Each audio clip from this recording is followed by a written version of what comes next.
on, guys? Welcome back to United View. Hope everyone is doing very well. Welcome back to Match View Live. It is another Premier League weekend, which is well underway at this point at 3:30 p.m. here on a Saturday. It is Crystal Palace versus Manchester United. Manchester United's Premier League travels on the road continue.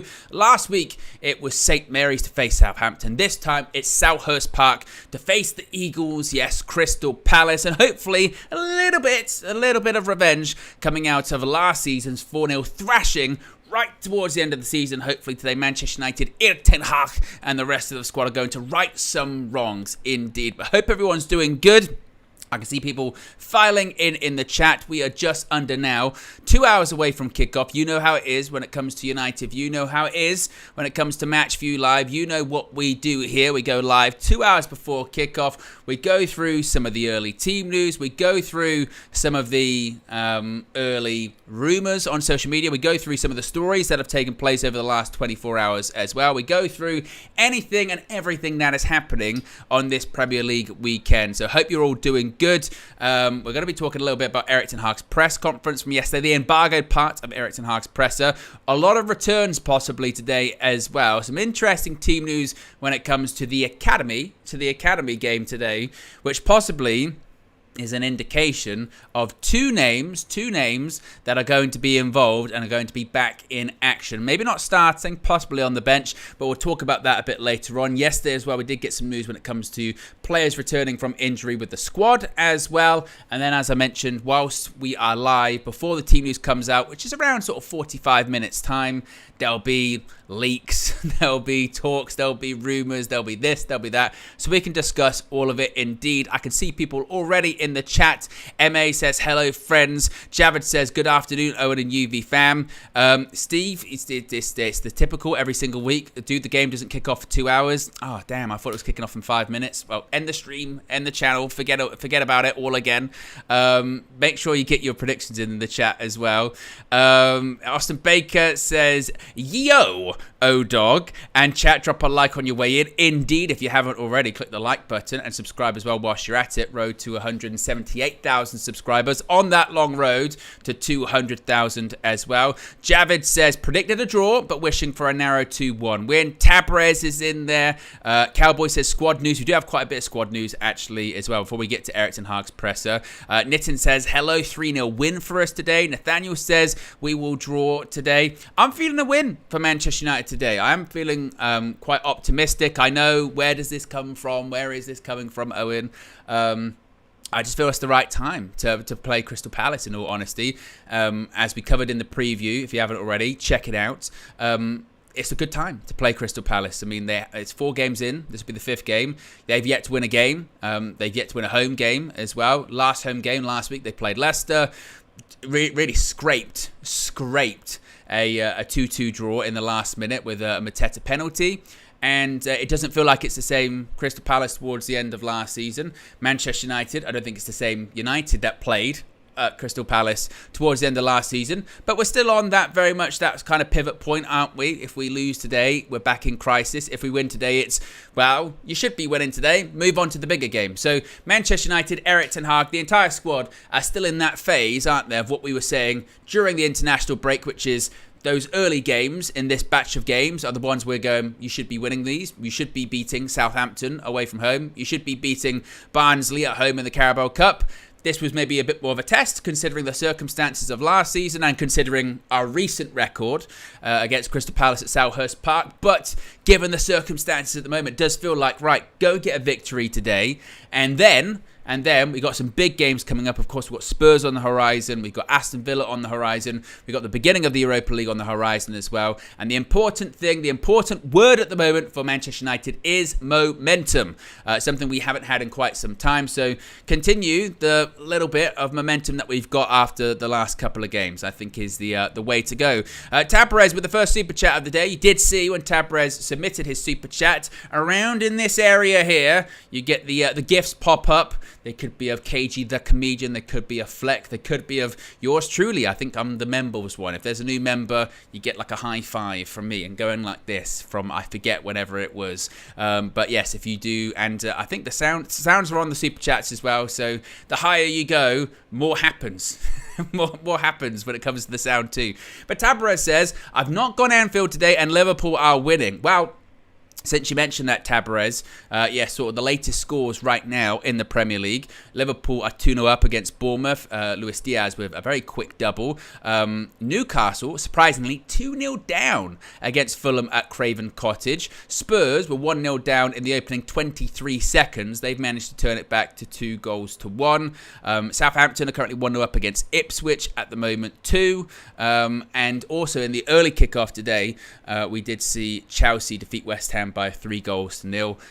It was quite interesting actually. Before we do get to the Man United team news and squad news and stories and what have you, I did see a lot of glazing of Chelsea after that performance today at West Ham. And look, we did it last week, right? You go away from home in the Premier League, you win by 3-0. That's impressive, and you deserve credit for that. Certainly, I felt that the praise of Chelsea was a bit overboard, considering that if you watch the game, West Ham are absolutely dreadful. They are awful. Julian Lopetegui, I mean, my goodness me, he's going to be going back to West Ham's training ground and thinking, holy shit, I've got to turn this round because they are awful. They are absolutely terrible. Some of the goals they conceded today, I mean, and again, I don't even want to get into the Jadon Sancho 3-0 Liverpool. I don't even want to get into the Jadon Sancho stuff. But like the first goal, it's a quick restart of a free kick. They just don't bother. They just did not bother to do anything. And the keeper just kind of stood there, went through the legs. The second goal as well, it's a decent pass, but I mean, the wide open. And the second half, just as the second half started, they did it again. They were appalling. Absolutely appalling. Now, they should have got a penalty, I feel like. VAR. What's new, but oh my god, they were so poor. But in the same way that we're talking about United versus Southampton last weekend, they're not a great side, bottom of the league. They are winning at the moment, but bottom of the league, 3-0 away from home. It's not as if they did nothing in the game, so they do deserve credit in that regard. But they were, my goodness me. But look, at the moment, I think at the time they are second in the league, I believe. So Manchester United though, we can hope to get close to that if we do win today as well. What are people saying here in the chat at the moment? Lots of people saying, yeah, that West Ham were rubber. They were honestly so bad. And it's so funny, actually, isn't it? Because heading into the season, given the business that West Ham had done over the summer, they were one of those teams that people were like, I tell you what, you got to watch West Ham. Dark horse. And maybe Lopetegui will knit it all together, but he was getting booed by the West Ham faithful at the full-time whistle because it was bad. Not good. Not good at all. Right, let's start with a bit of team news when it comes to what's happening today. Beginning with Rasmus Højlund and Mason Mount. Lots of people were interested to see what's happening with Højlund and Mount. We know they're back in training. Manchester United confirmed as such this week. Now, yesterday, Steve Railston from the Manchester Evening News did confirm that Manchester United striker Rasmus Højlund has been included in the Manchester United squad to face Crystal Palace today. Interestingly, United Menace, who has very, very, very good sources inside Manchester United, I can confirm that myself, said that Mason Mount and Rasmus Højlund have been given the green light to play limited minutes versus Crystal Palace. It's also worth noting that Toby Collier and Ethan Wheatley, I believe, haven't travelled with the Manchester United squad to London today. I believe they play for the under-21s, which would imply that both Højlund and Mount have taken their place in the squad, which would probably suggest that Højlund and Mount are probably going to be on the bench. So I think that does mean, again, we're going to get Mount, Højlund on the bench. I don't think they start. They shouldn't start. And there's no need for them to start. When we looked at, obviously, last season, particularly with Rasmus Højlund, because we only had one striker, I know technically under contract we had two in Anthony Martial, but he wasn't available for the entirety pretty much of last season due to injury. It was with Højlund with his injury problems. It was the moment he comes back, right, we've got to play him. We've got to play him. He's got to play because we need a striker. Now, not so much. We've got options. Of course, we've got Joshua Zirkzee. Erik ten Hag might go with Marcus Rashford through the middle after midweek. I would prefer he didn't, but he might go with Rashford through the middle. I think he'll probably go with Xerxes. He might go with something different. He might go with Bruno Fernandes as the false nine, which again, I would prefer it would be Joshua Xerxes. But we've certainly got options. Same with Mason Mount. I mean, it was quite interesting what Ten Hag said about Mason Mount in his embargoed part of his press conference last night, talking about his role in the squad. And he kind of did dance around the answer as to what Mason Mount's role is in the Manchester United squad, and basically said, well, I don't know what it is in the squad because I haven't been able to play him that much because he's injured, which is partially true, but you would have thought there would have been a vision for him coming into when we bought him last year. But for both guys, just on the injury front, both guys, what they need is just now a run of games, or just a period of time where they don't get hurt. Obviously, Mason Mount, there's a lot of scrutiny about his fitness because he barely featured last season because he was injured. And it feels like it's constantly a muscle injury, a calf, a hamstring, a thigh, whatever it may be, which is a concern. Now, he needs to put that behind him. I won't shy away from it. Said I think he's a flop thus far at Man United because of those injuries and because of the transfer fee and what have you. Still can turn it around, but he turns it around by not getting injured for a period of time. So it's really put up or shut up. When it comes to Højlund, look, I still think Højlund's got time to develop and places to go and places to develop. But there is a bit of a concern, I won't lie, in the back of my head of going, how many injuries is this for Rasmus Højlund at this point? Is that like the third or fourth one? I forget. You know, he did have obviously a slow start last season. Well, it was a funny one for him last season. He had a slow start in the league. He did have a slow start in the Champions League, which I kind of pushed back on a bit because I have people, I think it was a comment on Flex's road trip earlier today, and they said, stop with the Højlund revisionism. He didn't score for X amount of games last season. And you go, well, that's not necessarily true, is it? Because he was the top scorer in the group stage of the Champions League. He was one of the very few sort of bright sparks in the Champions League last season for us. It took him a long time to score in the Premier League. It was the Boxing Day game against Aston Villa, wasn't it, where he scored the winner. And then after that, really kicked on. But what stopped it? That word again, injuries. Had an injury just before we played Fulham and lost at Old Trafford, and felt that he never really properly came back and got back into that rhythm again. So there is still a sort of discussion, isn't there? I suppose about Højlund of, can he stay fit? You know, was that just a purple patch, or is that a sign of his quality? We don't know.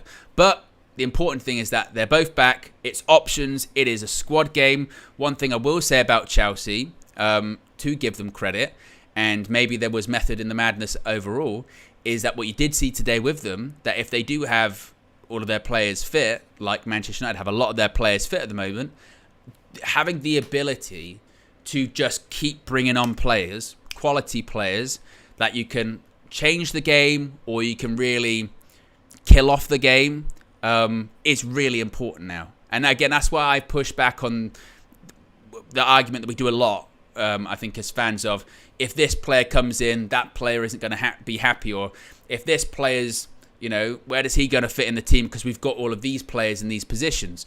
The reality is now, just because of the sheer volume of games that all of the top clubs have to play, the sides that are in Europe can't play the same 11 every single week.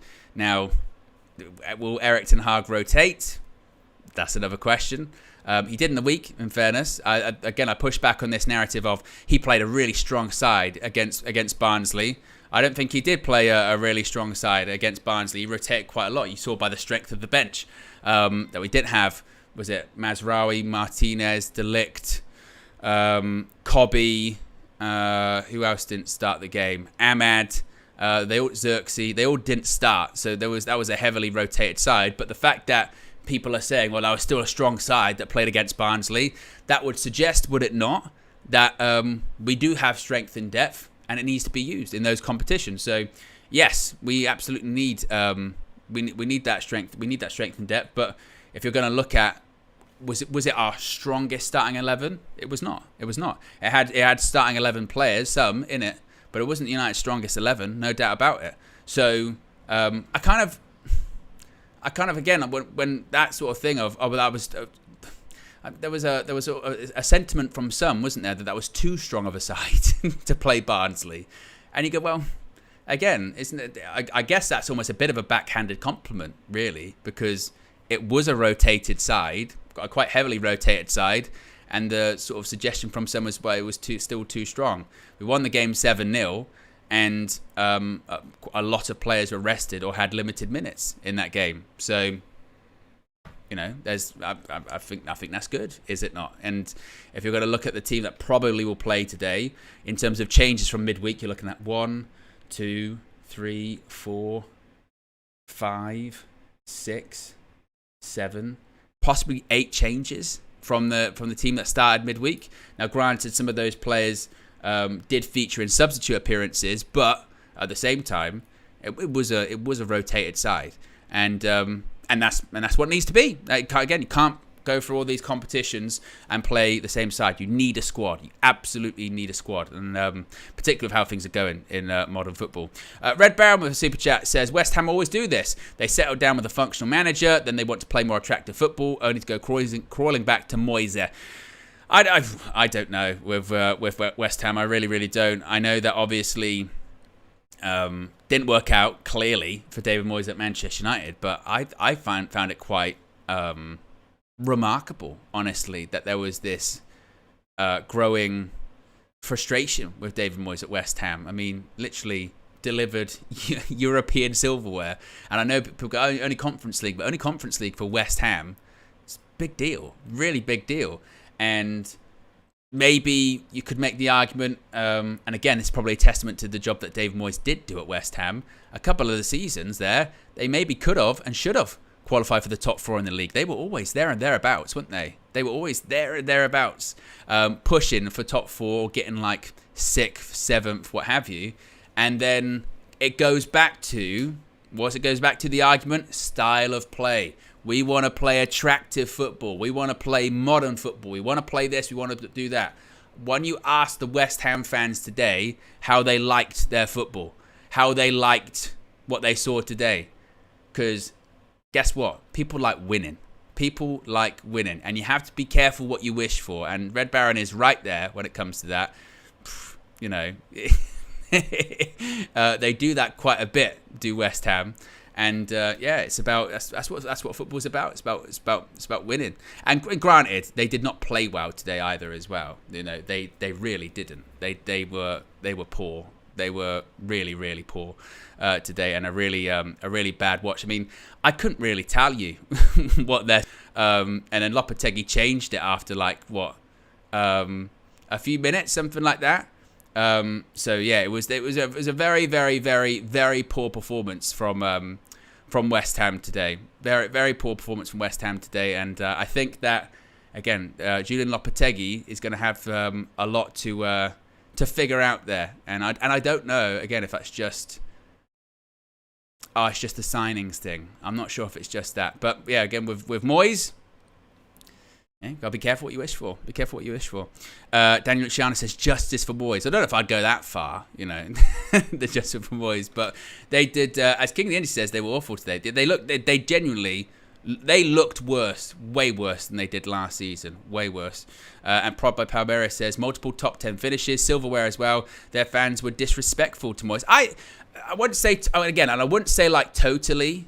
Because there was, from my understanding, and I'm not a West Ham fan, so I don't know, but there was still a portion of the West Ham fans that were like, well, let's be careful here. Like, the guy did, you know, actually deliver quite a lot for us. We've got to be a bit careful. But yeah, they were not good at all.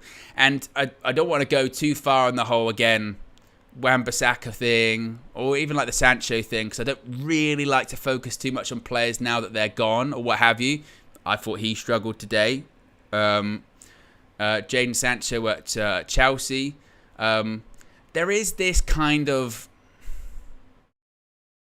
weird, like, everything he does has to be like a statement of how, like, Man United really got that wrong, or Man United were really right. You know what I mean? I think the point scoring situation with Jadon Sancho is kind of wild at the moment. It really is, to the extent of every pass he does is really overhyped, and everything that he doesn't do great, I think, is also really overhyped, which, again, to me is just very, very, very weird, very odd. But I guess that's just like football now, or football fandom now. So a bit like last weekend, he gets an assist where it's a pass, poor defending, or today gets an assist. And it's like, well, a lot happened. A lot happened after that. Like, see, assist. And it's like, if he did that at United, we'd be going, I don't know if that really counts.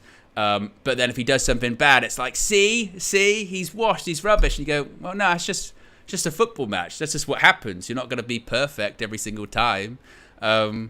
The best thing for Jadon Sancho right now is he's playing lots of football. He started today for Chelsea. If he continues to start, he'll get better.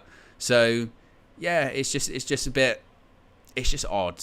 Very, very odd, all of it. So, but again, I guess that's what we kind of do, isn't it? Right. So that was the team news regarding Rasmus Højlund and Mason Mount. Does look like they're going to be involved today, probably on the bench. Is what's happening there. Couple of returns. They're not going to be involved today. Well, definitely this guy won't be involved today, but it's really positive news. Tyrell Malacia is back in training, at least partially. Manchester United released a statement yesterday saying Manchester United left back Tyrell Malacia is stepping up his comeback following a spell on the sidelines, which is probably an understatement. Spell is an understatement. He took part in the warm-up part of Friday's training session at Carrington. The Netherlands international was welcomed back onto the grass by his teammates. They actually kind of did like the new signing tunnel. You know, when there's like a new signing initiation, slap him on the back kind of thing. They did that for him, and he was applauded as he's made his way onto the pitch at the Carrington base. Obviously, his colleagues were delighted as he joined in with the Rondos before later continuing with an individual session. It's clear that the 25-year-old will be treated carefully as he looks to push on. However, the sessions mark another step forward in the Dutchman's recovery as he progresses towards a return to full training when he is ready. He was confirmed as a member of Manchester United Europa League squad for the group stage of the competition earlier on this month. And it's fantastic news, absolutely fantastic news. As I mentioned before, I did feel that, and again, this is today's day and age, unfortunately, isn't it? I did feel that the sort of memes of Tyrell Malacia was a bit disrespectful, or the speculation, like wild speculation and tinfoil hat conspiracy stuff surrounding Tyrell Malacia over the course of the last year has been disrespectful. It's not a knee injury, it's something else. It's something the club aren't telling us, or it's something this, or it's something that. The guy's just had a really, really, really, really hard run of it, hasn't he? Let's be honest. It's been an absolute nightmare for him. He came back last pre-season with a knee injury. There was discussion of, can he rehab it? Can he get through it? What's the situation? They came to the conclusion he needs surgery. He has surgery. He tries to come back, and they're like, that surgery didn't work. It was a botched job. You need to have surgery again. And then after having surgery again, and again, knee surgery is major surgery, he has to work his way back. And I'm sure it's been setbacks, frustrations, and probably, and this is probably speculating on my part, which is not probably fair, but I'm sure probably points of time you go, am I ever going to come back? Like, what's the situation? And honestly, my expectations on him are really none. I don't have any expectations on Tyrell Malacia in terms of coming back, of what his quality is going to be, how he's going to be. Is he going to be at the same level that he was previously, this, that, and the other? I think him just coming back is a success story in itself. And whether or not his long-term future is at Manchester United or what have you, because you never know. When a player's been out for this amount of time, you never know what you're getting, and you never know what level you're going to come back to. But my hope for him was that he could come back, he can restart his career and start playing again, and hopefully get to the level that he was at previously. But I think it's a tremendous story of resilience and fight back. And I still would say that it would be silly for Manchester United to, rely on him, if that makes sense. So, right, Malacia's back now. He's going to be playing, or he's going to be included every single week, or we need him to be available every single week, because, again, we still don't know, and we've still got to take it very, very, very carefully with him, I think. But I think it's a great bit of news, fantastic bit of news. I'm really, really pleased for him, because you never want to see any player deal with injuries. And before he got injured as well, before he got injured as well, it's not as if he was, the starting left back for Manchester United. He was the backup to Luke Shaw. He's not as young, I think, as people think. 25 years old, heading into sort of the prime years of his career, which again is why I say I just hope he can come back to, resume his career and get playing again, whether that's at Manchester United or whether that is elsewhere later on. So really, really tremendous news that. And they did say, what was it, about 3 or 4 weeks ago perhaps, that it was going to be a couple of months. So you're probably looking at, again, you really want to be careful, I think, with him. So I'm not expecting any involvement in terms of a starting 11 in October, maybe late November, maybe to sort of December. I feel like you have to be really, really careful with him. But I think that's some really positive news. And the pictures there don't really do it justice, but I would recommend to go on social media and look at the videos of him involved, just in the warm up or whatever. You could see all of his teammates were really happy to have him back on the pitch, because they probably see him every day at Carrington, trying to put the work in, trying to get back from the injury and the frustrations, and to have him back is tremendous. So good for him indeed. He wasn't the only return. Victor Lindelof also back. Manchester United released a statement yesterday saying Victor Lindelof has resumed training with the Manchester United squad. The Sweden captain has been absent after suffering a toe problem after missing the first part of the pre-season. He did play on the US tour, but was withdrawn at half-time of the game against Liverpool in South Carolina. Lindelof's going to leave on a free at the end of the season, isn't he? He's got a year left. We already triggered the extension when it comes to him. Manchester United were actively looking to sell him in the summer, but didn't go anywhere because of the aforementioned injury. So he's leaving. He's going on a free. Man United, I'd be flabbergasted, stunned, if they do offer him a new contract or anything like that. But they're not going to. They're not going to offer him a new contract. So now, really, his role in this squad for the rest of the season is just going to be on the bench. Might play a cup game or two. We saw in the week, didn't we, that it was going to be that it was Maguire and Evans.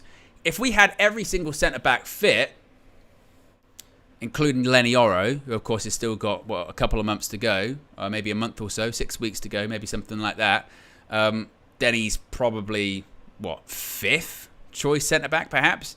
If you're going Martinez, De Ligt, Yoro, Maguire, probably then Lindelof, Johnny Evans. So his game time will certainly be limited. I know they did say about having him play fullback because we're limited with options there. We did that a couple of times last season. Even at his peak, I know you could play right back in years gone by, but in today's day and age, no.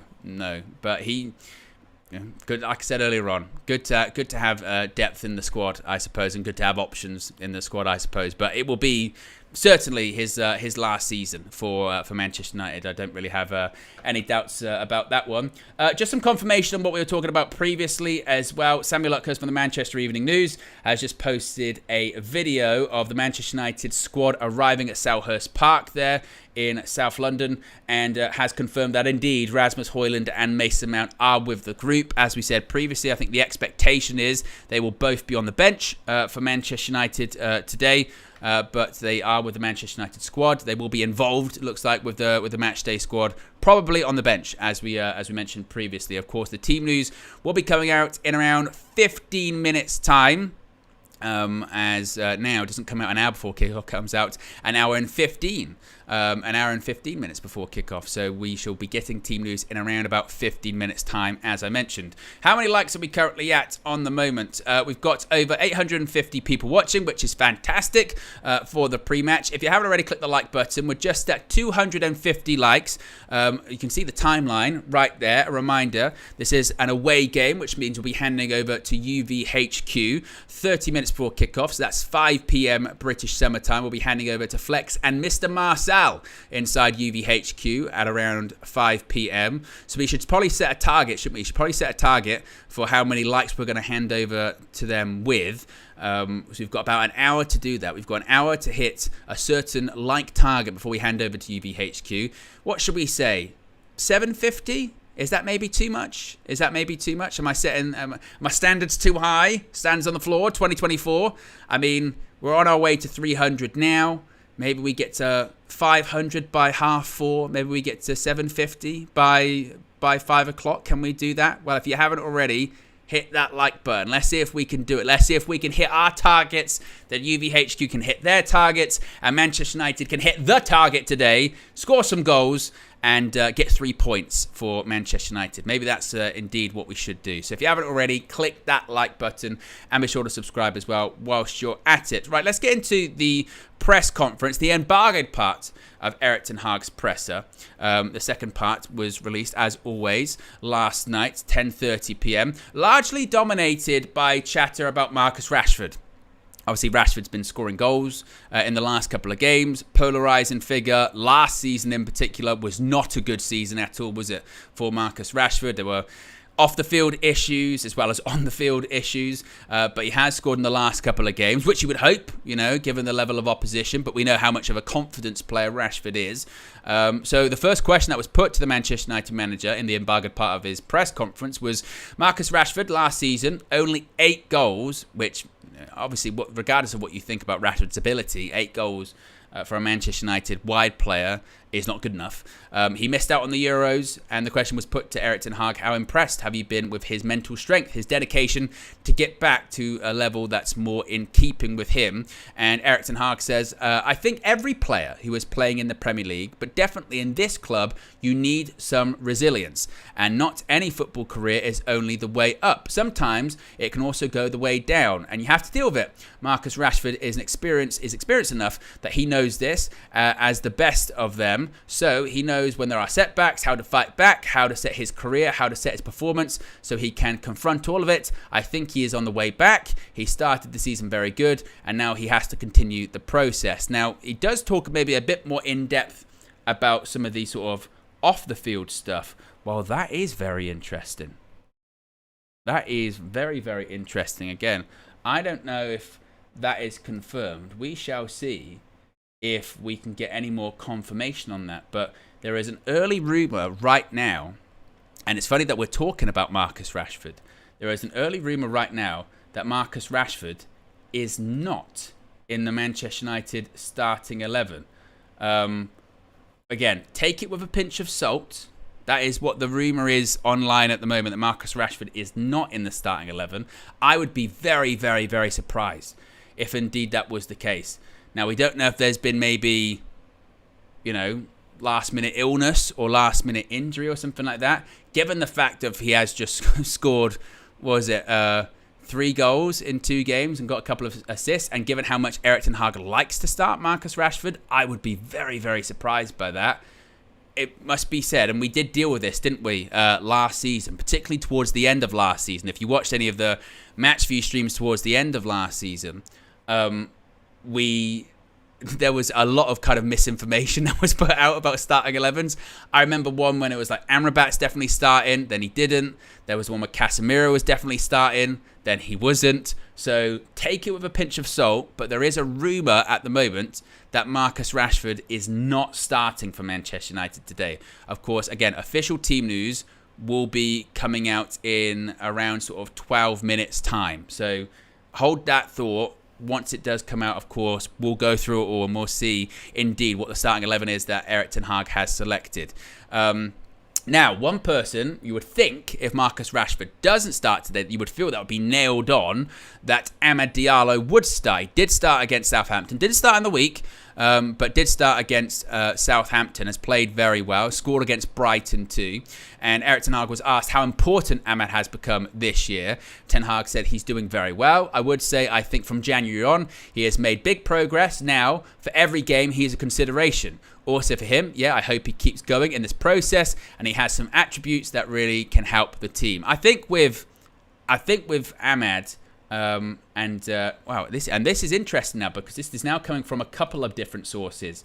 Now, a different source on social media is now saying that the starting front three for Manchester United today will be Amad Diallo on the right-hand side. We just spoke about Amad right there. On the left-hand side, replacing Marcus Rashford, will be Alejandro Garnacho, who has been absolutely on fire recently. And through the middle, it will be Joshua Zirkzee. That is, again now, a couple of different accounts on social media are saying that, one, Marcus Rashford doesn't start for Manchester United today, and two, the front three for Manchester United is going to be Amad Diallo, Alejandro Garnacho, so that's Amad on the right, Garnacho on the left, and Joshua Zirkzee through the middle. That is what the rumour is right now on social media, which would be a big call from Erik ten Hag. It's a call really that I think people really wanted a couple of weeks ago, wasn't it? You know, a couple of weeks ago when Rashford wasn't playing well, it was don't want Rashford in the starting 11, want to see a front three, or certainly on the wings, want to see Amad, want to see Garnacho, and it looks like he's going to do that today. Now, I'd love to know, once again, the reason behind that. Is it just a case of he's like, no, I've got options now, so I'm going to use the options. Rashford, you're going to come on. Is it a case of Marcus Rashford's ill, as I mentioned, or he's pulled up in training on the Friday or what have you? So that's the funny thing with these things, isn't it? When these things start to come out, you start the natural response is, well, why? Why is that the case? So we'll wait to find out the why. We'll find out certainly fairly soon. But once again, if you are just joining us right now, the rumour on social media, which will be confirmed in 9 minutes' time, is Marcus Rashford not in the starting 11, and the front three is Amad on the right, Garnacho on the left, and Joshua Zirkzee through the middle. Of course, again, we get any more confirmation on that or any more of these rumours, we shall indeed let you know. But when it comes to Amad, look, he's, again, been very impressive so far this season, hasn't he? Really, really impressive so far this season. And I think he'll continue to do that. I think he's... In that really difficult first 30 minutes against Southampton last weekend, he was probably our best player, wasn't he? And he offers something different than some of the other wingers do. I think he's much more composed. He can run at players, he can run at fullbacks, but he can also be a lot more measured, I think, as well. He's got good delivery on set pieces too, and he's a goal threat. And he offers balance. He offers balance in a place sometimes where Manchester United don't have it. KG's always saying who's the answer to the right-hand side, and maybe it was under our nose the whole time, indeed. So once again, now this is why it's so interesting that Marcus Rashford seemingly is not going to be starting for Manchester United today, is that all of these questions were about Marcus Rashford.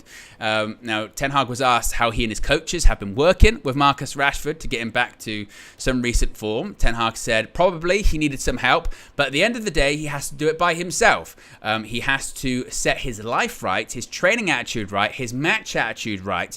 When he sets his professionalism, he will perform because he is a class player, which, to be honest, is probably the most, and he kind of does this a little bit more in just a second, but it was the most I've probably really seen Erik ten Hag kind of go in on Marcus Rashford in points of real controversy last year, where lots of people have been wanting Erik ten Hag to be, stricter or be more sort of brutal with Marcus Rashford in public. Erik ten Hag decided to go in a different route, but it was interesting, and he does this a couple of times in this presser, that he mentioned, get his life right. Attitude right, match attitude, professionalism, training attitude.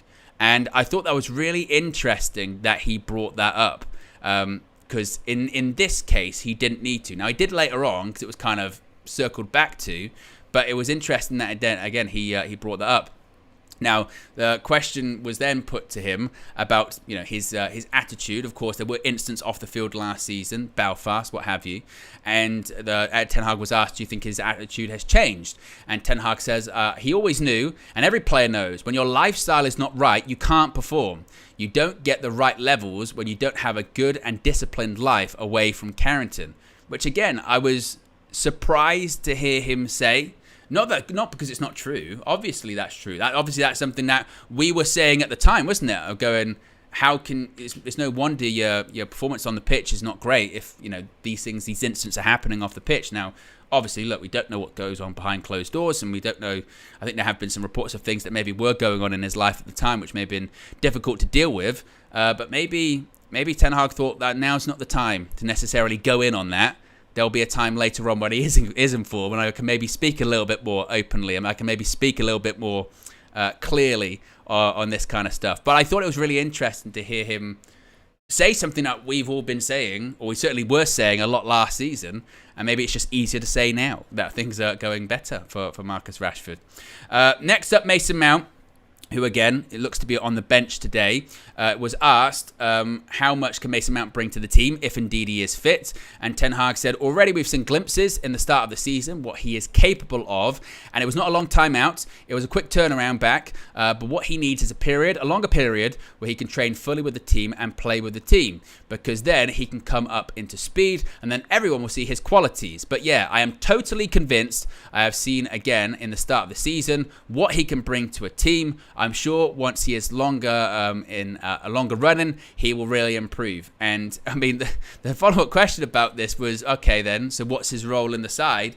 And Ten Hag said, well, when he is not available, I can't integrate him into the team.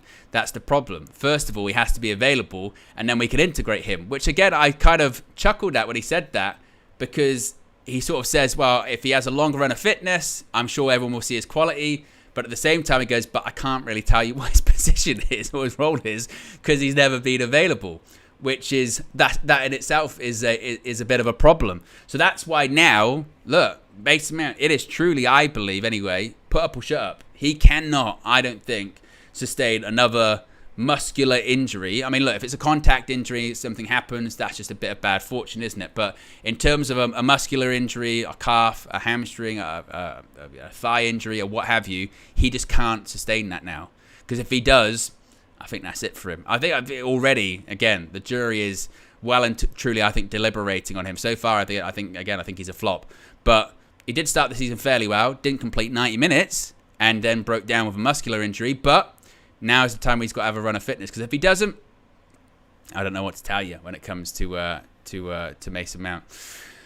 Next up was about Manuel Ugarte, who hopefully will start today for Manchester United. Erik ten Hag was asked about him. He said he's a player who's very short, a number of sessions.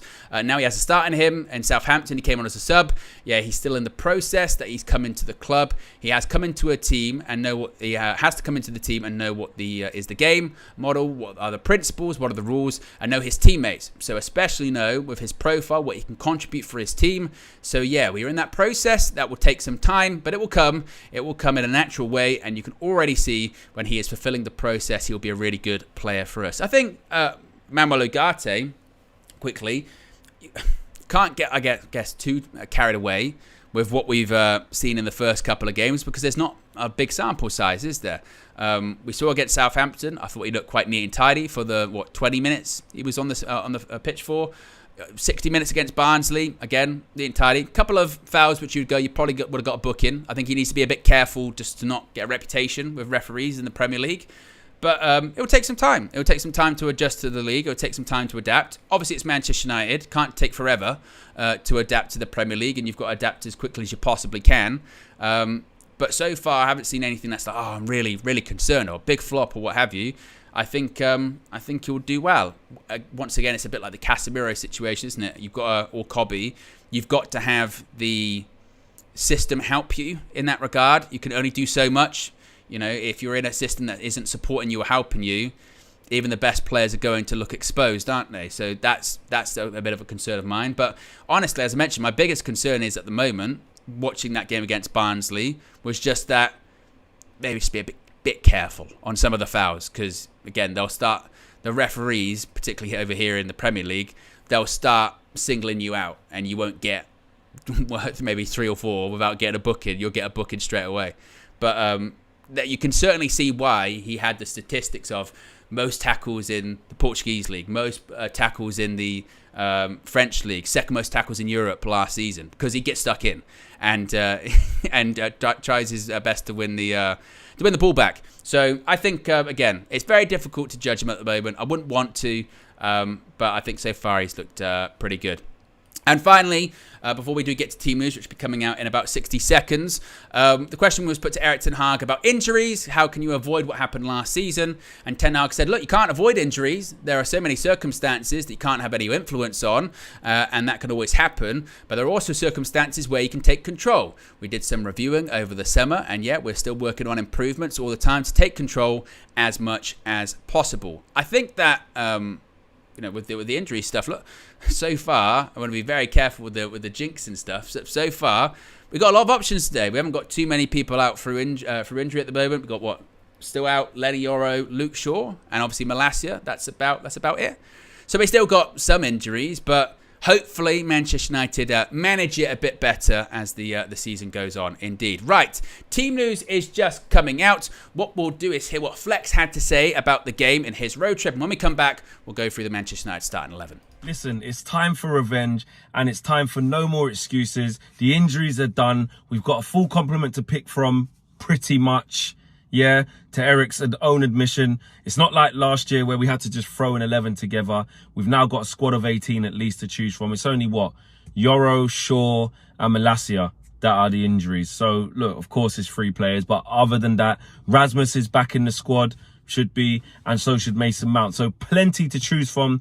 Confidence is high after the last couple of games. You know what I mean? People are smiling again. Goals galore, 10 goals in the last 2 games. Clean sheet. You know what I mean? Man of the match from De Ligt. Mazraoui looking good. Rashford confident. Garnacho confident. Ahmad confident. Xerxes we need to work on a little bit to get his confidence up there in terms of goals, but he's linking up well with the team. Ugate's fit and ready to go. There's no reason why he shouldn't be starting. There should be no excuse. No reason. No way Man United lose this game. In theory. On paper. Palace haven't started the season well. 2 losses and 2 wins. And 2 draws. So they're winless all season. And look, they haven't been where they were last year. It's taken them a little while to get going. But we know on any given day, Palace is always a tough place to go to. It doesn't matter how well they're playing versus you, etc., etc. It's always quite a difficult away game. And for the last few trips for us, it has been a difficult away game. And we just got to go there and impose ourselves straight away. Look, the Palace can come at us, but we can't afford to have another half an hour, 35 minutes like we did at St. Mary's, whereby, you know, we gave all the attacking impetus to them. We were making mistakes. We weren't clearing our lines properly. We're a bit disorganised. We're giving up easy chances. And bigger still, a penalty. You can't do that against Palace because they got better players than Southampton. It's quite easy, right? They will put us to the sword. You can't allow Eze that type of space, albeit on the opposite side, but like what Diblin was getting.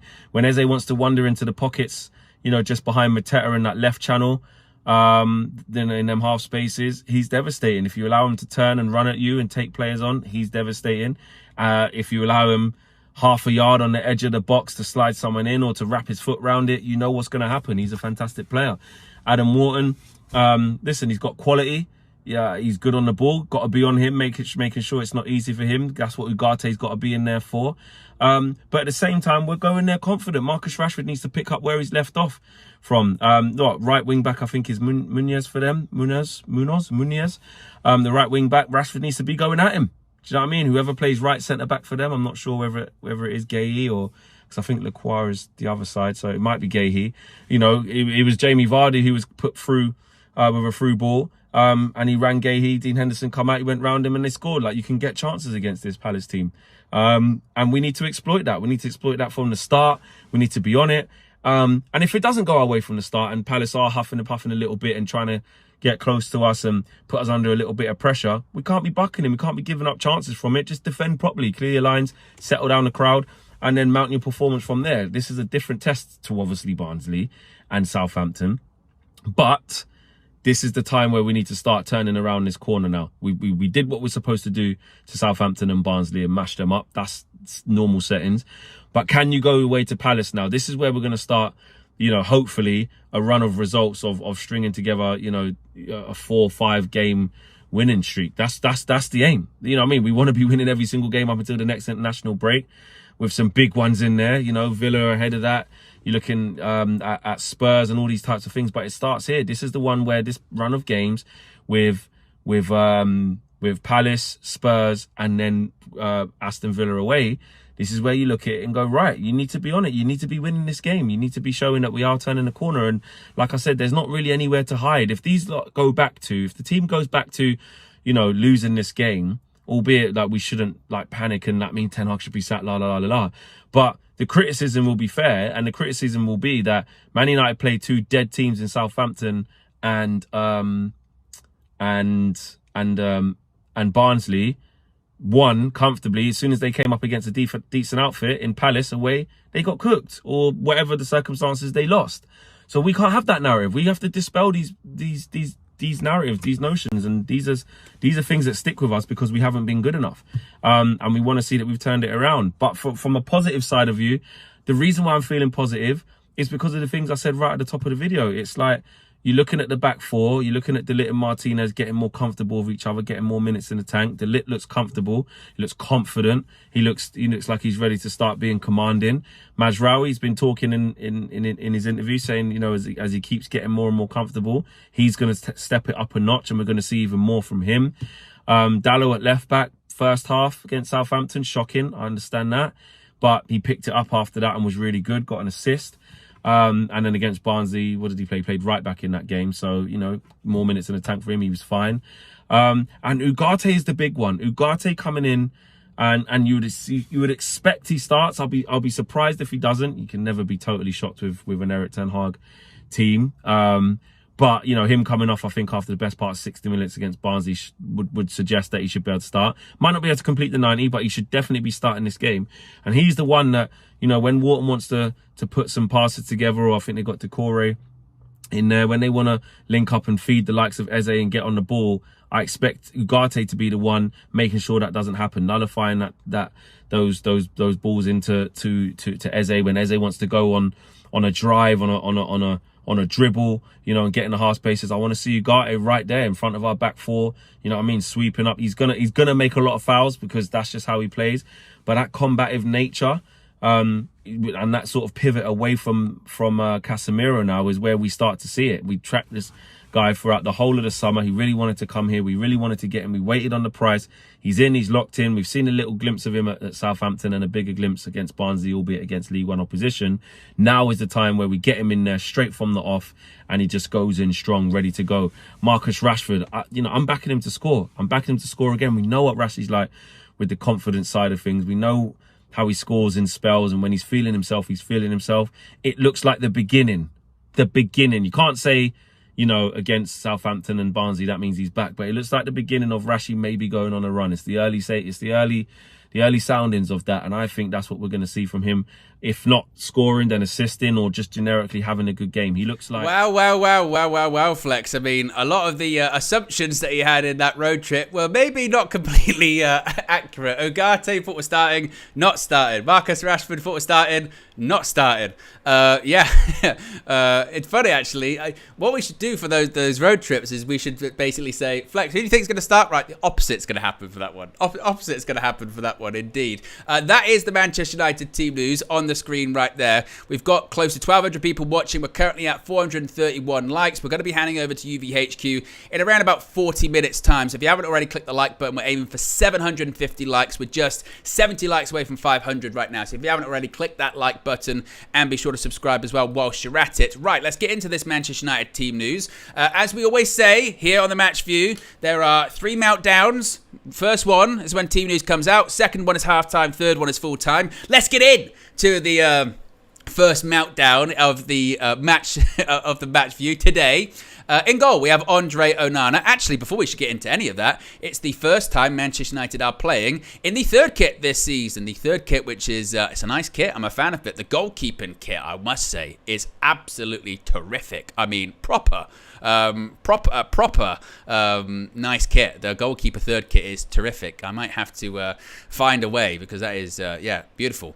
So in goal we have Andre Onana. The back four is the same back four that started against Southampton. That is Mazraoui at right back, Matthijs de Ligt at centre back alongside Lisandro Martinez. Licha, of course, that's after de Ligt got the player of the match against Southampton at St Mary's last weekend. Diogo Dalot once again continues at left back because we've got no other options for the full back. So that one is easy to predict. In terms of the midfield, interestingly, Christian Eriksen once again starts for Manchester United. Now, what a run of starts this is for Eriksen. This is, when was the last time he started 3 games in a row for Manchester United? That is a bit of a surprise. I think many people had thought that because Manuel Ugarte had come on against Southampton, because he had started against Barnsley, they were building him up, and he was going to be playing this game, starting this game. He'll still come on. He will come on today, definitely at some point. But Eriksen starting again, given his given his age, legs, and the ability to play 3 games, 7 days, is a concern. But one thing you would say about Christian Eriksen is he has played well. It's not as if he's in there and we're going, Eriksen's been playing rubbish, at the moment. He has been playing well. Now, we're going to get to the Crystal Palace side in just a second because we do have that on the screen too. So we will be getting to the Palace side. And once again, some people may have concerns about the ability for the players to run through things of that nature. But still, Eriksen starts again in midfield. Kobbie Mainoo is his partner. Obviously, that leads to concerns about getting overrun. We did see us getting overrun in the first 30 minutes, didn't we, against Southampton? We've seen us getting overrun in every game, so that's a concern once more. Bruno Fernandes starts in the 10 as expected. Not had the best start to the season, one would say, against Southampton. He was quiet, wasn't he? He was quiet, and it felt like, he's not maybe got up to speed. He did come on against Barnsley, and despite being quiet, still got 2 assists because that's what Bruno Fernandes does. The wings are surprising. Not so much on the right-hand side. I think the expectation was that Amad Diallo was going to start. There was a question before kickoff, would Alejandro Garnacho start? But I think it was a case of, is it going to be Garnacho or Amad? I didn't think people were expecting both because Alejandro Garnacho starts on the left-hand side with Joshua Zirkzee starting up front, which means Marcus Rashford starts on the bench. So the bench for Manchester United today, you can't say that Manchester United don't have options coming off the bench. My goodness me, do they have a lot of options coming off the bench? We've got Bayern Dier, Johnny Evans, Harry Maguire, Casemiro, Manuel Ugarte, Mason Mount, Antony, Rasmus Højlund, and Marcus Rashford. So look, we certainly do have a lot of options. Certainly do have a lot of people we could bring on and change the game. Naturally, you have the same worries that you have that we had last weekend when the team news came out, which was Eriksen and Kobbie in midfield. Is there enough legs in there? Are they going to get overrun? We do know that with the Palace formation, given they play the back 3 with wing backs and they play a bit of a sort of a narrow front 3, there are a lot of bodies that are going to be in midfield. And because there are going to be a lot of those bodies in midfield, are you going to see your Eriksens and Kobbies be able just to deal with the sheer volume of people involved in that midfield battle? Are they going to be able to deal with sort of the speed of Eberechi Eze running through and Adam Wharton in midfield as well? It's a bit of a concern, isn't it? It's a bit of a concern that. But maybe Erik ten Hag's feeling is if we've got Eriksen, we might be able to control the game. We've got that. I mean, what I will say about Christian Eriksen is we did see last weekend against Southampton that when you are in those forward positions, it does pay to have that player that isn't going to panic and does have that element of composure and does have that, can take a breath, can find the right pass, can go, right, let's see what's in front of me, not just the sheer, because we've done this quite a lot, don't we? We do this quite a lot where we win the ball high up, we win the ball in good positions, and then we just panic and just immediately, the next pass is give the ball away, or the next pass is the wrong option. More often than not, if Christian Eriksen's got the ball at his feet, he will pick the right option. It's just then you have to balance that with, okay, then can Eriksen, when he was at Spurs, used to cover a lot of ground, but he's not at Spurs anymore. That was quite a long time ago. We do know that his legs aren't what they used to be. But if you're in control of the game, if you're in control of the possession, that's not too much of a problem. So we shall see indeed if that does work for Manchester United today. But in terms of the bench, that is a strong bench for Manchester United. We certainly do have options. It's not like when we were playing Liverpool a few weeks ago, wasn't it? We said that bench is shit. We were like, we know that it basically is on that starting 11 to get the job done. If they don't, we've got nothing. And that starting 11 did not get the job done, and we had nothing. we had 0 coming off the bench. Fast forward a few weeks later, there is a lot there, isn't there? There is a lot of options there off the bench, both in the attacking sense and in the midfield sense for Manchester United. The only concern, once again, would be if anything happens to our fullbacks, we are screwed because we don't have any fullbacks still.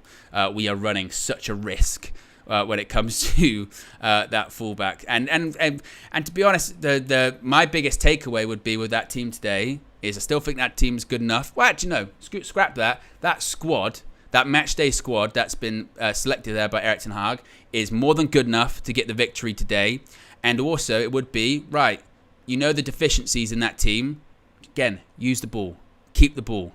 Don't do anything stupid. Start the game better than you did against Southampton. If you start the game in the manner that you did against Southampton, Palace are better than them, so they will punish you. We know that probably the first 10-15 minutes might be a bit touch and go because the atmosphere will be big, because Selhurst Park's always a great atmosphere. But the best teams get through that. And even if you do have a setback in the first few minutes, the best teams can react to that, can bounce back, and it doesn't lead to a complete meltdown, a bit like the fan base when the starting 11 comes out. It should be right. Stay composed. Keep the ball. Take care of the ball. Don't underhit your passes. Find the man you're passing to. Don't pass it behind them. Be crisp. And when you do get chances, take them. Be clinical. Away from home in the Premier League, if you get a chance early on, because you know, I might get a chance in the opening 10-15 minutes. If you get that, take it. Change the game completely. Then again, grab control of the game. You know, use your experience. There's experienced players there. Use your experience. And also, again, we've got players off the bench that if we are seeing the game out or we do need to change things, we've got options there. Absolutely got options. So I think in terms of the squad, I think that's a strong squad from Manchester United as well. Now, as far as the opposition, we do have the Crystal Palace starting 11 on the screen right there for you as well. As I mentioned, they do play this kind of back three with wing backs and a bit of a sort of a tighter front three. So they've got ex-Manchester United goalkeeper Dean Henderson in goal, a back three of Richard Gahey and, how'd you say it, Lacroix? Is that how you'd say it? Gahey, of course, the captain. A lot of speculation about his future in the summer. He was fantastic at the Euros for England, arguably one of England's best players. The wing backs, they've got Munoz and Mitchell. It's that midfield plus the wing backs plus those two sort of attacking midfielders, if you will. That does worry me. Just again with our legs in midfield, you go, could they get overrun there? As I said, they play this more narrow front three. So you've got Nketiah, of course, signed from Arsenal. Eberechi Eze, fantastic player, even though Palace haven't started the season well. He has. He's top player. I mean, Man United have reportedly interested. They're going to be quite narrow. They're going to be running from wide areas, but also through central areas too. And then, of course, they've got Mateta up front, who was really, revitalised under Glasner towards the end of last season. I mean, what an absolute unit he is. My goodness me. Plays with the shirt tucked in, and last season caused... Again, it's difficult because towards the end of last season, that team that played against Manchester United, Mateta did absolutely dominate Casemiro and a non-fit Johnny Evans at the age of 36 or something like that. He probably should, and he did. That day we got absolutely run around by Michael Olise because he's a top player, and on top of that, he's continuing to grow as a top player. I think, did he get goals and assists today? I think for Bayern Munich, again, top player. So they miss him. They badly miss him this season. But in terms of, again, what to look out for, you would say be watching out for Eze and obviously Mateta. Again, the wing backs will keep the width, and then you just get worried again about the fullback saying, in the case of Mazraoui and Dalot, they're going to absolutely need support from Ahmad and Garnacho, because there is a potential to get overrun by having Nketiah and Eze go out wide and sort of double team them a little bit and be a bit overrun in those wide areas as well. But in terms of Manchester United starting 11, again, if you are just joining us, again, my prediction still is I went with a 2-0 for Manchester United at Selhurst Park today. I stick with that. And again, I have reservations about Eriksen and Kobe, same ones that I had last weekend, but they got through that just about. just about. Is it Lacroix? Thank you, Ridwan, for the pronunciation. Lacroix. For the I still have reservations about that, but again, I'm sure the message would probably be keep possession, keep hold of the ball. If you've got the ball, you're not going to be overrun. You'll get overrun if you don't take care of the ball. You'll get overrun if you're in those high areas of the pitch and you're making those stupid passes, or you're not being composed, or you don't have that element of composure, because that's where Man United have been done. We've been done before by poor passes high up the pitch, or winning the ball high up the pitch and then losing it immediately. Everyone's pushed forward by that point. Everyone's flown forward by that point. And the next thing you know, it's one pass in, and you then start to feel bad once again for the defenders, because it's suddenly one-on-one defending, and it's suddenly De Ligt, Martinez, or Mazraoui and Dalot being like, well, largely by that point, actually, the fullbacks would have been forward anyway. So you're looking at sort of De Ligt and Martinez going, win your individual battles, mate, because our players are trying to get back. Because, again, we've done poor passes or individual errors. So there is, again, it would just be keep control of the ball. And again, don't be wasteful with the ball, which hasn't gone hand in hand with with Manchester United. So we shall see indeed. But let me know what you think about that team news. We'll get your comments up on the screen in just a second. Let's see what you guys are saying. A couple of super chats here. Red Baron says, what was John O'Shea's position? Every position. Any defensive position, any midfield position, the goalkeeper position as well. John O'Shea could do it all. What a player. Multifunctional before multifunctional was cool. That was John O'Shea. Red Baron says, does Flex shake the opposition player's hand? Well, apparently the judge thing no longer exists. So I don't know about the judge thing. We shall see. We've got over 1,300 people watching at the moment, which is fantastic. A reminder, we are going to be handing over to UVHQ in around about 25 minutes. So if you haven't already clicked the like button, the aim was 750 by then. So in the next 25 minutes, we're aiming to get what? Just under 200 likes. I tell you what, that's possible. That is doable. We can do that. What, about 175 likes in 25 minutes? I believe that's possible. If you haven't already, click that like button. Let's see if we can do it. What are people saying here in the chat about the team news? David T says, I believe we can do it. What else we got? Show says Eriksen over Ugarte. Right, that is, well, there's two big surprises, isn't there? There's two big surprises in that starting 11 today. One is that Marcus Rashford doesn't start. He's on the bench. Again, we'll wait and see what the reason is for that. If it is purely tactical, if it is purely an illness or an injury, we'll wait and see if it's a disciplinary thing. It might be a situation back like in Wolves back in 2022. It would make maybe a bit more sense when Ten Hag was talking about, keeping control of your life and stuff off the pitch, what have you. And maybe he goes, right, dropping out the side. That was a surprise because didn't expect that today. Didn't expect Ahmad and Garnacho to start. And then, of course, the Eriksen one is also a surprise because it felt like last week he was a placeholder, really, wasn't it? It felt like it was a placeholder position in the sense of, well, Ugarte's not ready yet, so we'll put Eriksen in. I don't want to play Casemiro. And make no mistake here, I think Erik ten Hag's done with Casemiro at this point. He could have put him in today. He hasn't. Last week, he could have started him. He didn't. After that Liverpool game and after getting hooked at halftime, Casemiro's role now is cup games and coming off the bench in the second half. Like that's the Casemiro role at this point. So last week, it felt like Eriksen's just there because options are a bit limited in midfield at the moment. So when Ugarte's up and ready to go, Ugarte will slide in for Eriksen. That's what it will be. So after having Ugarte come on, after having him start against Barnsley, it felt like Ugarte was going to be getting his first Premier League start. So to see Eriksen again is somewhat of a surprise. But at the same time, you might think, well, Eriksen did all right last weekend. He scored a couple of goals in the week. So, we know Eric doesn't like to change a winning side if he really has to. Even though sometimes that does work against him, because then when it doesn't work, you go, Eric, why didn't you change the side? But still, maybe he's sticking with that. Maybe he's saying Eriksen's done well at the moment, so I'm keeping him in. Maybe that's the thought process. And it's interesting because, again, Eriksen absolutely was a player that was earmarked to be leaving this past summer, but there was no real sort of takers or nothing that could be done, really. So that is quite curious. What are people saying here in the chat at the moment?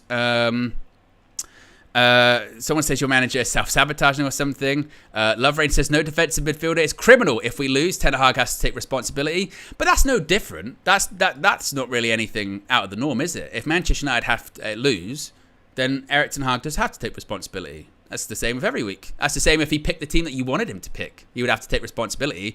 That was my whole point last season, wasn't it? Manager picks the team. If he doesn't get the result, there'll be blame on him. And it'll be the same today with the players too. If they don't get the result, blame's on them as well. That's kind of how it works, isn't it? What else are people saying? Rob says, going 3-1 United, feel positive today. Michael says, what is the point in no Ugarte? Well, maybe Erik ten Hag, and I'm just playing devil's advocate here. Maybe Erik ten Hag will say again, we're still building up his fitness. We don't have to put him in at the moment. He might say, well, he still hasn't played a lot of games. He hasn't played a full 90 yet. He played in the week. He started a game, but we're still building him up. To be honest, I half expect him to say that, in all honesty. That's probably what he'll say. Again, that's not what I think. That's just playing devil's advocate before people say, Owen, you're a fool. I can't believe you would say that. Just saying that's the question. Daniel Luciano says, Mano is going to have to be everywhere today. Radwan says that Aston Villa have scored, or they've equalised in their game in the Premier League. Liverpool are still 3-0 up against Bournemouth. Southampton are winning 1-0 against Ipswich. Spurs are still 2-1 up against Brentford at the Tottenham Hotspur Stadium as well. I think that's all the scores. I think Newcastle was still losing 2-1, I think, perhaps. Yes, indeed, Fulham still 2-1. D.O. with the super chat says, Eric is the new Claudio Ranieri, Tinkerman. Okay, you know what? It's funny. It's funny you say that because there is criticism that he is the opposite of that.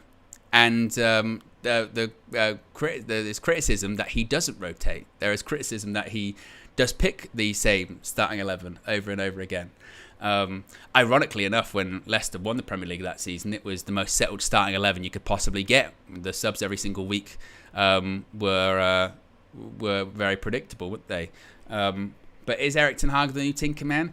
I don't think so. I don't think so necessarily. I think if Erik ten Hag had his way, he'd play the same starting 11 every single week. He always talks about the patterns, the routines, the winner. I mean, I don't know if necessarily... What's that, from last week? Forget midweek, but in terms of changes from last weekend's game, he has made... What's that, one change? Which is Garnacho starts instead of Rashford, I think. I don't think that's a tinker, man. That's one change. And we don't know how enforced that... we don't know how enforced that's going to be. So I don't know if he's Tinkerbad at all, really. I think that's a bit of that might be a bit of a stretch, that one, in all honesty. One change, you bloody Tinkerbad.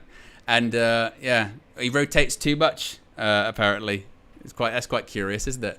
So yeah, and as we also again look at the bench today, we'll get the team back up on the screen actually. You look at the bench once again today, there are a lot of options for Manchester United to bring on.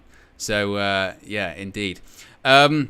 Super chat here from Gavin Carey, the unamusing, says, Hi, Owen, WrestleNews 365555555, my favourite YouTuber. I tell you what, the gimmick that this account has is terrific. And I also understand, I also really appreciate the level to the character stays in, the gimmick here. But since he mentioned it, his favourite YouTuber, if you haven't already, go subscribe to Owen WrestleNews 365. We're currently on 18,000 subscribers. The aim is to get to 20,000 by the end of the year. So if you haven't already, go there and subscribe. That would be much appreciated. But big up Gavin Carey, the utter music. And big up to KG as well today. He's not in the match because he's at Wembley. He's at Wembley, Wembley of the South, excuse me, doing the AJ and Dubois fight. He's always breaking down the boundaries.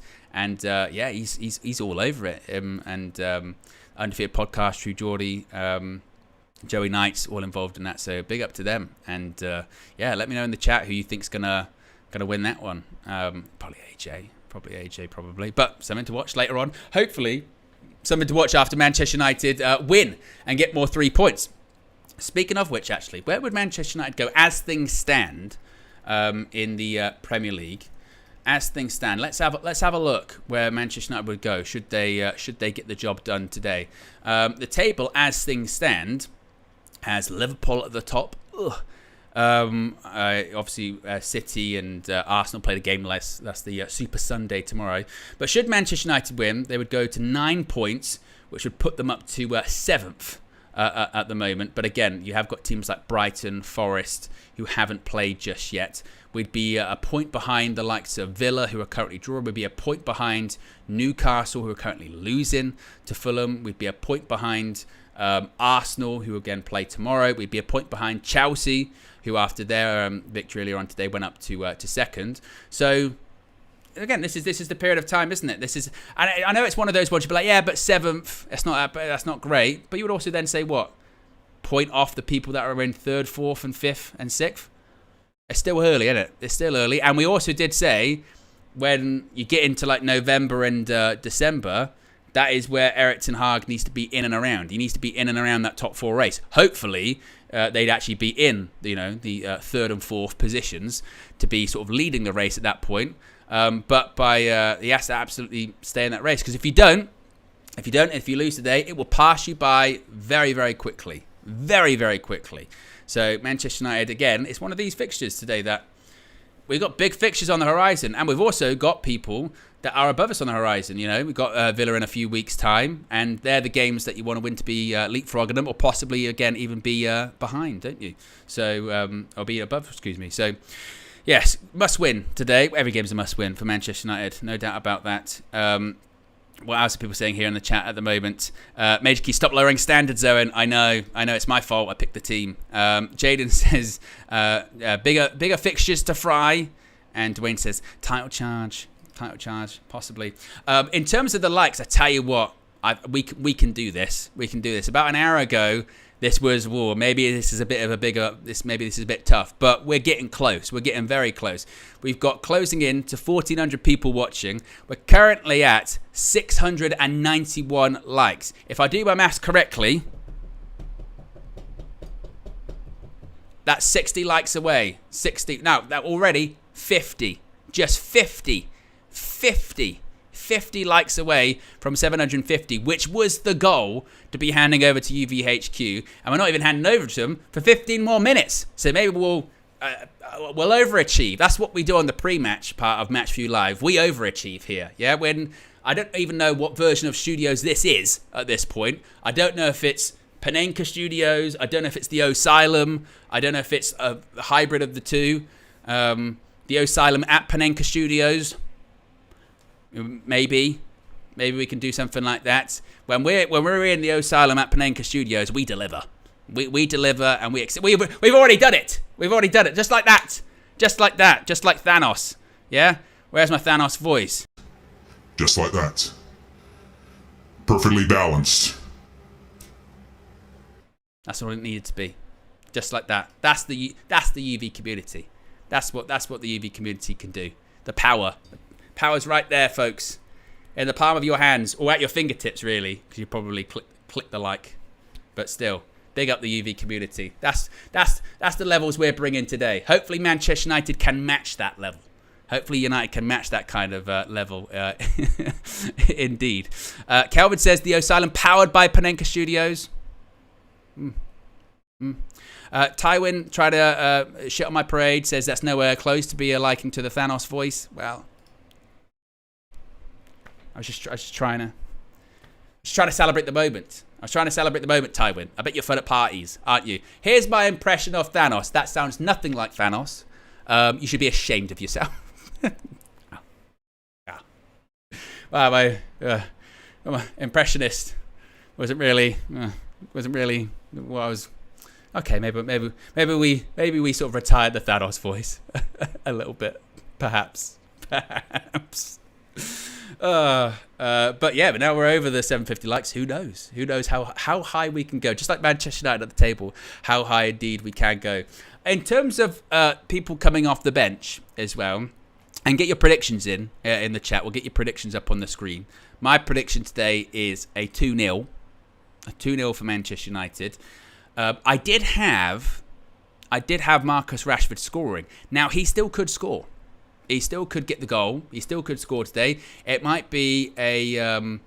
well, this is interesting. All right, here we go. So I mentioned that we were waiting to find out the reason why Marcus Rashford was on the bench today. Was it injury? Was it illness? Was it a disciplinary reason? What was it?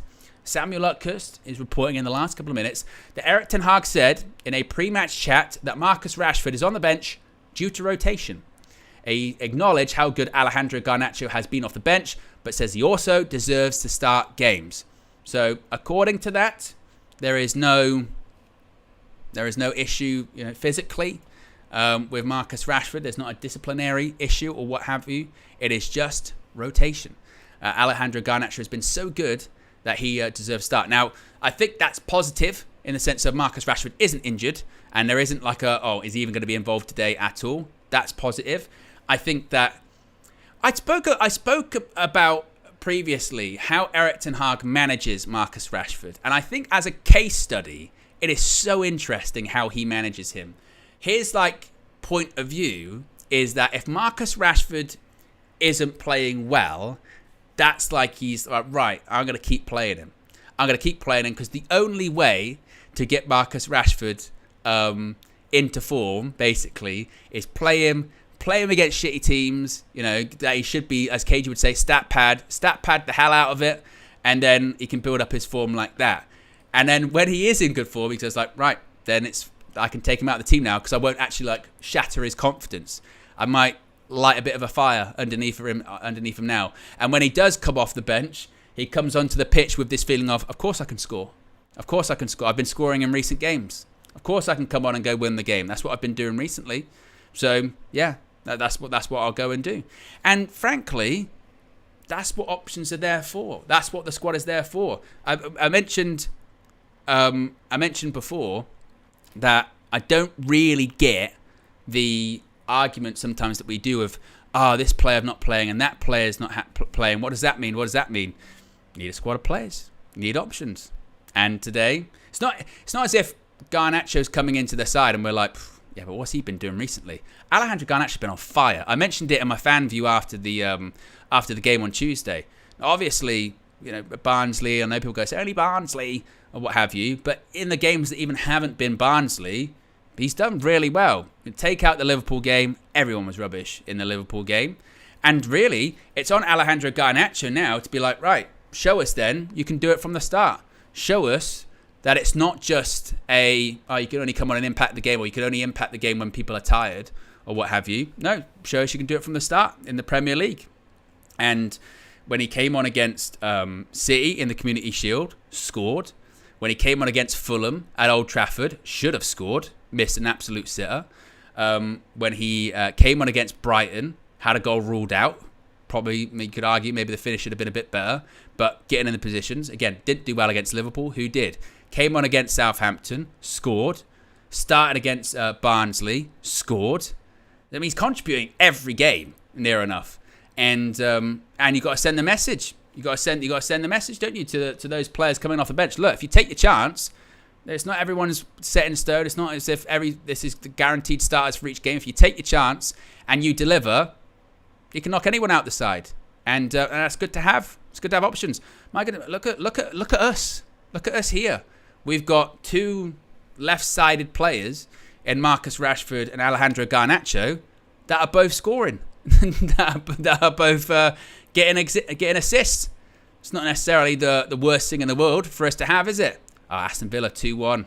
They've just scored against Wolves. That's what they do, isn't it? Unai. Devastating. That's what he is. And Ipswich have equalised late on against Southampton. 95th minute at St Mary's. Villa, that's what they do. As Daniel Luciano says in the chat, look at this. I mean, we are really, really hitting the milestones here at the moment. Can we make it 850 likes? Less than 30 to go. Less than 30 to go until 850 likes. Anything is possible here at the moment. This would be terrific. So if you haven't already, indeed, let's see how high we can go. As I mentioned, we'll be handing over to UVHQ in around 7 minutes' time, joining Flex and Mr. Marcel on the match view. So if you haven't already, you can join them once it goes over there.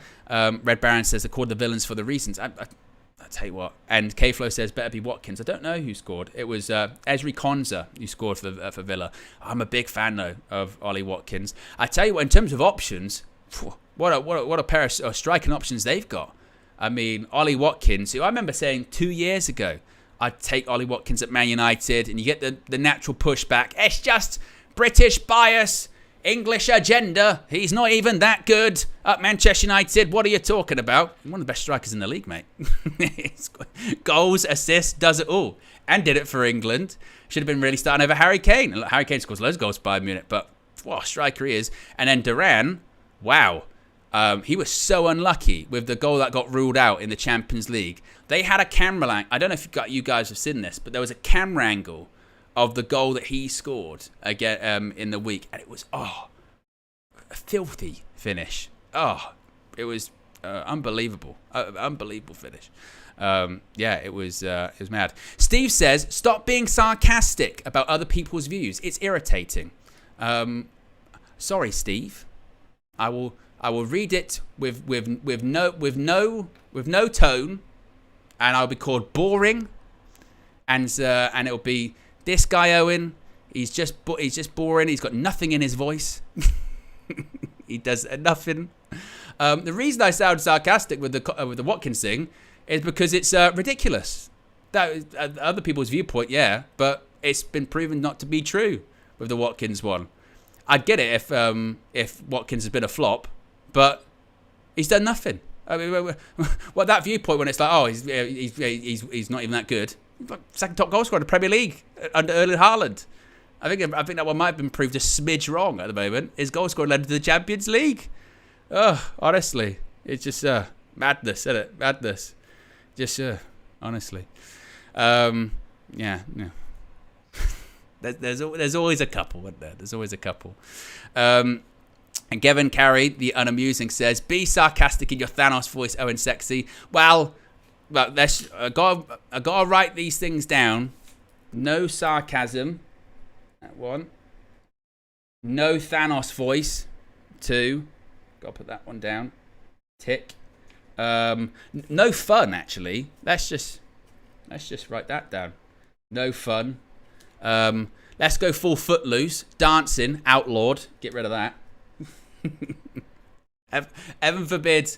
Heaven forbid on a match day we have some fun. That would be the worst, wouldn't it?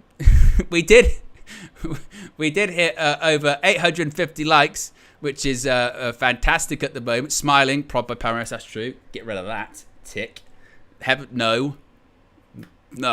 Let's not have that. No talking or whatever. I'll do it in this. It'll be all AI this time next week is what it will be. Yeah. A lot of fun on it. But yeah, we smashed the like buttons at the moment, indeed. And as I said, we'll be handing over to UVHQ very, very shortly at the moment. Remember to get your predictions in. We'll get your predictions up on the screen at the moment. I think I'm caught up with the super chats right now. Yes, indeed I am. What else at the moment here? Rob C says, just read every comment in the chat like it's a news headline and then move on to be a minute show. Yes, let's do that. I've had that one as well. Don't talk so much. Sirens in the chat. Or don't talk about football. remember that one as well. Can we not talk about this? Let's talk about something else. That's not Man United. Heaven forbid on a Man United channel. That would be a disaster, wouldn't it? No sirens. Fucking sorry. Let's put that on the list. No sirens. Tick. Done. Jeff Hutchins is going with 2-2 today at the moment. Well, actually, this is an interesting one. Has the starting 11 swayed your opinion either way? The United starting 11 or the Palace starting 11? We'll get them both up on the screen whilst you get your predictions in, actually. So once again, the United starting 11 is as follows. Andre Onana in goal, back four of Nusay Mazraoui, Matthijs de Ligt, Lissandro Martinez, Diogo Dalot. I tell you what, my Portuguese accent was strong there. No Portuguese accent. Get rid of that one. Rubbish. Diogo Dalot, Christian Eriksen and Kobe Mainu in midfield. Bruno Fernandes as the captain in the number 10 role. Amad Diallo on the right-hand side. Alejandro Garnacho on the left. Joshua Zirkzee through the middle. A strong bench that includes Altay Bayern Dia, Johnny Evans, Harry Maguire, Casemiro, Manuel Ugarte, Mason Mount, Anthony, Rasmus Højlund and Marcus Rashford. And Crystal Palace, of course, the home team. They've got Henderson, Richards, Gahey. Someone said it earlier. Lacroix? Was that it? Lacroix? Damn. I told you he'd score. Duran. Top player. What a player he is. I got the wing backs of Munoz. Is it Munoz? Lacroix? How would you say the right back? The right wing back. Wharton, Kamada, Mitchell, Nketiah, Eberechi, Eze, and Mateta. is the Crystal Palace starting 11 to face Manchester United today. Munoz. I was close. Was close to that one. Munoz. Yes. But what were people saying in the chat? Chris P. Bacon says reverse scoreline 4-0. Daniel Luciano. I tell you, we did 900 likes. Our aim was 750 before we hand over. Did we get greedy? Did we go 1,000? My goodness, that would be mad. Garsha's going with a 3-1 to Manchester United. Marion's going with, no, still 2-1 United. Crash Illustrations go with a 4-0. King saying more confident due to the starting 11. Prod by Palmeiras says 3-0 United. K-Float says, for me personally, can't say that, K, it's on the banned list. For me personally, I'm going for a 2-0. Daniel Luciano says 8-0. Oh, my goodness. It would be good, wouldn't it? It would be good to have the reverse of the 4-0. I don't know, again, how possible that is, but that would be nice. That would really, what's the phrase? Set the cat amongst the pigeons, I think they would say. And also, what do we need to get? Are we in positive goal difference at this point? Oh, we're on 0. We're on 0 goal difference. Standards on the floor. If we win today, clean sheet, we'll be positive. We'll be in a positive goal difference. 4-0, and then we can get the goal difference up. That's what we need. That's what we need. We're still not there just yet. 5 goals scored, 5 conceded. We've been created chances. We're one of the highest XG creations in the league, but at the moment we're still on that 0. We still can't get. 4 games into the season, we still can't get rid of that 0 goal difference. But today's the day. Today's the day. That's what we'll do. We'll do that today. That's what we'll do. Win today. Well, if we win today, we're going to get positive goal difference, isn't it? That's it. We'll win today and we'll get that positive goal difference. We want it to be high, though, don't we? That's what we want. Matt says 3-1 United. Merrin says 0-3 to Manchester United. Bertram says 4-1 United. Got 2-1 from Michael. Red Baron says 3-1. Reserve Best says 4-0. Ericsson, Fernandez, Xerxes, and Ugarte. Ugarte maybe coming on to get a goal, perhaps. Maybe that's what happens as well. Red Baron says Christian Eriksen hat-trick. Well, he did score 2, didn't he, against Barnsley in the week? So anything's possible. And he did score the 2 when Bruno Fernandes came on, if I'm not mistaken, right? Did Bruno get the assist for both the Eriksen goals? I think he did, didn't he? I think he got the assist for both of those goals. So maybe Eric liked what he saw with that, and he says, I want some more of that. Christian Eriksen, couple of goals. Bruno Fernandes, couple assists. Maybe Rasmus Højlund off the bench, back from injury and back on the score sheet. Maybe it'd be Marcus Rashford off the bench to get the goals today. Hey, options. A bit of a quote here from Erik ten Hag, giving an explanation why Manuel Ugarte is not starting for Manchester United today. He has said, Ugarte needs time to get used to English football. He will be great for us. We want to integrate him slowly and in a good way. So that's what he is saying. That's his reason for why Manuel Ugarte is not starting today. They're still taking their time with him and integrating him slowly, which I suppose is easy to do when you're winning. Not easy to do when you are losing or when you don't have any other midfielders, right? It's easy to do when you don't have those options. I mean, I think many people did still expect him to start today, but he is not. Instead, it's going to be Christian Eriksen. We're already 60 likes away, by the way, from 1K likes, which is amazing considering the aim was 750 before we hand over to UVHQ. We will be handing over very, very shortly. Before we do so, let's get some more people's comments in the chat here, see what they are saying. Some people are saying, here's the Premier League fixture results. Villa won 3-1, Fulham won 3-1 against Newcastle, Leicester won was 1-1, I think that game was. It's moved now, which is annoying. Damn. I was gonna do the classified rundown, but I can't really do the voice. Remember that the Barclays Premier League, and they'd have the really classified rundown. So of course, Chelsea won 3-0 at lunchtime. Aston Villa won 3-1 against Wolves, or winning 3-1 against Wolves. Fulham won 3-1 against Newcastle. Southampton won. Ipswich won. A last gasp equaliser at St Mary's. Tottenham, after going behind in the early 30 seconds of the game, they managed to recover 1-3-1.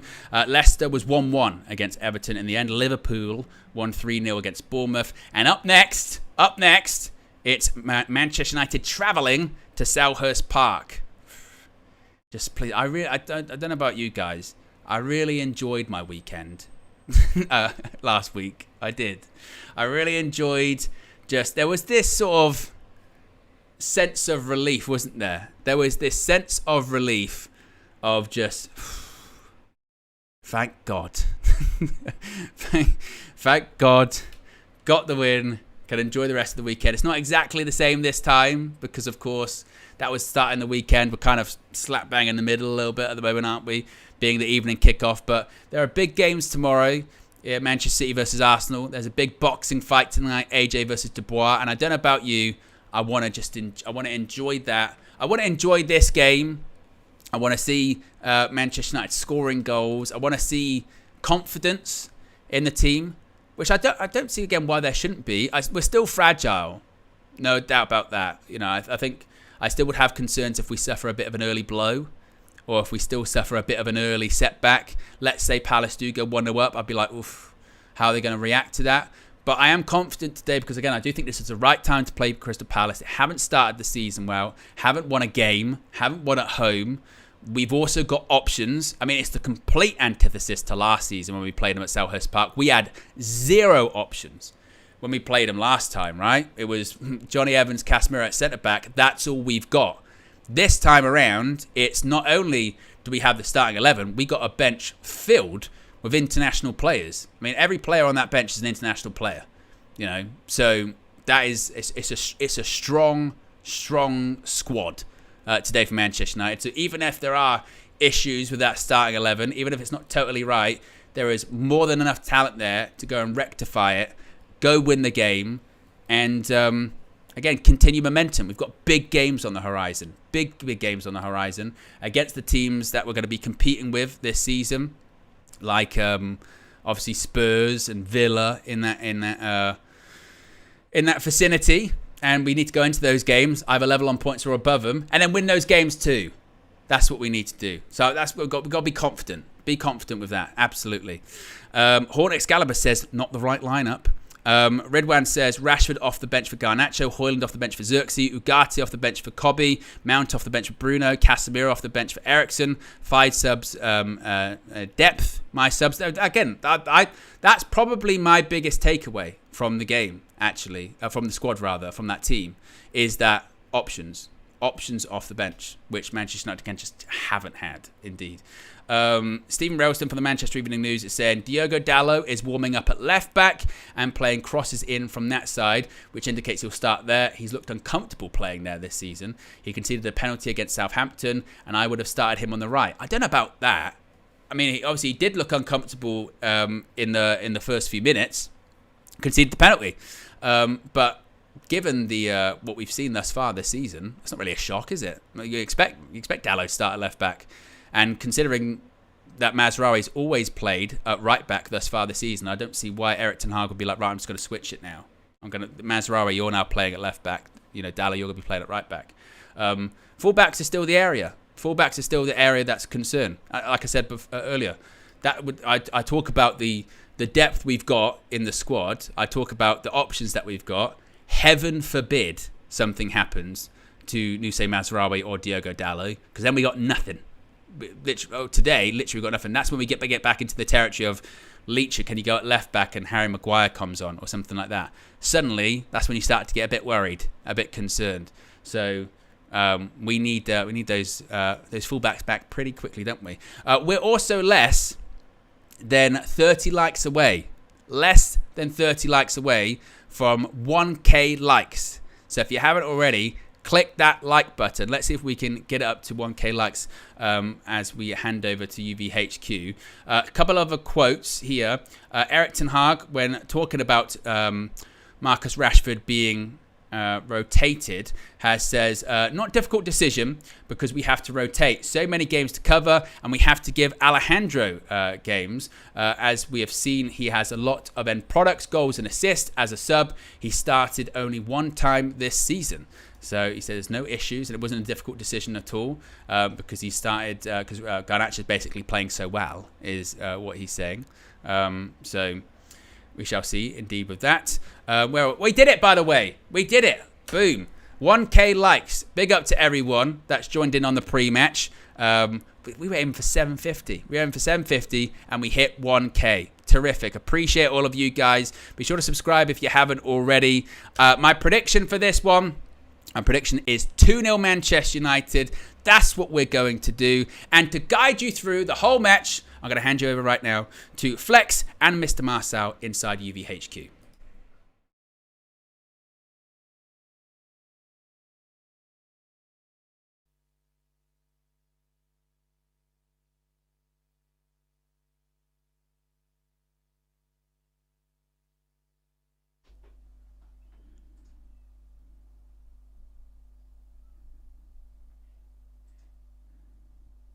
Yes, people, what's going on? Big up to Owen. It's time for the match view. He's passed the baton into UVHQ. Shout out to Owen for the last couple of hours. He has given us 1,000 likes. That you can't say better than that. You can't say better than that. Welcome to the match view, guys. We are about 20 minutes away from kickoff. Myself, Minna, Marcel inside UVHQ, KG the disgrace. As soon as it's Riyadh season, don't see him. He's gone. AJ Dubois gone to the boxing. Hope it's a shit fight. I hope that in the first 30 seconds there's a knockout and it's all over. So he went there for no reason.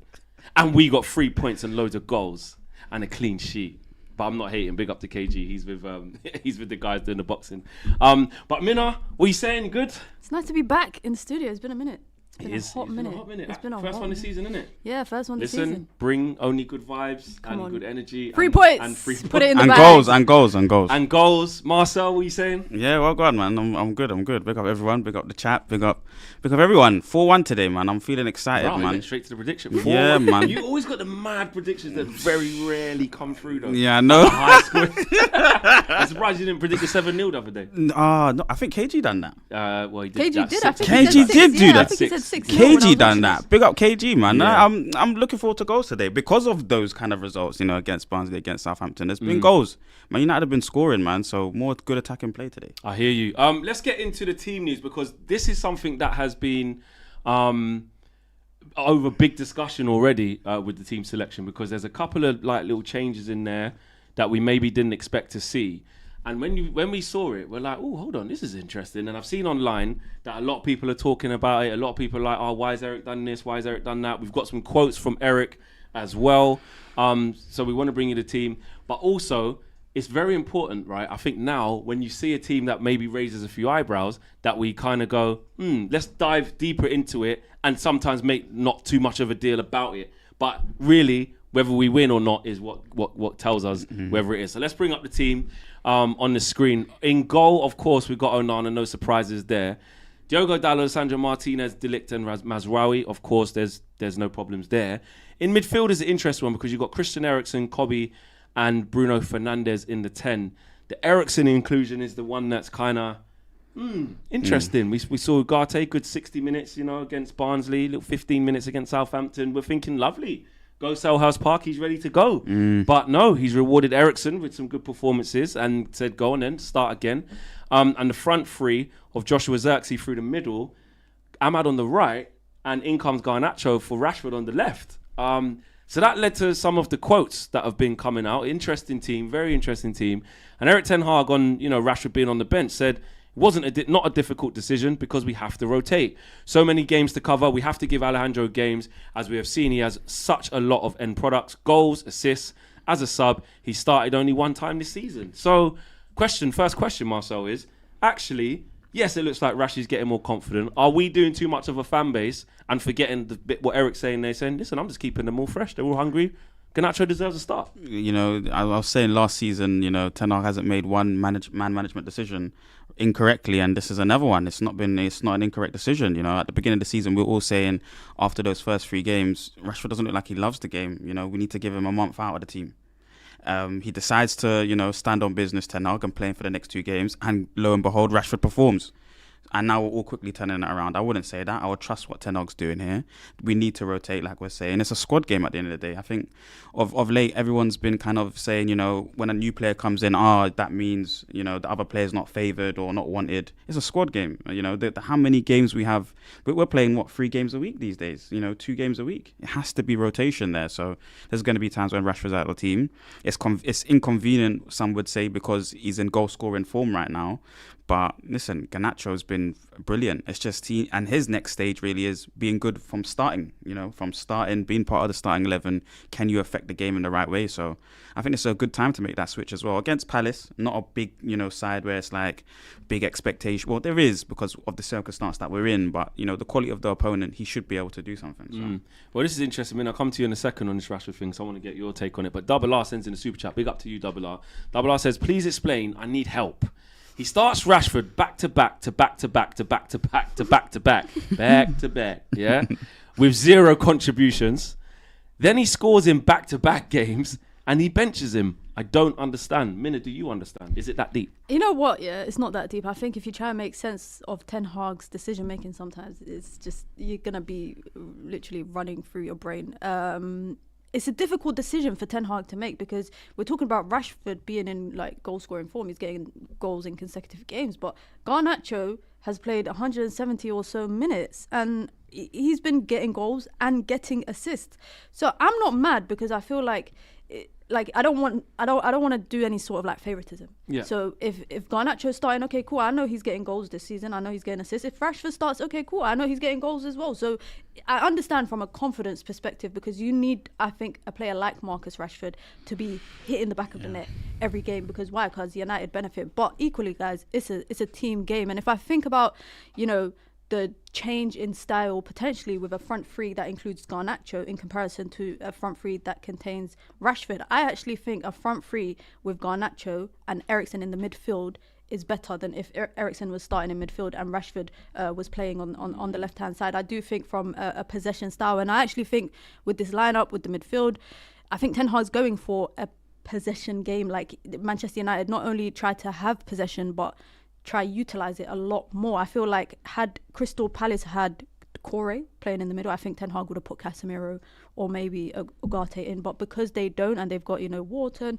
they've got Kamada, etc. I think Man United are going to look to not only just dominate possession, but look to make something in the game with the possession they have, you know, like not to just waste the ball all the time. They ain't going for recoveries. They're not going to go for midfield battles. They're just going to go for, we're going to get the ball, we're going to recycle. If it's not Bruno, it's going to be Eriksen. And I just hope when the game starts, it's a double pivot of Eriksen and Kobe where they play essentially as like 2 sitting midfielders.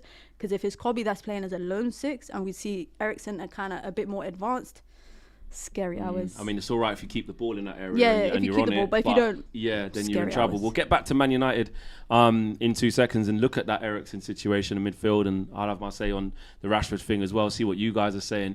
But let's take a look at the Crystal Palace team. Not much in terms of surprises from them, but like you said, the Corey is not in there. He picked up an injury. They've got Dean Henderson, KG's favourite. I'm sorry, there's no favourites today. There's no favourites today. Dean Henderson needs to hold it today. I need him picking the ball out the net non-stop multiple times like Aaron Ramsdale. They got a back three of Chris Richards, Mark Gahey, and Max Lacroix.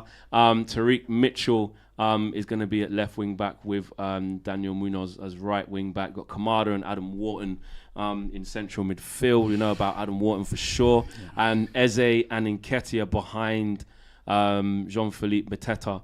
And they're kind of like inside forwards the way they play because they get the width from the fullback. So you're not really going to see too much of like, it's not like an Eddie Nketiah and Eze fully wide. They play kind of inside forward. But you know that worries me more. Yeah, because it's almost like a hybrid because there's going to be times where they will drift into wide positions to give the width maybe when they need to. But then when it becomes dangerous is when, especially with Eze, if he drifts from outside to in and he occupies those little half spaces in between the defence and the midfield, we know what Eze's on. And this is why I was obviously in my head. I had Ugarte down to definitely be starting. But when you look at the midfield for our team, like you said, it's Kobe Mainoo, Eriksen and Bruno. Someone needs to take that role on of being aware and connecting with our back four for when Eze wants to pop up in them little half spaces, because if you allow him to get the ball turn, drive at you, it's big problems. If you allow him like space and time, half a yard, edge of the box, he's shifting, he's whipping. Do you know what I mean? He's sliding man through. He's very good. Man. We know how good he is. Now, I'm not saying that that's the be all and end all, and you know he's not Messi. But what I'm saying is we have to be very aware of that. Now that brings us into our midfield with this Eriksen thing. It looked like a shoo-in that Ugarte was going to play. Here's what Erik ten Hag said on Ugarte. He said, Ugarte needs time to get used to English football. He will be great for us. We want to integrate him slowly and in a good way. Obviously, us as fans, we're like, listen, man's played against Southampton, 15, whatever, light, no problem. 60 minutes against Barnsley, just throw him in. But Ten Hag, like he says, he's with these players, he's in the training. They want to integrate him slowly. Do you feel that's the right decision, or would you have started him? I think I would have started him just on that tactical kind of outlay of the 2-11s. I think it's going to be a 4v3 then in the midfield when the two wide players go left attacking mid, right attacking mid. It will be 4 versus 3 in there, and then they've got a lot of energy in that midfield of Wharton. Like the creativity from Eze. But in the Southampton game, I think Ugarte was making a lot of fouls. He was making a lot of fouls in that game. Yeah, so, he's going to be a high volume fouler. Yeah. So maybe he's just being a bit cautious in terms of how he is as a player, to get used to the speed, to hopefully to be less of a high volume fouler, even though he is, and I know he's very aggressive to go and search also for a high the ball. volume tackler successfully. Yeah. So. But I like what Minna's been saying, really. I think maybe we're trying to retain the football this game. So if we have more of the possession of the ball, then maybe we don't have to be fouling as much, and we don't see Crystal Palace in our half as much.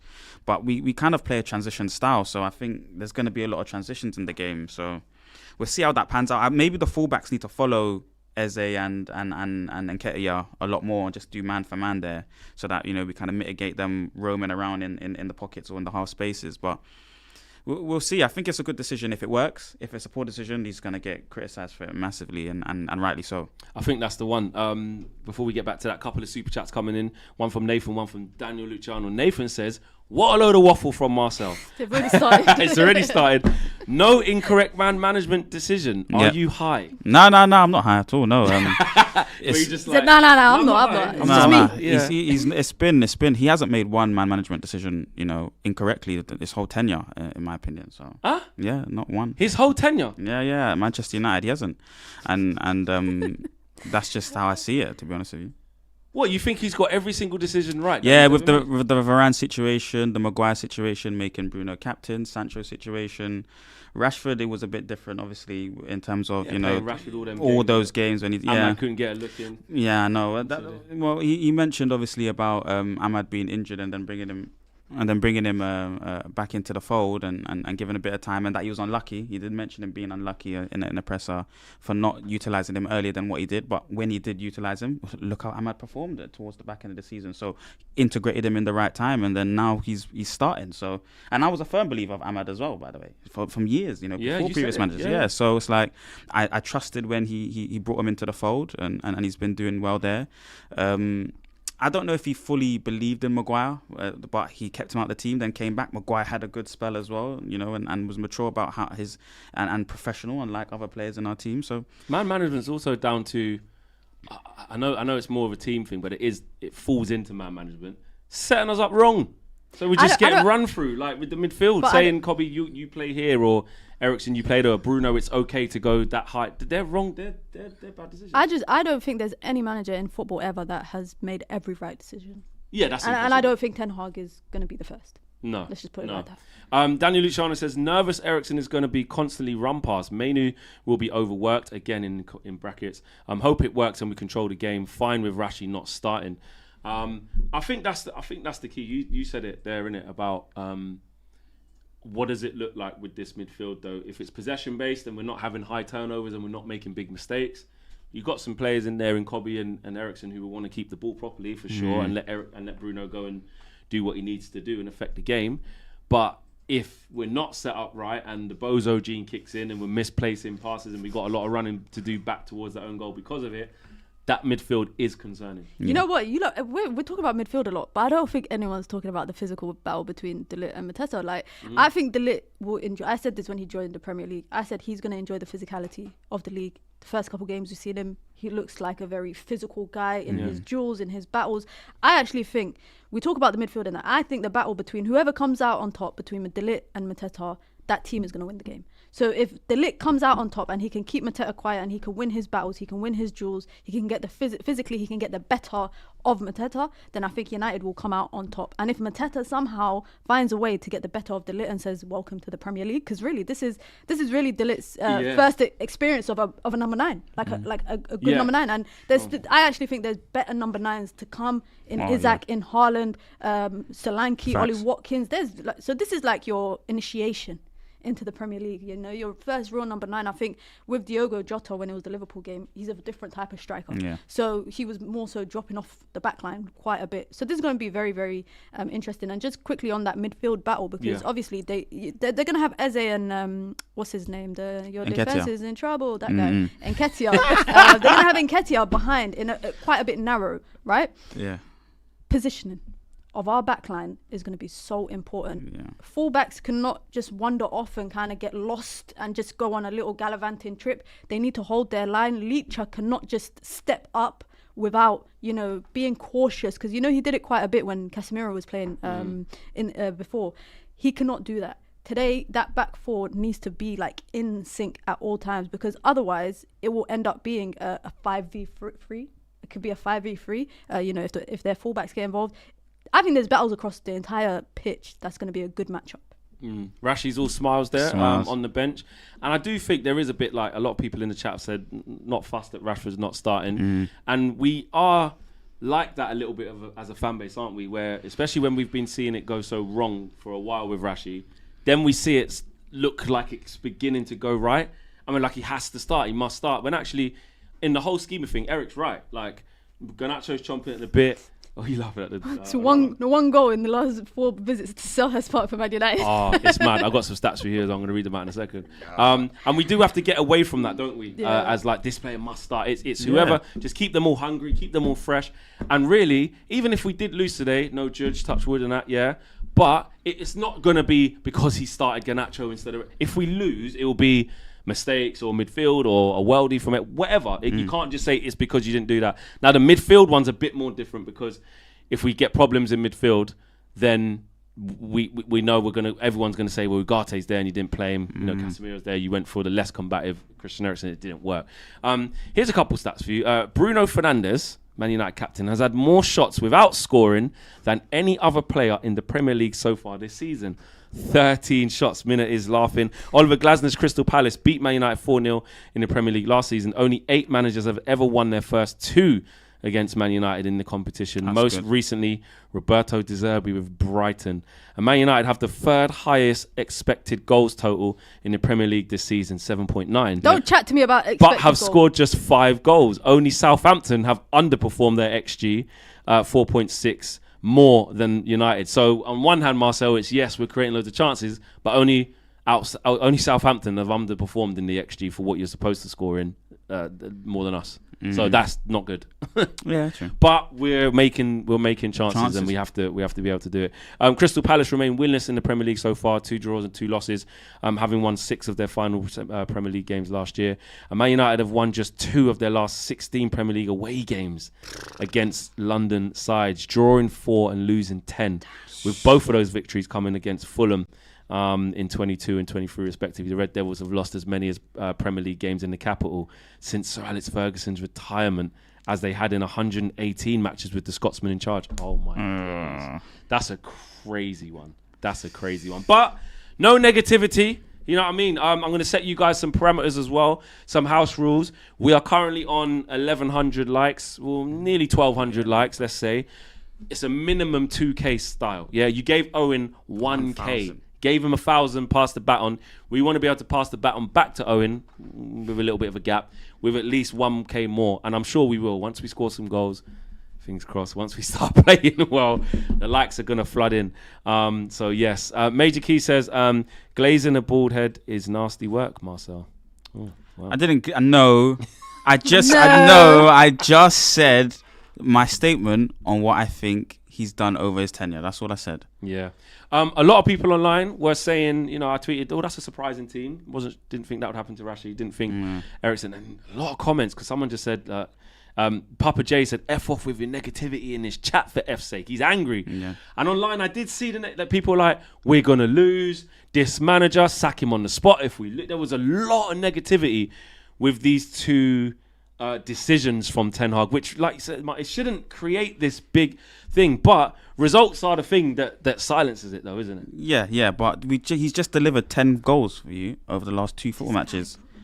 He's just delivered 10 goals. No, but come on, you're saying the manager delivered it, bro. Barnsley wasn't. The manager didn't deliver the 7 goals. He puts the 11 humans out on the football pitch. You can't give him with the a full credit. plan. You can't give him the full credit. That's my point. Okay, no problem. But we shouldn't be so negative when we've set up playing the exact same way. You can see the style of play against a lesser opponent, but you can see the free-flowing attacking football that we had against Barnsley. Now you need to try and replicate that and get 3 goals or 4 goals against this team now. And we should be saying, you know what, there's been a lot of times we've wanted to see Garnacho and Ahmad both starting. How exciting I'm is that? excited to see that. Garnacho's, you know what I mean? He's excited. He's hungry. He's in good form. It's not like we're bringing in a player out the cold. He's not in good form. But there you go. There's kickoff. Oh, they're going forward straight away. Yeah, Rotted. Eze on the ball straight away. Tackle. They went forward straight away. You know, normally you get a little pass back and set up the play. Gavin Carey, the unamusing, says Mina, Fleck, and Marcelino. Glad to be joining you. Big up to you, Gavin. Gavin Carey. It's so hard to say that. Gavin Carey. Yeah, it does the reverse. But we have kicked off. Let's see how we start. Ericsson, little we're wearing the 3rd kit today. Wearing the 3rd. Is this the first time we watch the season? Yeah, it is. Looks nice. Yeah, it does. All in white, mate. Real Madrid-esque. I thought it was going to be blue today, but yeah. Don't do that. All right, so let's see who's going high now. So Wharton's just picking it up there. So look, it's exactly what I thought. It's Ericsson in and Bruno together, and Kobe by himself. Yeah, sorry, 8. Yeah, not 10. In this passage of play, but then that Kobe's just gone a bit further forward. So we'll let it see. We'll let it play out. Let's see. Whoa! No, please! I swear. I swear. He tried to lob him, innit? He's feeling himself, you know, Mateta. Is this definitely a foul, by the way? He slips. He clips him. Oh, he clips. Yeah, okay, all right, cool. Okay. I was thinking, whoa. He clipped him. I saw it. Yeah, but it's a tangle of legs, though. He didn't actually mean it. It was just a. You could let that play something. Oh yeah. no, laces are done. Yeah. What about the time when he destroyed his whole boots and mashed up his whole laces? Laces, yeah. Now he needs new boots. I guess you could say he's a bit light on his feet. Oh well. Yeah, you get out. I hope the mics are so bad you didn't even pick up what Josh just said. It was an absolute disgrace. Amen. Get Dillit some new boots, man. Where's the yellow card as well, stamping on him like that? What's he doing? What about that? What, did he mash up his laces like that? He's just cutting it off. He's cutting it off. He's cutting off the whole thing. He's going ref. Can't one of the medical staff just give a pair of give him another new boot. boots? Take your boot off and give it to him. Give him the foot. We need to be careful though, because our big centre back is off the pitch right now. So don't do anything stupid. That's a good little bit of hold up from Zaxi. That is good from Zaxi. Or Ahmad. That is good. Corner. Well done. Good. Early doors. Dillit, change the boots, man. Get back on for the corner. Yeah. Come on. We need you, bro. We need you. What's the chat saying? Is that him? Yeah, that's him. Let's go United. Put timer on. Says 30-30. We got a timer on? Okay, good stuff. We're in there.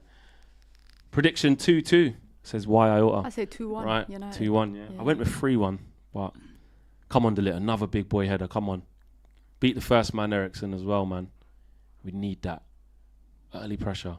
Oh, he's lofted it. Back post. It's Dillit for real. Back post. Got his head on it, though. Right, let's get back. No counters.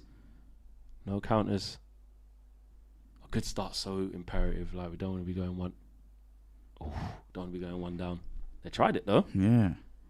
Shut up, Dean Henderson. Put your hand down. Don't put your hand up. Don't signal to your teammate. I don't know what it is. I can't stand Dean Henderson. I'm not that incensed. I know he done that little TalkSport thing when he said, you know. No, even before that. Oh, yeah. I don't know. It's just his vibe. Yeah, his vibe. Really? He gives me bad vibes. I don't hate him as much as like. Oh, hate is a strong word. Yeah, not hate. Sorry. Why KG hates him? Dislike. You know what KG's like? He's just like, I hope he concedes 8. KG hates Zaxi as well. Bruno special. I tell you what. Yeah. Don't foul him though. Yeah, he could have just taken a touch there. Rotated it. Yeah. Take a touch, set yourself. Because Zaxi's done well there to win it back. He just wants to get us up the pitch, Bruno, you see. It is 2-8 though with Kobe there, look. That's like the beginning of last season against Wolves and that. Yeah. Oh, Bruno's giving it away again. Kamada is my guy, man. But today I don't. Oh, he gave a foul. I don't want him to have a good performance. What, you got him in your fantasy then? No, I just liked him since he was at Frankfurt. What? Please say we're looking. I was I've going liked to him say. since he was at Frankfurt, but he's not been good for Palace. So I mean, Glasner, listen, good manager. Like, when he came in last season, look at the turnaround they've had. And for us, we cannot go here tonight and kickstart their season. You know what I mean? 2 losses, 2 draws for them. They haven't got a win yet. Let's, you know what I mean, get them on the back foot by being 1 down and ask questions, man. Facts, man. We got to do our job today. Yeah. did you guys see that in Eric Ten Hag's first 4 games in all his seasons, he's had 6 points Really? Yeah. What, in all his seasons as a manager? as a United? Oh, so right, this yeah, is his yeah, third yeah. season, so 3 seasons in a row Yeah. he's had 6 points after. Yeah, 4 because the games. first season we got licks off, Brighton and 4-0. and then we went and beat Brentford, Liverpool and Then beat Southampton. Liverpool and someone else, yeah. And then second season, Spurs got licks, Arsenal got licks. Yeah. Well, I would like to say we're going to change that, but like you said, it's just happened again this year.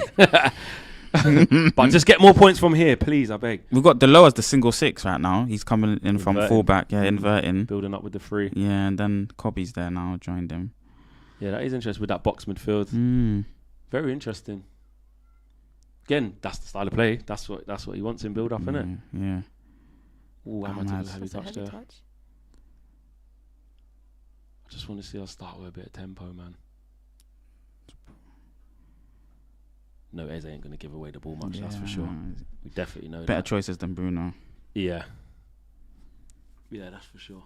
And apparently he was mad that There you go, he make him didn't- go back. He didn't get any offers this Who? summer. Oh, Eze, is it? Why Apparently didn't we the go? chairman was shocked. Oh, yeah, In the Steve interview, Parris said it, yeah. He was shocked. Why don't we go for him? Whoa. You know, We were the only people that really had any kind of talk inclination. of, oh, maybe United are looking at him. But There's talks of us getting him next season. Oh, That that would was be really a- good. how old is Talking he? He's about like 26, right? 26, I think. That would be Something really like good, that. you know, if we can get him. Plays football in the right way. It would have to be a natural pivot away from Bruno, I would imagine. We need 'Cause that. on the left, it's like, Mazraoui, chill. that's a risky Lucky took a shit pass. touch there. I All right, thought- come on, guys, let's play. I thought Mason would have been the guy, but Eze would be a good look, to be honest. It's difficult with that back 5, though. Look, there's 3 centre backs around Xerxes. Have we ever been good at breaking down banks of 4 like that, you know, like opposition Banks when of they 5 sit back? Banks before. of No, 5 Oh, even. yeah. Just- but just we two back- struggled in Ten Hag's first season in Europa League. Doing I don't know that, if you innit? remember, Yeah, but we yeah. struggled against teams that were literally sitting back so deep. Yeah. Come on. Into Xerxes' feet, he was showing short there. That midfield, I can just see purple, like it's a Rabina ball. Yeah. All I can see is Looks like there's purple. more of them. Yeah, isn't it looks like there's buried them. there? Yeah. Do you think that means that they're trying to kill the game, or they're just trying to feel their way into the game? They're gonna sit back, see what we do. I think that's what they're gonna do. Yeah, I think that's the tactic. I think they're engaged. They're engaged. Yeah, get around a bit. Is that going to go out? Yeah, You might is. keep it, you know. Nah, he might. No, unlucky. Yeah, I think that's the game plan. They're engaging in that sort of middle third, letting us have it in theirs. As soon as we get into their middle third, I think they'll be a bit more aggressive. But yeah, it is one of them we're going to have to work out, because their wing backs will give them that width. They will go. I remember in Ten Hag's first season, he said that we play our best football with Martial. I think Xerxes is that kind of player that drops off the line as well, the Make it defensive stick. line. Yeah. Well done, Kobe. There you go, man on. Watch out, Ahmad. That's it. Get the width now. Give it back to him. Now get a little bit of spell in their third now. Ask a few questions. That's poor. That's poor. not good. Oh, good tackle. Well done, Ericsson. What? No. What? It might He be went a around message him. from innit? yeah. Fair enough. I hear it. But just little things like that. Obviously, Kobe tries to play a ball into the forward. It's not good. It's not good enough ball. Gives away possession cheaply there. Those are the little things we've got to cut out. Like, if you want to be crisp in the opening stages and phases of a game, like, I still think we lack that. Do you know what I mean? Well, we definitely lack Definitely that. do, yeah. Like, good, strong starts where we're just on the front foot.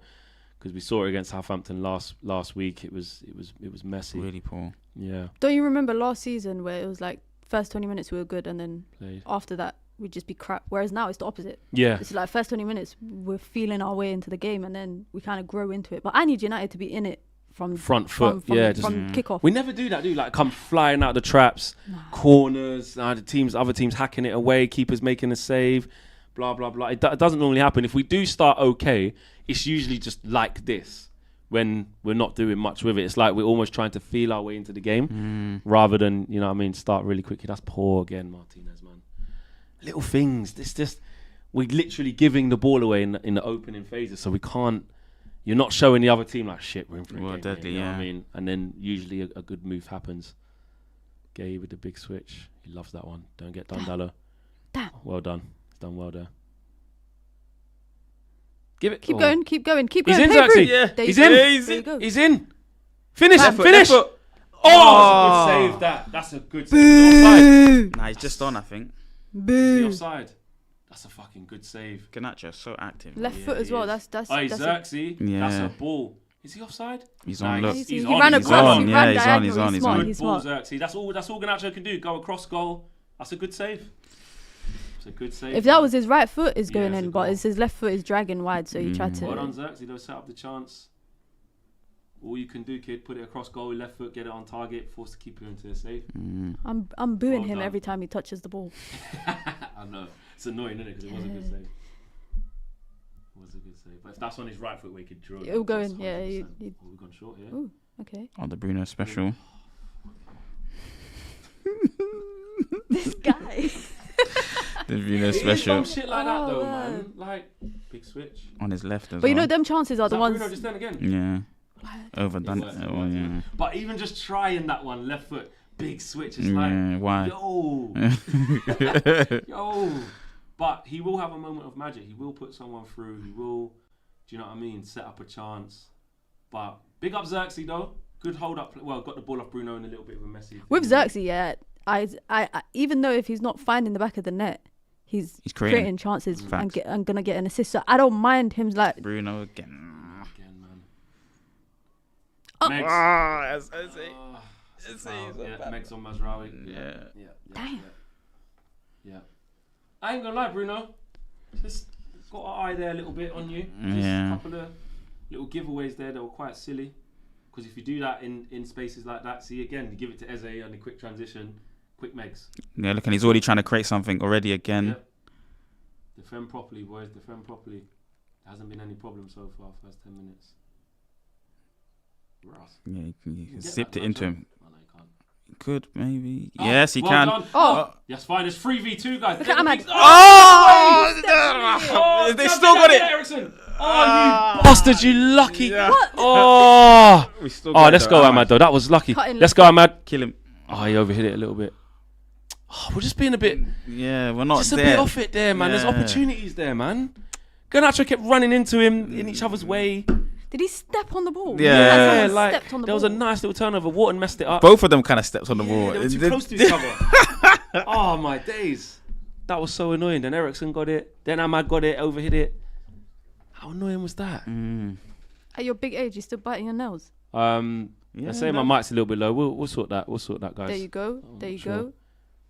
That's a Good, corner. Well Yeah, it done. is. Well Hey, done. well done, Ahmad. Well done. He nearly done. slipped there.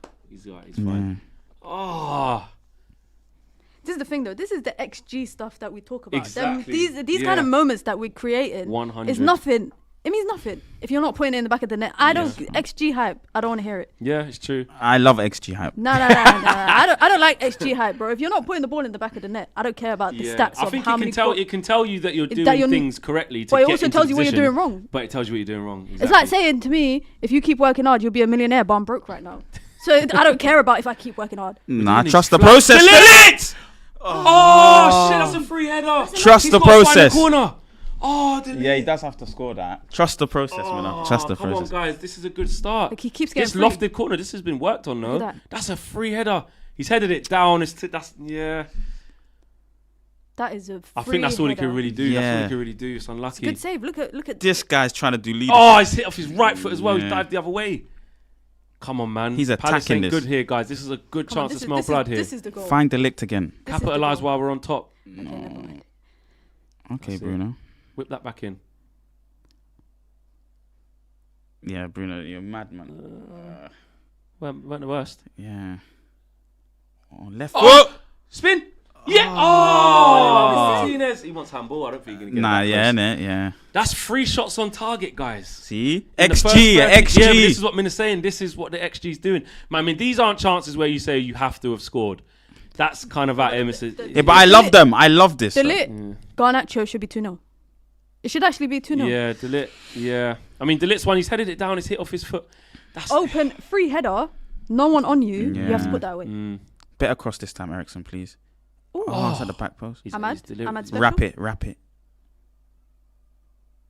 Get that back in. Oh, it's too much on that, man. Yeah, who's that? Martinez. Oh, man. And these are the sorts of things, like, on one hand, it's positive because when we're just saying we don't usually start quick and put some like, we've started very well. Palace don't look very good at this in this period of the game. Suffering. But that thing, what you say, Mina, like, it's got to count for something. Yeah, innit? facts. It's got to count for something. Could we have been more clinical? I mean, what's the one? I wouldn't say Garnacho must score that. The Delict one. Come on, he's headed it down. The header technique is wrong, but everything else he did right. Yeah. But 4 shots Go on on, target Xerxes. already, well done, but Xerxes. there's no goal. There Well you done, go. Xerxes. That's brilliant. There you go. One touch. Oh, football. Ahmad unlucky. Just Ahmad one touch unlucky. football. Win it back. Comfortable. Well done, guys. Them little exchanges there. Yes, We're doing the pinball. right stuff, though. But now it's very important, and these, like, don't switch off. Don't make a stupid ass mistake. We're in a good moment here. We need that goal, though. Need that first goal. Xerxes does not play like a 9 at all, innit? He's so proper defensive. off. Yeah, Yeah. he's helping out with the He's a 9.5. defending. Yeah, he's a 9.5. Like, Hopefully it's that gone will go to out. him. Yes. Well done. More of that, guys. I think More of that. Iraola will be really annoyed with their start here because Palace they haven't clicked. They're not We're putting not playing passes Bournemouth. together. We're not playing Bournemouth, bro.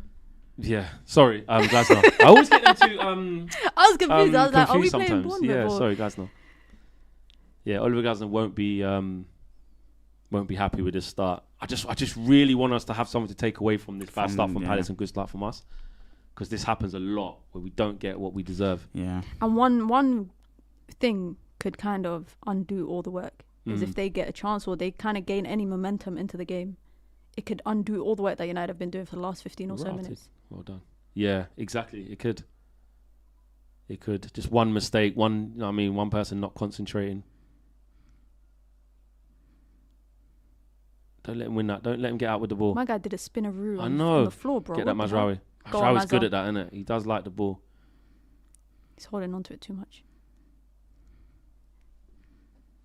Well done, Martinez. That's a good tackle, but we'll get that. Clear up. There you go.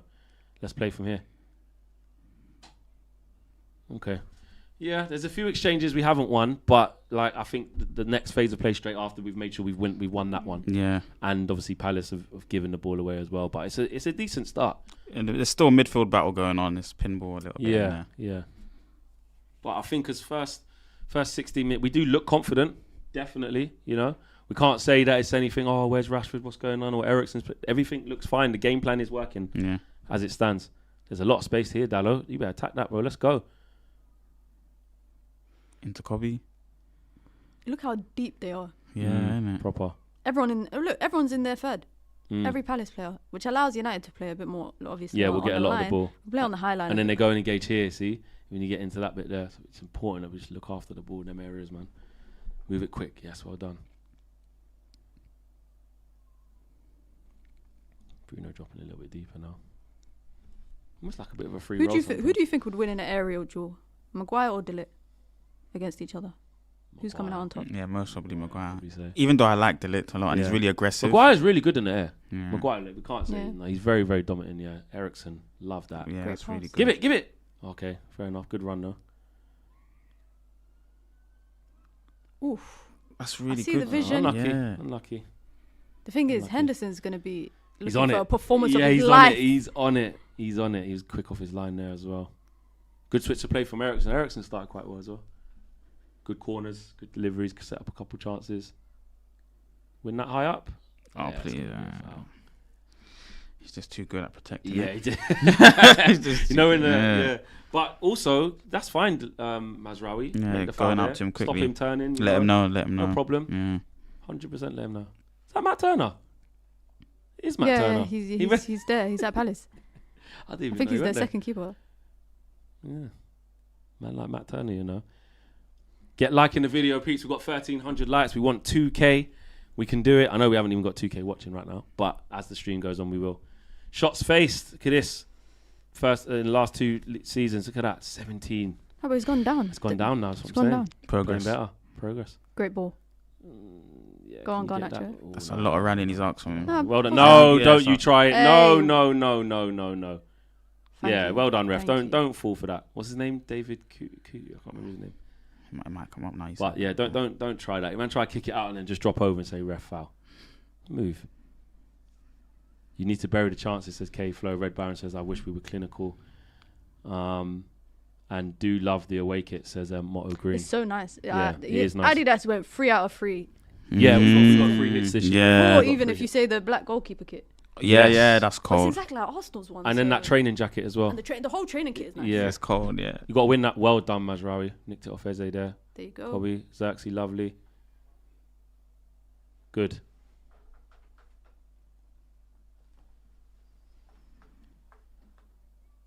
Kobe, don't turn that. Why are you going into... He went the was wrong about way to go then, wrong innit? Yeah, he direction, went the wrong way. But it was a foul. It looked like he hesitated and then turned the wrong way.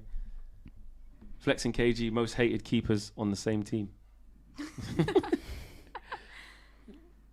Oh, nick that. There you go. You don't want that? Oh, no, you let him get that. Get in there. Get back there, Dallo. Yes, Dallo. Yes, Dallo. Well played. Get at him. 1v1. Keep it. Oh, hit off him. Ha! Hoyland's on the bench though. So Yeah, it's Hoyland's mad. on the bench, yeah. We've actually got a good That's bench. what I mean. It's for a strong once. Rashford, for Hoyland and Mount on the once bench. we've got a good bench. It's good Ugarte options. on the bench. Casemiro on the bench. It's So, good options. yeah, for the first time in a while, we got a lot of strength in depth there. I just want that first goal, man. We need it. We need it and we deserve it so far, but Oh, wow, Right. Hendo. It's That kept goal? on. okay. We'll take it from there. No problem. Ball, that's the one. That's good. Palace are letting you have that. Oh, Bruno, come on. That's an easy pass, Pass brother. to Ganache, man. Bruno, man. It's little things that, like, right now, we should still have the ball there. Yeah. Do you know? Trying to build our way. One ball. Just stand up. Watching Ketia.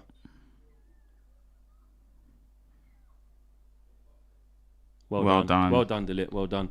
That come from the turnover from Bruno. Like that shouldn't have happened. Yeah. It shouldn't have happened. That's a few times we've done that. Actually, we ain't got no player watch. Yeah, You man. know, you want to do Bruno watch? No, thank you. No, thank you. Wow. I'm good. Who do you want? I'm good. Anyone but him.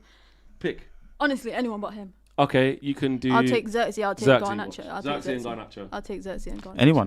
Let me know. You go for Ahmad and Bruno. Yeah, thank you very much. I'll go for Kobe and... Actually, I'll go for Delit and Ericsson because people didn't really think he should have Just started, yeah. Let's see what he's doing. Remember your players, peeps.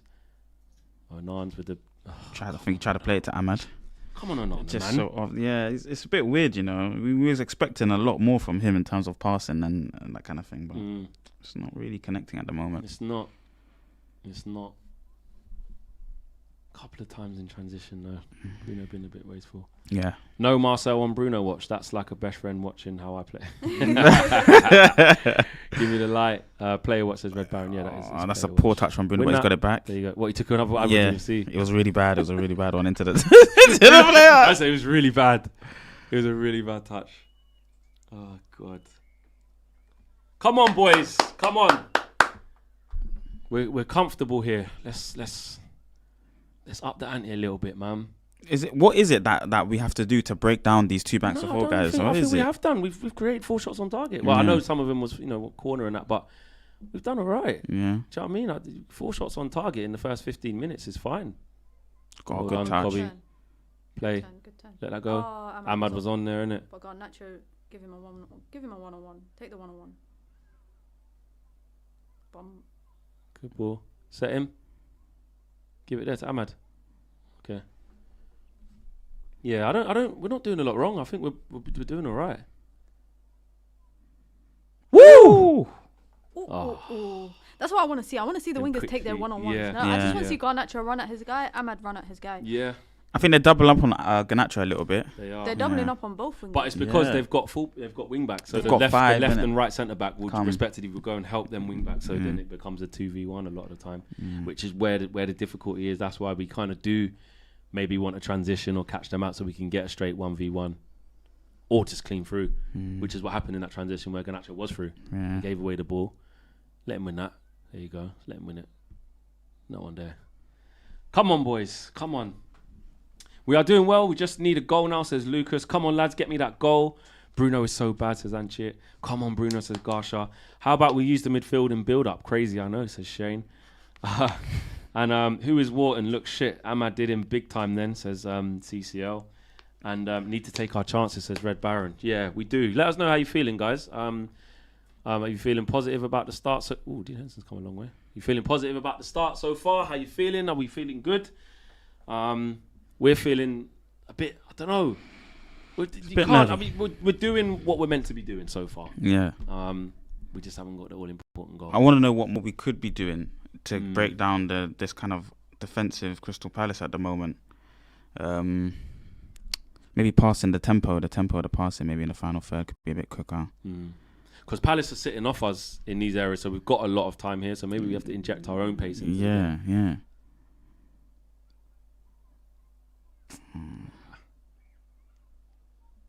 Unlucky.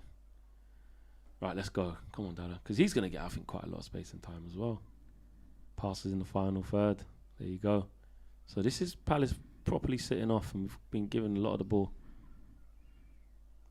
A lot. Yeah, they're not high pressing us Not at all. Yeah, Not at all. That's not the plan. You know, some of it you got to give to Glasner. They're saying that's what their game plan is, but has it been working? Not really. They haven't been great, and we've had all the shots. Just need a goal. If anything, just keep doing what we're doing. Do you know what I mean? As long as you don't make a mistake. But if it ends up 0-0, you know, Oh, of course. does that mean like our build-up's not good enough then to break down? Well, it depends if it ended up 0-0 with us creating loads more chances but didn't score. Because the build-up, if you're getting chances but not finishing, the build-up's fine. It means you're just not clinical. Do you know what I mean? And that's been the problem. We're sort of saying there's 4 chances there, which should we have maybe taken 1. I still feel like, let us know in the chat as well, guys. I still feel like I didn't see one of those 4 on target, and I'm like, how have you not scored that? I didn't get the feeling of that. De Ligt the De Ligt one you're saying is more should score. That's an open header, unmarked. You do everything right, and you head it down. Anywhere else, I think if he headed it a bit, straight somewhere, or a bit higher up, it's a different story. And I actually think the save was a bit lucky because it hits his knee. off his exactly. Hits off like the and inside of his knee. And he's kind of going the other way. And what De Ligt maybe was aiming for is headering it down between the keeper's legs. Yeah, exactly. So that could have been the case. Get that ball out of your feet. Tyreek Mitchell is grabbing up Amateur. Look at that. Roughing him up. He's grabbing him up. Roughing him up.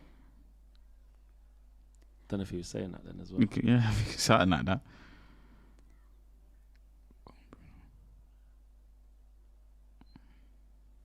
Someone just said in the chat, I can see why Eric went with Ericsson at OJ. Yeah, I told you it's the... Oh, that's a great ball! Oh! Oh, Bruno, man! That's so fucking unlucky, How man. did they hit the crossbar twice? Oh! Bruno's got to take his time. Oh, man. What Garnacho, a that's take. unlucky. That's actually a good... Who played that ball? Was that Ericsson first time? It's Dalot, Dalot into the space. Dalot, Bang. Oh, he's offside probably, actually. Is he? Yeah, I think he's offside. Oh, look at this. and he's hit it into the ground. Yeah. Oh, I think Garnacho was just off. That's a great ball, though. He took it first time, very Yeah, good. I don't think Garnacho could do much more than that. That's a brilliant effort. He It's had a the brilliant keeper beat. effort. Oof. We're doing everything right here, guys. It's coming. The goal's coming. Come on, boys, man. Just get this goal. We deserve it, man. We've been really good. Oh, I thought it was going off way. Yeah. We've been really good as well. Get round him, Dallo. Go on. Oh, I think that would have been offside, though. But you never know. You never know. Oh. Shit. Come on, man. Give us our goal. Give us our goal. We need it. We need it. JPNT says, Mina, as a keeper, I would say De Ligt headed it to the most difficult zone for a keeper to save. Yeah, that's what Hendo was lucky. That's what I said. Yeah, I said he was lucky. I think he was aiming between the legs of the keeper. And he was actually jumping up. Yeah, and he was jumping up, and then he just spread it like himself, made himself big. So yeah, I think he was lucky in that. Yeah, for sure. Good ball, that. Yeah, that's That's a from great De Ligt. pass. That's Please, a really Bruno, good don't pass. do anything stupid. He wants it in there. Yeah, just Thank give the you. safe Well side. done. You know Bruno would try that one through force the it, gap. yeah. Yeah. Come on, guys, man. Please don't let this just be wasted. We must score in this period, boys. Come on. Been doing well. Keep doing exactly what you're doing. Great ball. Can you win that? Don't foul him then. Well done. Ah. Ooh, Pinball bounce, Win that round. back. bounce. There you go. Settle down now. Settle down. Just keep it. Great ball, Ericsson. Ericsson's played well so far, man. He started really well. He's playing some really nice passes, man. We can't underestimate what he's doing. Dallo, that's a ball. Oh, it's going to go for a goal kick now. Bastard. Did Dalot's playing well as well. Dalot and Bruno switch their boots or something? Carl? Why is Dalot playing these mad passes all of a sudden and Bruno can't make a pass?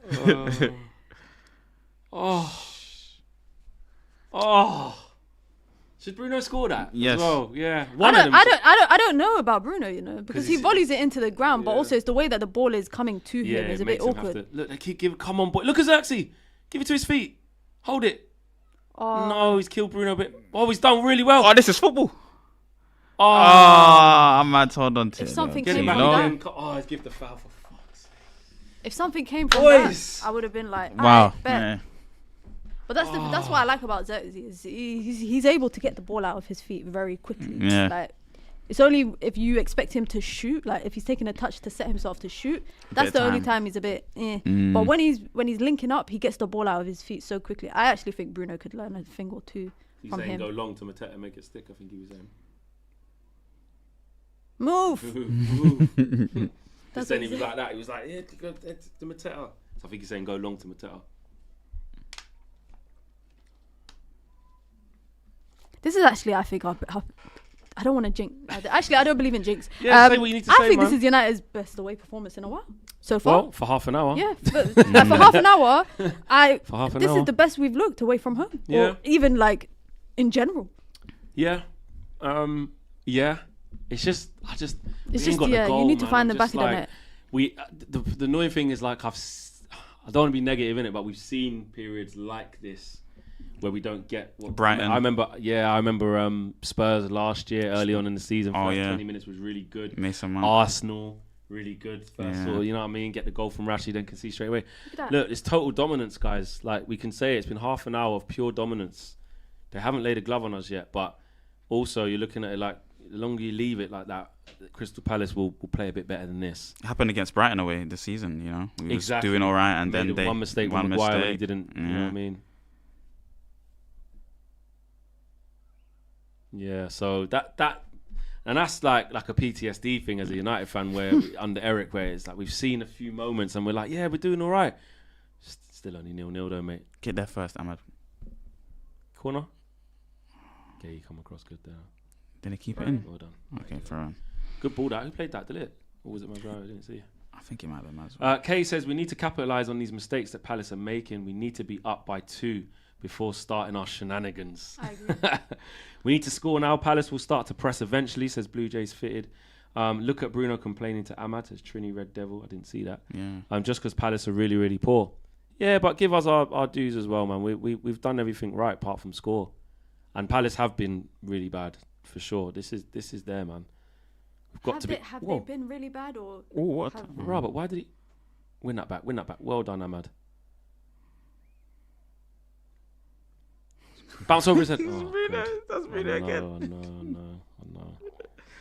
A corner. That's a corner. That's a corner. Yeah. Who's on Bruno? What's your It's name? me, my guy as well. Shavden says it's looking good. We just need a goal. Grundy says Fletch, relax, man. I'm relaxed. I just want us to score. Yeah, that's it, really. I'm saying keep doing the same things. Things, yeah, more of the same. I just want to see a goal, man. Anyway, Delict's gonna score this header now. He's gonna Speak score it, this. Marcel. Yeah, he's gonna score this.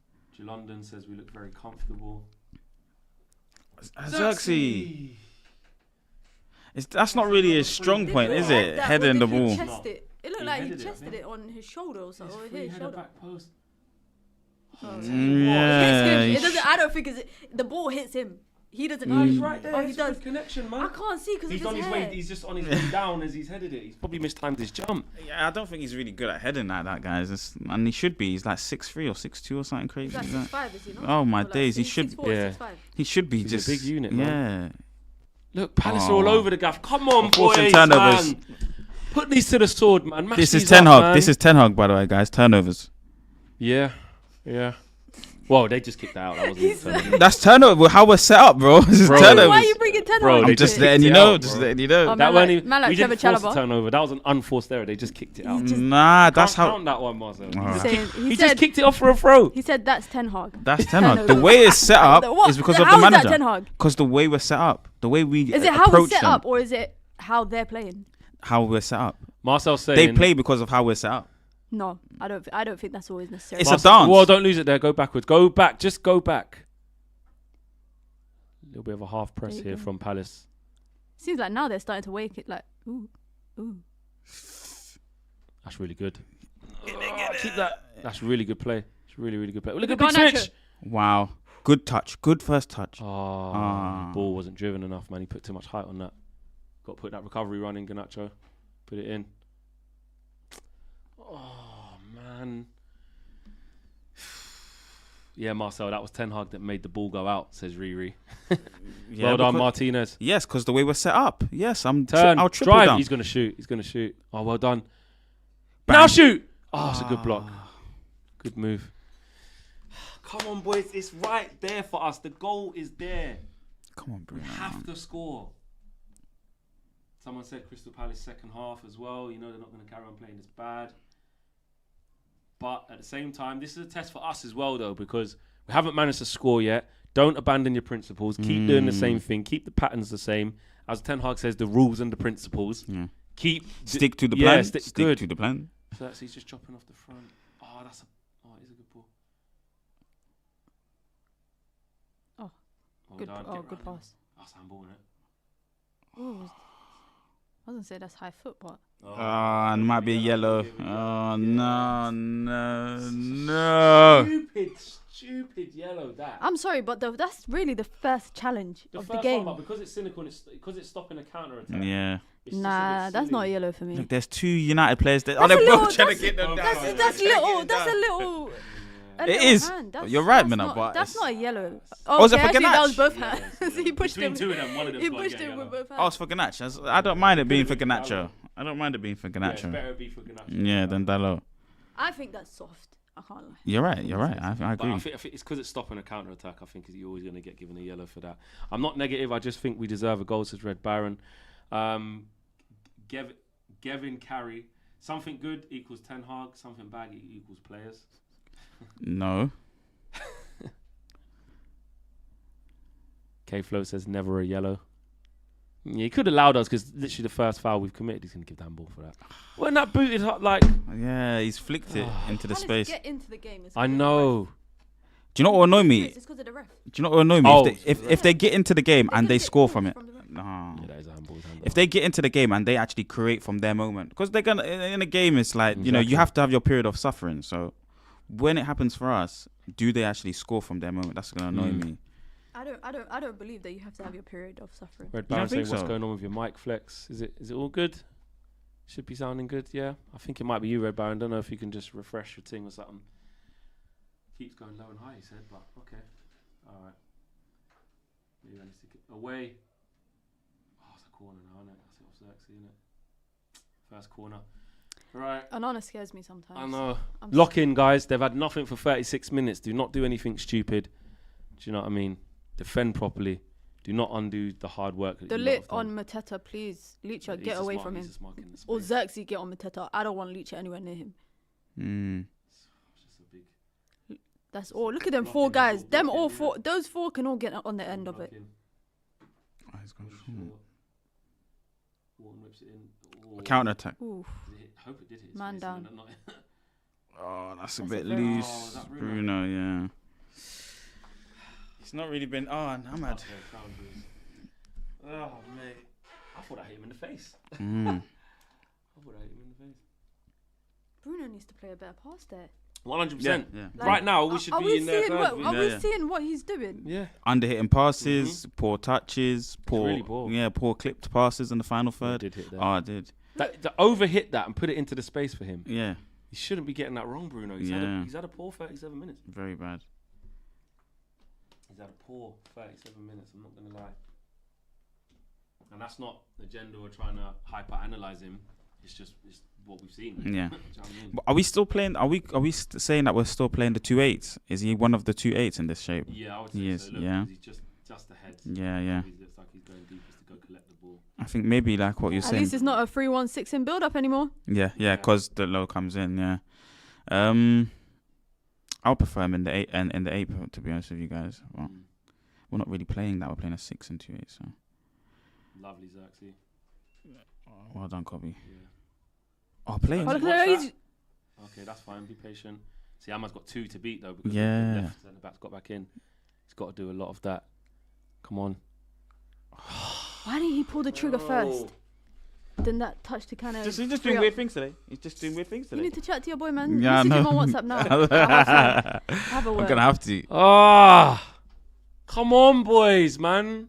It's been a whole half of just doing everything right but score. It's annoying. Can you win that? You don't have to. Eze's not really going to give it too cheaply, is he? Whoa, don't dive in. Yo. Brother. Win that. Whoa, you're on a yellow card. Be careful. Don't go do nothing stupid. Way! That's Ten Hag. That's Ten Hag. I ain't clapping for that. I'm clapping for It was what Ten Hag. he He did. kicked the ball out again. That's Ten Hag, bro. Ten Hag looked Because there was so many white shirts in front. He was just scared like that. And who sets that up? Who tells them to do it like that, Minna? Flex. Yeah, okay. all right. Come on, All right, bro. Ten Hag. That you can't put that on Ten Hag. In I'm that trying case, to show you, lot. If Onana misplaces a pass, it's Ten Hag, because he's the one that put Onana Ask in that him, position. ask him to instruct like how he does that. Yeah. I Dallow's agree going with that. searching. Dallow's setting a lot of the tempo by dropping into that 6th position, from left back. It's really working. It's better than what he was doing at Southampton, where he was receiving the ball out wide. He just making so much mistakes. Because they've only there. got the 2 central midfielders with their back 5 as well, so the fullbacks aren't going that high. Yeah. So Dallow will have space and time to go into that area. Like, look where he is there. Yeah. Do you know what I mean? And Nketiah is not going to really come out wide No. with him. He wants to stay in that right attacking mid space. Exactly. Yeah. So you just got Dallow basically in the half space there. Yeah. Bruno's come out wide. Good Oh, that's ball. a good pass. Let's wrap it. Oh, he's in the way. Fuck's sake, man. He's laughing. Yeah. He's laughing. Is he cussing? Is he saying, what, someone want the pass from him? Maybe Bruno's complaining somewhere. Because Xerxes saying, I want it. Oh, Xerxes saying, give me it saying, here, bro. Yeah. Yeah, he could have. He could have. What are you thinking about, Ten Hag, I'm mate? so glad Ten Hag got rid of that suit. You know the suit with the ankle swingers? I'm so glad. There's he's nothing got wrong rid with that, man. Nah, He had no socks in it or No something. socks, Yeah. no socks. Ankle Style, swingers, man. Loafers. Styly, man. Nah. He weren't the loafers. He used to wear it with I the... want to see my manager in tracksuits on the touchline. Mm. So save the suits for the finals. He used to wear it with the Adidas pumps, the Adidas trainers. Yeah. You know what I mean? There Played you go. Mazraoui. Oh no, Bruno that was. Played Ahmad. Well Give done, it to Ahmad. Bruno. Give it- Well Nice. done. Ericsson always picks the right pass. Exactly. Now, Make a good decision. That's all right. Yeah! Oh! this guy. Give us our goal, man! This Move, guy, Henderson, this man. Guy, he's taking it personal. Flipping heck. Good ball from Bruno, by the way. Yeah, that's his first good action. Xerxes in the right area. Well done, Ericsson. Bruno, nice little wow, pass there. yeah. Ahmad plays the right pass here. Ericsson gets it out his feet. Nice play there. Good run from Xerxes. Holds his run. Onside. Both of them. In the right place. Get blocked. He got blocked. And then Ganacho's there to follow up as well. We've done everything right in the move. Imagine if Ganacho Yeah, gets hold you of nearly that. got it there. So the 2 runners there going to goal.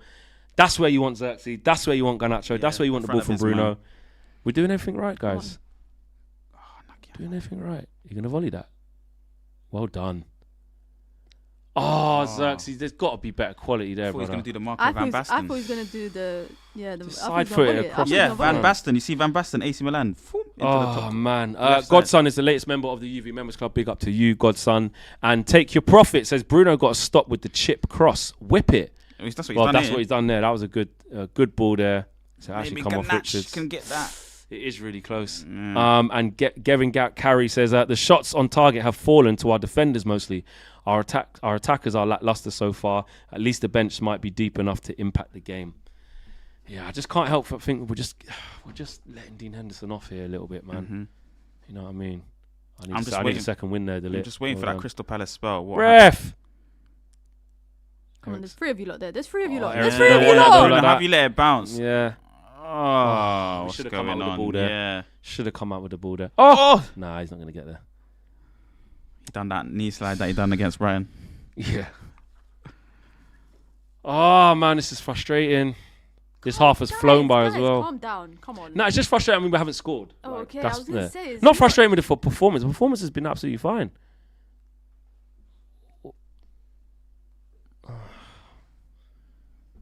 Make him play it back. That's Ten Hag. Yeah. But then they played out of it, so, Go on, copy. He wants that reverse. Look. Ahmad inside. Ahmad. Fuck's Yeah, sake. you gotta Not watch like that, this. Not Ahmad. like this. Ooh. And just like that, they get the chance. And Just like that, bro. And if Eze takes a touch, Exactly. nobody's there. Who He was gets that? his shot on target as well. We got opened up there. Inside Ahmad. Look, he fell asleep. Yeah, he's fell falling asleep. Ahmad there. Yeah. Who's And that? it's Look, a good cutback as all well. 4 of our players going back. Who's that? Ericsson, maybe. The Kobe. positioning of Just the like that. back line is the Yeah. most important thing Mm. against Yeah. this Palace shape. Oh, I tell you what, Eze. Take a He's touch. He's got the and- whole goal that side. We're lucky there. Well done, Eze. Keep Yeah, innit? pushing it. Yeah. Like, just like that. Shit. Can't keep giving him open looks like that. Yeah. Back at it, boys. Back at it, man. Warning number 1. Warning number 1. Don't let them build confidence now. Well done, Mazraoui. He's still got it, you know. Well done. Xerxes did well there to even keep that in. Yeah. Still No in. foul. Just battle for it. No foul. Win that. Don't let them get confidence now, boys. Please. Well done. Slow down. Calm Yeah. down, guys. Yeah, Calm. yeah. Let's all just calm down. Yeah. Why are they playing so erratic? Yeah. Yeah, I don't know. Red Baron says 0 shots. Crystal Palace United got 10. Well, they got a shot now. Shot, yeah, just Eze. Yeah, at the time of that, they wouldn't have. Annoying. Can't be much at the time. 4 minutes. 1 minute? Yeah. 1 minute. Yeah, nothing's happened, has it? Mm. Game's been pretty free-flowing, to be fair. Oh, that can't happen. Don't sit off. Well done.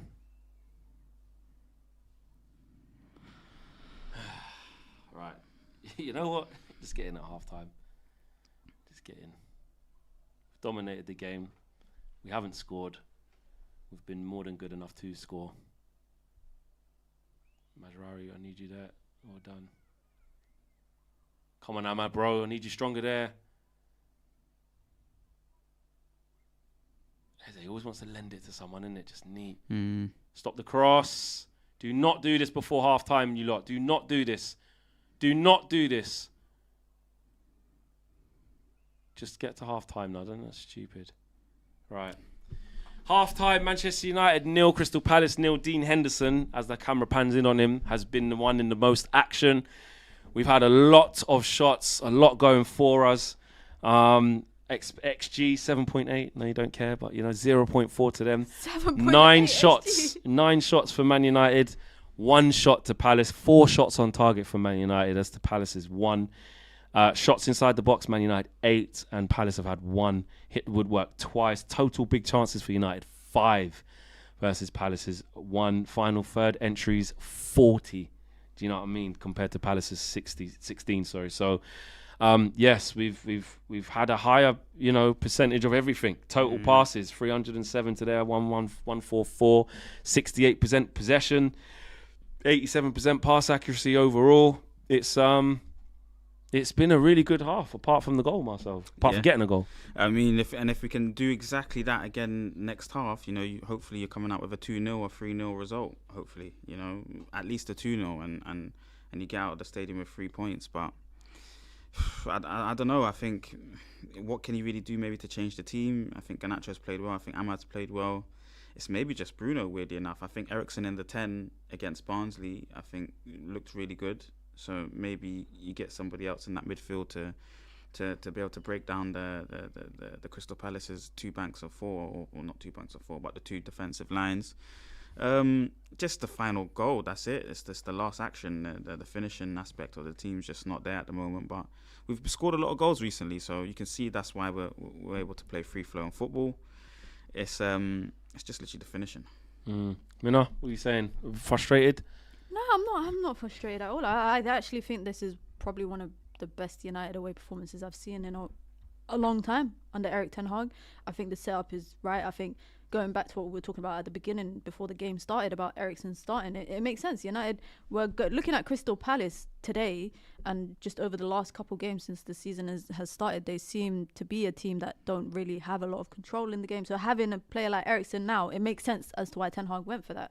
For me, it's just finding the back of the net. Like, Man United have dominated in all aspects, whether it's the physical side of the game, whether it's possession, whether it's creating chances, whether it's the aerial duels. It even looks like, I'm not gonna lie, except for that last moment, other than that, when Crystal Palace do have the ball, I'm I feel like they don't have a lot of options because United are kind of nullifying that. So credit goes to the manager for setting the team up like this, and also for the players. I'm happy to see this 3-2-5 in build up. With Dalot kind of shifting into the middle because it doesn't leave Kobe exposed if he was worried about that, it doesn't leave him exposed if he loses possession. Also, Dalot is technically a very good player on the ball, and I don't know if you lot realize, but when we're playing this 3-5-2, because Palace are playing with this back five, they shift into this back five, right?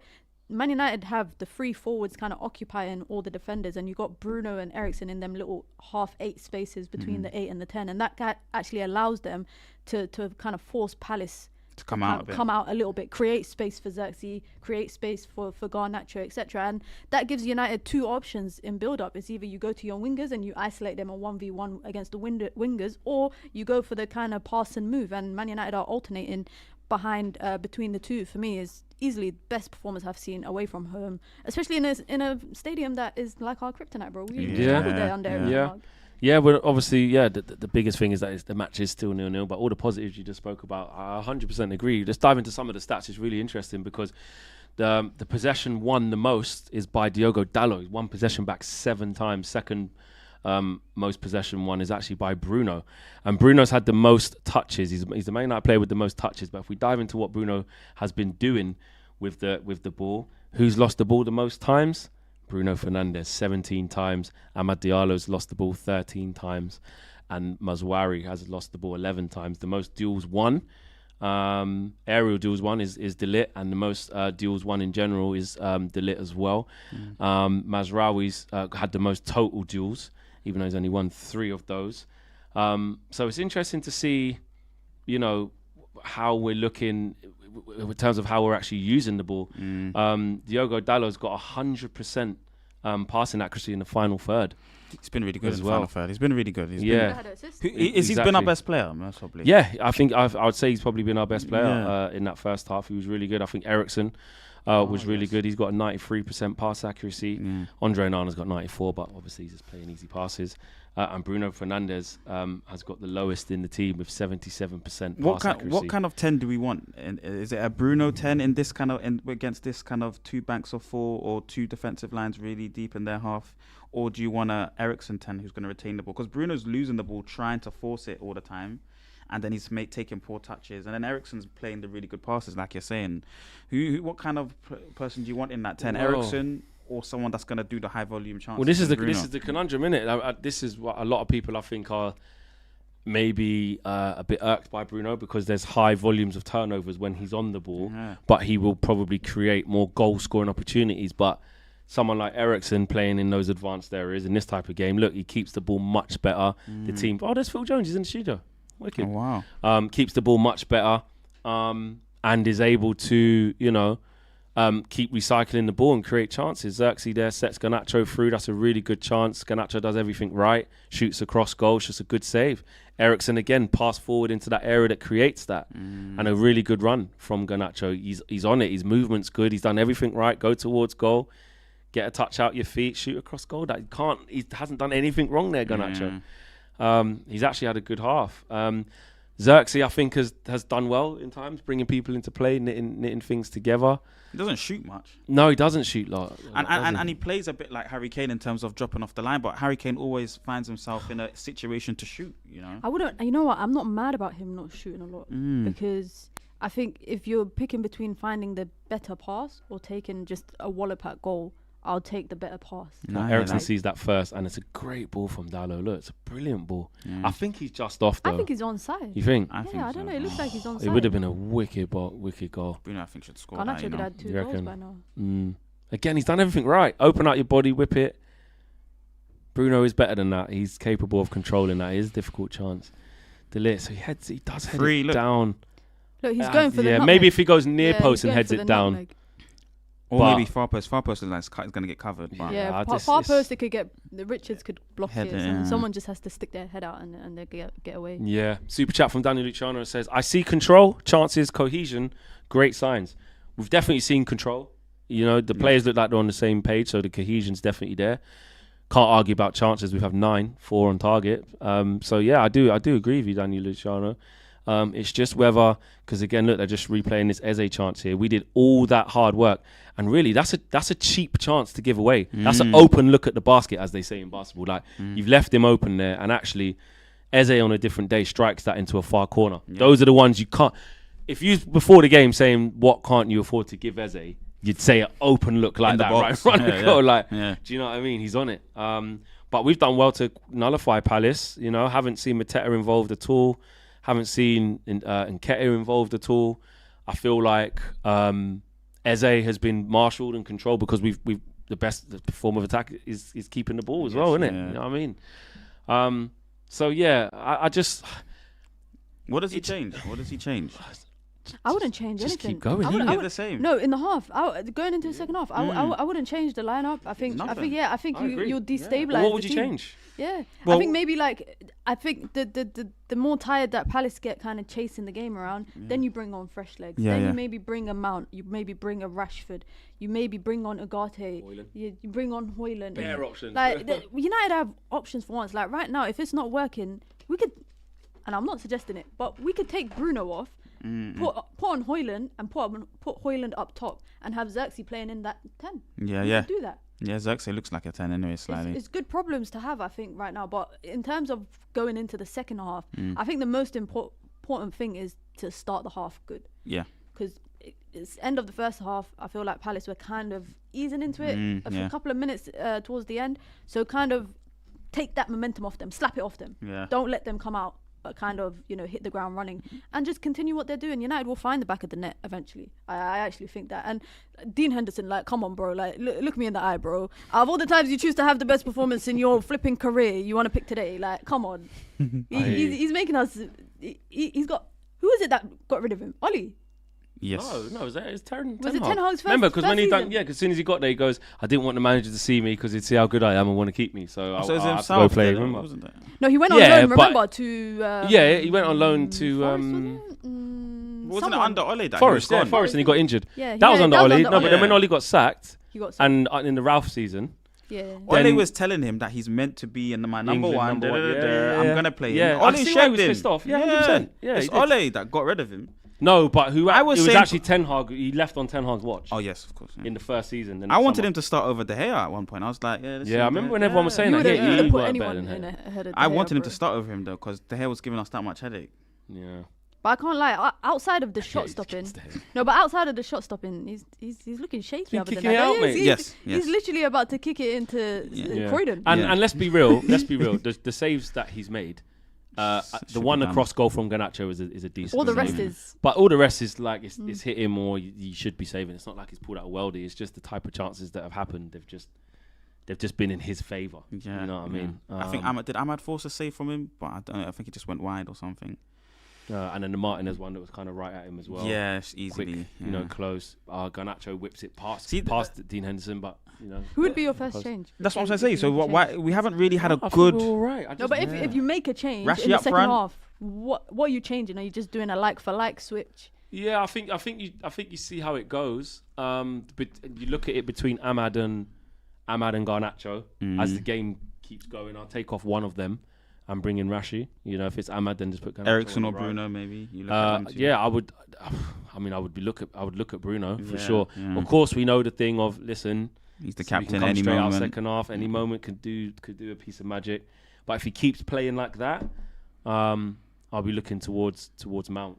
Yeah, I'll be looking towards Mount for that sure. changes how the team would look though in terms of how we'll be pressed. Actually, Well, I don't know, or just the like 2 for 8s. Yeah, just like Yeah, for like. Just yeah, put Mount yeah. in there instead of Bruno. I would flex talking of one of Eze's chance, but not of the 6 of ours. Mohammed, I literally think you just must have just must have just even just not joined listened the on chat. purpose. Guys, come on. Come on. Why?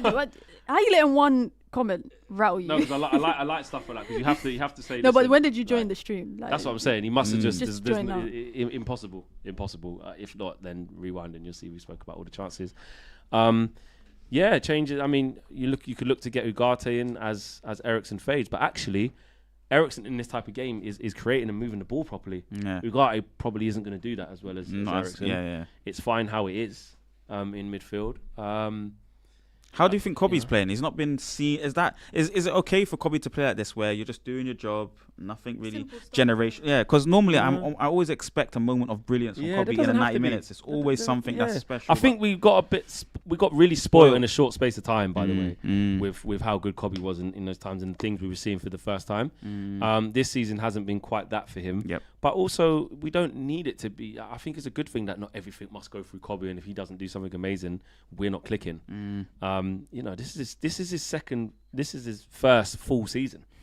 We Still forget so that. young, yeah. Like, yeah, he came in pretty much. You know what I mean? He looks like he's a always year been in ago. the team. That's how he plays. He looks like he's always been there for years. Yeah, so yeah, it's not. I'm okay with that. He gives us balance.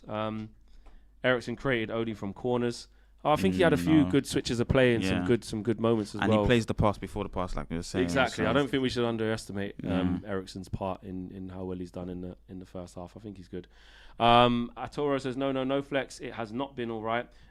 We have been trying. Marcel, the reason why Kobe is not showing generational excellence is because he is playing 6. He is not a 6. He is an 8 and potential 10.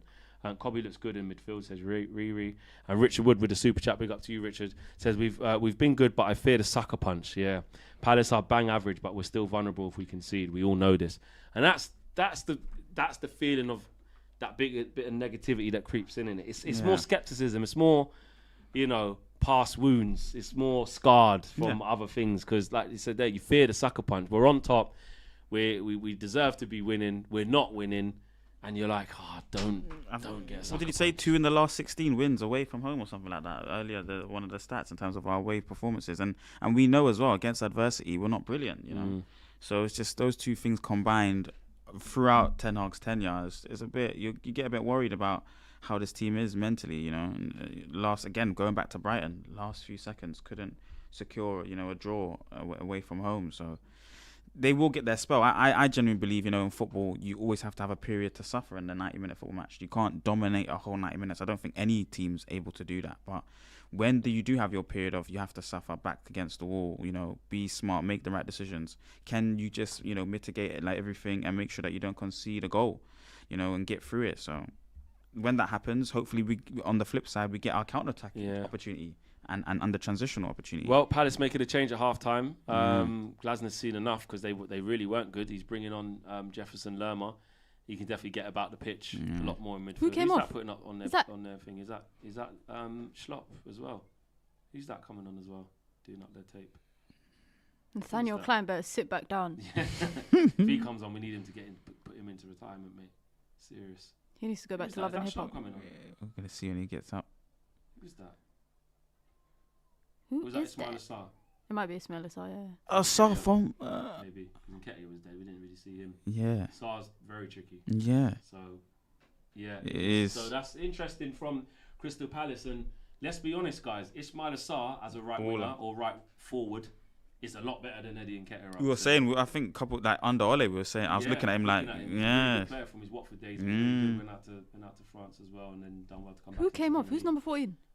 Nketiah. Oh, That is on fire guy. No, actually. that you were saying. No, Mateta. Mateta's come off. And Wharton. Wharton weren't doing anything as well. Oh. So interesting change there. Has De Ligt won the battle? He won that battle, definitely. Mateta didn't do nothing. That was Yeah. easy. But more importantly, though, it's going to be Jefferson Lerma in midfield instead of Wharton's going to give you legs. And he's gone with, it looks like he's gone with him through the middle, Ismail Assar.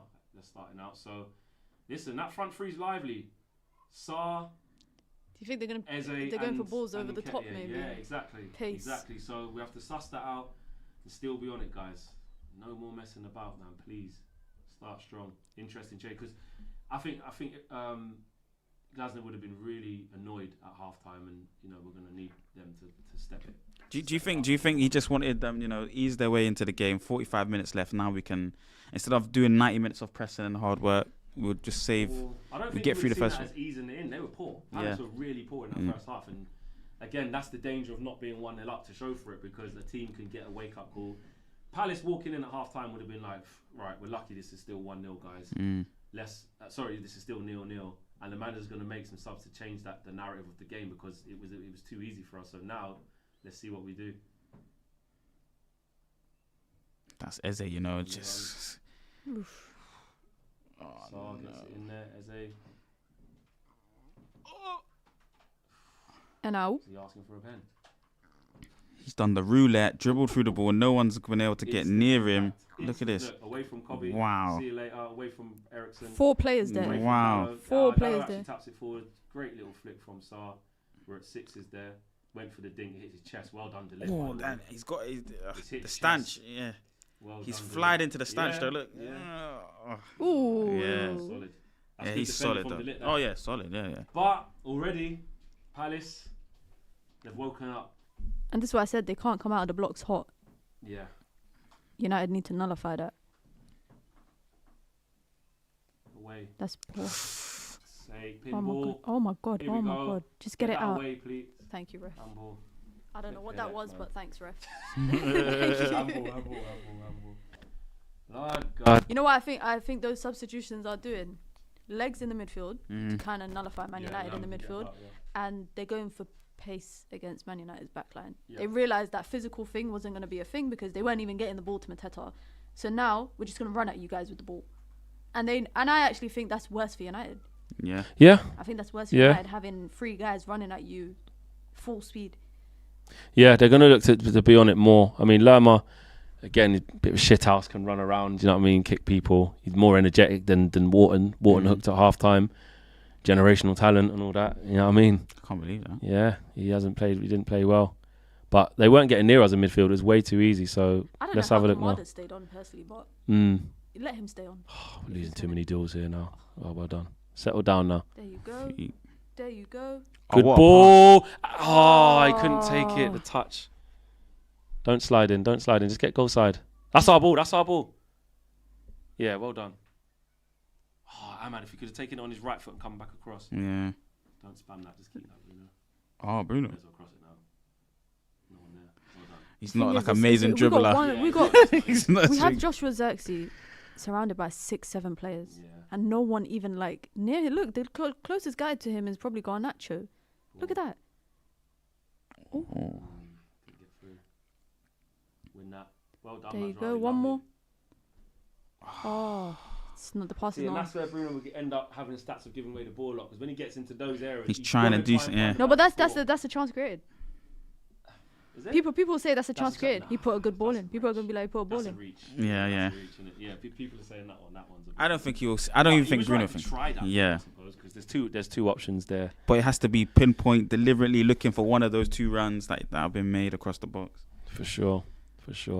We're at over 15. We're at 60 over 1,600 likes. Big up to you guys. WJ Barrett says we are controlling the game and have had many chances. We have game changers on the bench. Everyone chill. We will win this 2-0. Glory, United view. I like that. I like that energy. WJ Barrett, I really do. But yeah, Proofs in the pudding. PTSD, bro. I ain't gonna lie to you. I ain't gonna lie. It really is. But yeah, that front three's looking a bit more dynamic now, isn't it? Surprised he went Sarr through the middle though. He's got Thought he the would have put profile. Nketiah through the middle. More Yeah, natural yeah, for him, innit? yeah. Do you know what I mean? Yeah, But yeah. different role he's asking him to play. Dallo, well done. Oh, give it to Kobe. Okay, that's cool. There's your pass. That's an easy pass to make. Get round him, Mazraoui. Get round him. Oh, Yeah, he's just corner. Oh, Yeah, wait, it so took a it- deflection. Yeah, deflection. yeah, deflection, okay. yeah. Good build-up play. This guy's a wizard. Look, just waiting to This come guy's inside. in. Shing. Did that take a deflection? Did it? But you know, that's one thing I like about Ahmad, because people always say, oh, but when Anthony does it, we get onto him. Ahmad takes one touch in and gets the ball out of his feet. Yeah, he don't mess Anthony about. takes 3-4 touches when he cuts in on his left Yeah. foot and Yeah. then goes for the shot. When we mentioned the bench, we didn't even mention Anthony. I forgot. Oh. He needs to be so. Some things are better left unsaid. Yeah. Yeah. Hopefully he comes on and scores, man. He's still up. Oh there, you know yeah, what I mean? yeah. When you put on the shirt, you want him to do. Come well. on. Oh, Bruno special. Oh, Bruno, fuck. take the touch, though. Jesus Christ. What are we What are we doing here? Why? Look at Sarr. Oh, we're lucky, guys. That is piss poor. Yeah. Why are we trying the skulls against Villa 06? Yeah. Why Nah, but against Bradford, sorry. I'm not being What are we funny, doing? But if his skull's there, I don't mind. Yeah. But it's Bruno. What are we doing? Why? Just put the ball in. And then Bruno, if you're going to do that, if you know it's not on, bro, don't try and stretch and do that dead-ass shot and then go flying in as well and then start the counter-attack. That's shit, man. I can't even back this guy. It's getting difficult. That was terrible, It's getting Bruno. difficult. What was we thinking? What was he thinking? Set him. Well done. That's really Nice. good, Garnacho. Good. Yeah, just keep Central. it. Get yourself in the box now. Yeah, that's it. Keep it in this third now. Get on that. Get on his touch. Get on his touch.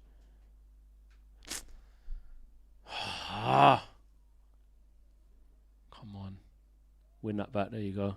Turn, Cobby. Lovely. Lovely. There's the ball. Oh, Bruno, don't shoot. Give it. One more over. Oh! That's good one too. That's what I brilliant want. That's play. simple. Just simple. Xerxes, that is Passing fantastic stuff. You the focal point. This is beautiful football. Nice. One touch. Lend it to him. Get it back. Little set. First time. I tell you what, Bruno. Outside of the You're boot, he could've capable. struck that. Whole He could've- whole yeah. side. He could've Bruno, made you're that better. capable. He tried to outside. Ah, that's a chance for Bruno. Yeah, it is. Oh man. My mic's, I don't know, it keeps saying it's doing a madness. I don't know if we have to change anything. Oh, Bruno, man. But these are the moments that United need to just get the ball in the back of the net. Yep. Alright. Good chance, man. To not even get that on target. Bruno outside the boot. You fancy him there as well. But keep doing the same things, boys. Come on. Keep doing the same things. I don't know how we haven't scored yet, but keep doing the same things, man. Just keep confident. Keep playing exactly the same way. No one shit the bed. Just keep doing it. It's absolutely fine. It's good to see us play in this manner. Yep. That is what's good. Control, like someone said in the super chat there. We are seeing a lot of control. But yeah, we just need that clinical nature in front of goal. Xerxes doing really well, by the way. You just don't get many shots Oh, off. don't know about that ball, Martinez. Great touch. Well done. Yeah.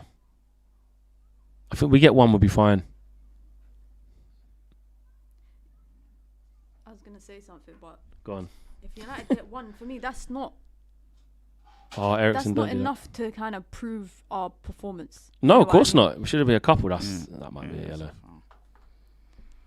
Like, I'll take one goal right now, but if we get one Oh, goal, I we want need another it. one Yeah, after yeah, that. absolutely. Yeah, I yeah. think for the Absolutely. performance, this is a 2-3-0 type of performance. Yeah. This is more of a 3-0 performance than Southampton was.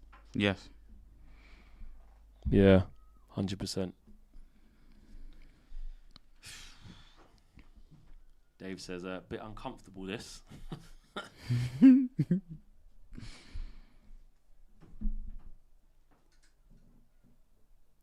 Well, one of you guys feel free to talk while I change my mic. Marcel, Yes. 10 minutes into the second half, what's your thoughts on that? And let me just quickly say, you can't talk about XG. No XG talk. I don't want to hear, oh, we had more XG. It's been okay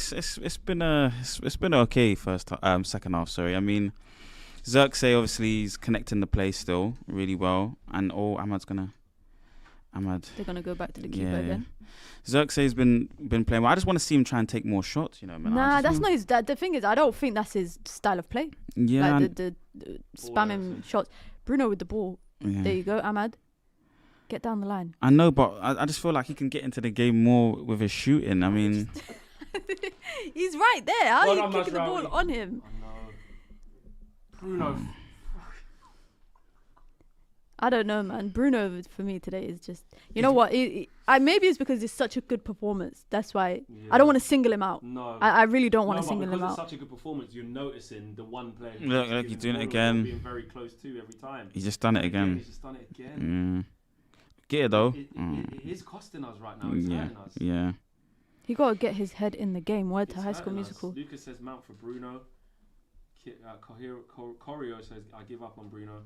Onumi says Rashford will come on and score hopefully. Yeah, it's really I would annoying. like to see Højlund come on. Maybe not for Xerxes, but maybe put Xerxes in the 10. Xerxes in the 10. Yeah. It's just been really frustrating from Bruno because he's just giving it away too cheap. Way too much, especially in the first half. Now Yeah. second half's been 10 minutes in a couple times as well. Again, we've started well in the second half. That's a really good ball. ball. That is. Oh, yes, Oh, Garnacho, touch, touch. unlucky. Who played that ball? Was that Delit? I think so. I'm not sure. Man. I'm getting a bit worried now, guys. Calm down. Nah, I'll do a KG. Just keep calm, guys. Look, keep calm. We're doing the right stuff. One of us got to be calm in here. Well, you was being calm actually. You I'm was like, calm. we'll be I fine. think Yeah, I you're think fine. I'm very You've been the calm calmest. today. Yeah, I you've been think the I'm very calmest. calm today. I'm nervous. Calmest. Get there. Well done, delete. Still on. Xerxes coming from offside position. Make him have to kick it. We'll get that. Whoa. Oh, That's all right. careful, Mazraoui. Still Oh, on. well done. You know one thing, Well though, done, like, Mazraoui. you know what I realised? Ten Hag said that Ugarte needs to adapt to English football. Why didn't he say the same about Delit?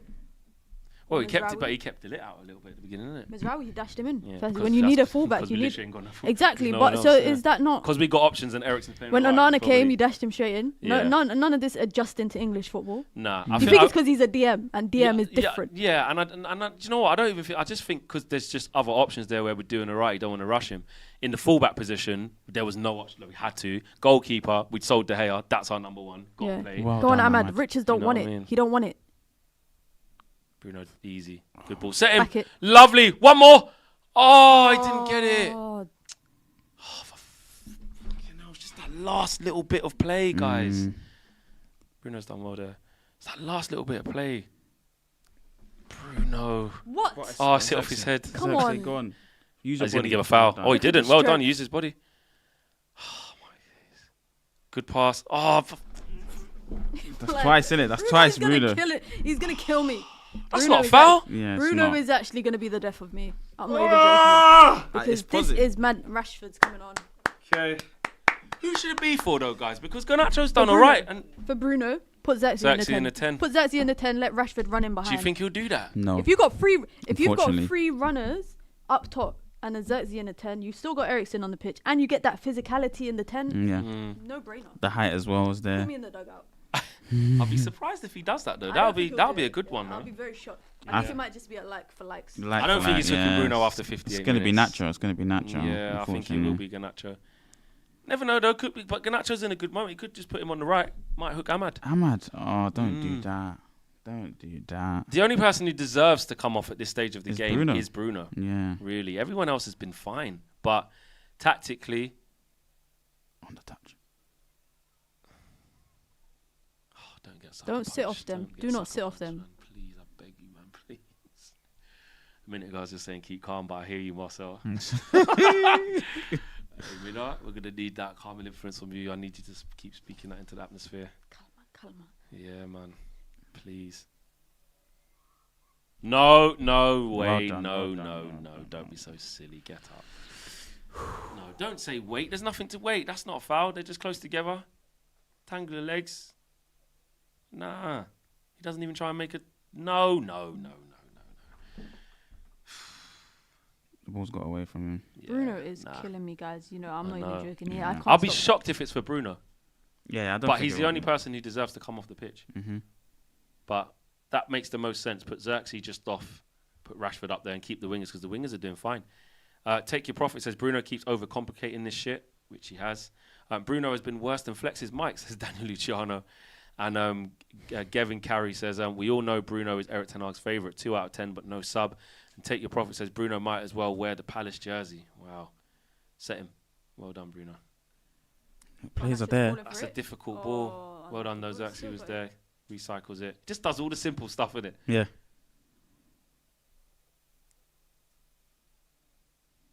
Come on, Ahmad. Come on, get it across. Oh. No, Win don't do that, the Ahmad. overhead kick. He was about to do it. Yeah, he was about to. That's gone That's out. gone out, yeah. That's gone out. All right, who's it going to be? That's really bad in KM. But anyway. Who's it going to be? Xerxes. Oh. Why? Why? Yeah. Why? So he's just going up front, Why would you? runs in I did say at the behind. beginning He's of the stream, trusting if you Bruno. try to make sense of what Ten Hag does, you're going to drive Yeah. yourself crazy. So let me not try and make sense He's of trusting Bruno. He's trusting Bruno to Yeah. play it that way. Well, let's go, Rashi. Xerxes, by the way, absolutely fine. that. Yeah. I Joshua think Xerxes. Xerxes Yeah. coming off is it's Bit kind of harsh. harsh. I Yeah. think it's very Yeah. harsh. Bit Yeah. harsh, but Ten Hag, let's not be negative. Ten Hag's gone with a different deployment of tactics here. Yes. Rashford's definitely not going to offer Forward you what thinking. Xerxes... Yeah, exactly. He's going to make runs in behind. And we did say against Barnsley, Rashford through the middle. Yes. You know, is there something in that? Bit of confidence there and get him running that way. And he's kept the wingers the same though, because we were agreeing that both of them are fine. Why do you want to upset that balance? So it wasn't Bruno. And as to Bruno, well, you got half an hour, bro, to, you know, justify staying on because... But this is the perfect partner though for Bruno. Rashi, he's just going to go forward. Yeah, exactly. Rashi going back to up front, old school Rashi days. But now Where he we've was got no like- business spamming crosses into the No, box. no, absolutely not. Well, even with Xerxes there, it was like, I mean, he's not really one. He ain't gonna win it. Yeah, he's Yeah. not really an aerial jeweler. He needs to change that. Ruud van Nistelrooy needs to get onto that. Good. Some neat stuff here. Some neat stuff there. Some neat stuff. One more to Ericsson. Back heel. Well done. That was the right thing to try, though. That was to Garnacho, sorry. Yeah. Yeah. Because he was there. There you go. Well done. Dallo. Well done, Dallo. Oh! Good shot. Nacho. Shot. Ooh. Ooh. That's a very good strike. That's probably the first serious save that Dean Anderson had to make in a minute. Yeah, get it out your feet, whip it. That's Yeah, going it's a top good bins. Save. Good save. Give it there. Yeah, that's the right one. Come on, Ahmad. Find the white shirt, please. Oh, lucky. Shit. Right, don't get counted. Nothing silly. Well done winning it back quick. Ahmad's going to open out the body, use it. Just shooting into people. Whoa! Whoa! Why did you stamp like Yellow that? card. He didn't touch anyone, though. Oh, God. Why did he do that? What kind of madness was that? Why did he tackle like that? There was That's the kind of. all he had to do is Oi, put a that's normal the kind one of. foot That's there. that's the shit house where you do at five-a-side. You know when your team's like down by 7 and you just like, bam, just let me Like, he fly didn't into a actually tackle. stamp on anyone. No, but he like, tried to stamp on the ball. Look at What that. the fuck is he doing? He stamped on his toe a bit. That's He's just lucky. a moment of He's like, very, red very mist. lucky. What the fuck is that? He stamps on the ball first. Yeah. It's just really He's trying to crazy. do Ponda River. What is he thinking? Why did he tackle like that? I don't understand. It's not a red, but it's the type of tackle that will get you a red very, very easily. Like he's lucky he stamped on the ball first and then half What's touched this guy complaining Kamada. about? Yeah, he What's got a this yellow guy? for it. He got a yellow for it. He got a yellow for it. brother. Yeah, yeah. that. Chatting. man. What are you complaining about? You're not even captain. You're not meant to talk to the ref. Just chatting. Yeah, it's one of them. It's It's dangerous. just a silly tackle. Like he didn't stamp on him or anything. He got the stamps on ball. the ball. Look, he Yeah. stamps on the ball first, but it's just It could have It's gone. just That silly. could have gone Yeah. either. Like that could have gone differently. yeah. Especially when all he has to do to actually win that is just do a normal tackle, just put his foot there. He's got it. Was that a foul on Delete after that? Oh, I didn't see. That was really weird. He let his irrational thoughts win. Yeah. Go on. What a pass. Oh, can you? Oh.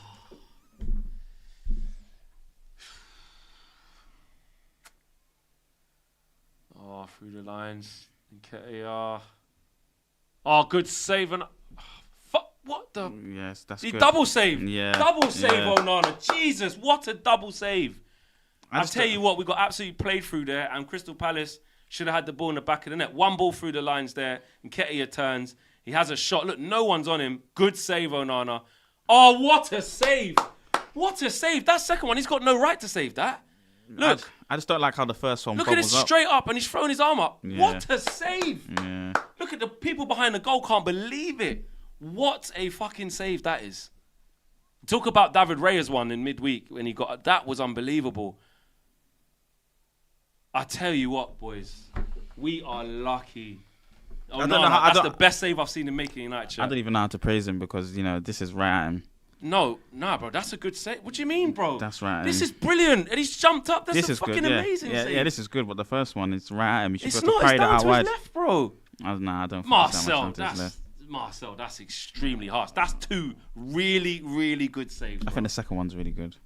The The first one. second one's amazing, yeah. Yeah. Like this guy always turns into like prime time He's been flipping crap. Neymar whenever he plays against United. You know This that. will Nketiah he is crap. He becomes is ridiculous. Oh, he's nonsense. They Jamie gave him Carragher. the number 9. That's nearly as bad as Arsenal giving him the number 14. You're rude. Yeah. No, but honestly, No, you're rude. You're rude. It is, I agree. nah, he's not a number 9. That's like us giving Mount number He's not good 7. enough to be number 9 for Crystal Palace. No, No. that's like us giving Mount number 7. Oh, Man United, wake up though, because look, these are the things though. Could have been 1-0 down after Yes. all of that. Yeah. Now the game's in the balance because the longer it goes at 0-0, this creeps in, man. That was a serious double save from Onana. I don't think you're gonna watch He's it back kept and go, he's kept us actually, in the game. Wow, He's yeah. He's kept us in the massively. game. Massively. And that's crazy to say that because we've dominated. Exactly. They've had 3 big chances. The one from Eze in the first half, and then them 2. And I'm saying, Henderson, whatever you can do, I can do better. Yeah, exactly. Let me not eat my words, please. Yeah. United, at least find the back. I'm worried now. 25 minutes to go. I'm very worried. Well done, though, because that's where, to be fair, we needed his fundamentals to be good. Like, he hasn't had a lot to do. Oh, don't start this now, man. Just get the ball down again, boys.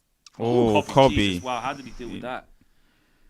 That was brilliant. Yeah, that's the one. That's the one crazy. top moment. Yeah. Well done. There you go. Nice one touch. Wow, this Come on, Ref. ref. Book him. Innit? That's a bookage. That's a Bruno said, bookage. I want the card. That's a bookage. Good football. Yeah. Nice weight bit on of that play. pass. Yeah. Yeah. Look, he nice. kicked out. Make sure He afterwards. kicked out. He missed the first one and then extended the leg to make sure he trips him up.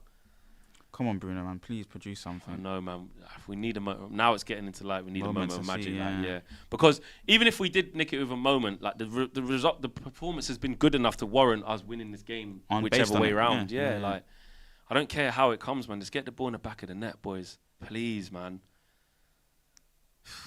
Somebody needs to attack this properly. We don't normally score from these type of positions as well. Mm. Just don't get countered from this position.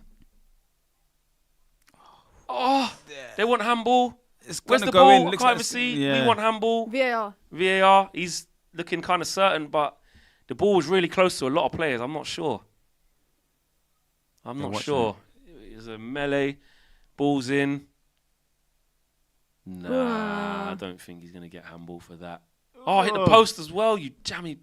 They're not going to give handball for that. No chance. It's too close. Oh, no. There's 2. Richards. Not Richard. Who's the number 5? Number 5, yeah. Lacroix. Lacroix. I think that could be, you know. Giving the corner. Yeah, nah. We're reaching, guys. We are clutching on straws right now. We're reaching. Yeah, we're reaching. Come on, Delit. Find the back of the net. Come bro. on. Target man. Please. Rashi header. Rashi, get back on side quick. Trying to do that. It's not there. Is that Bruno trying that as well, isn't it? It's not on. Why? Tell me why. Why is he doing that? Oh, it's just got that feeling, guys. Calm. Let's stay calm, guys. Let's stay calm. I'm trying, man. I know. It's just got that feeling. The goal has been coming for the last 68 minutes. It's just lost in transition somewhere.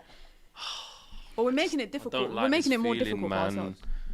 Who else do we change now? I'm going back to changes. Talking about changes, I need another change. Mount for Bruno. Mount for Bruno, yeah. And Zirkzee. Oh, yeah? I miss Zirkzee. Oh, you miss him? Yeah. I miss him. But Rashford needs to prove something. Oh, man. Don't let him turn that. You got to win that. Well done, Dallo.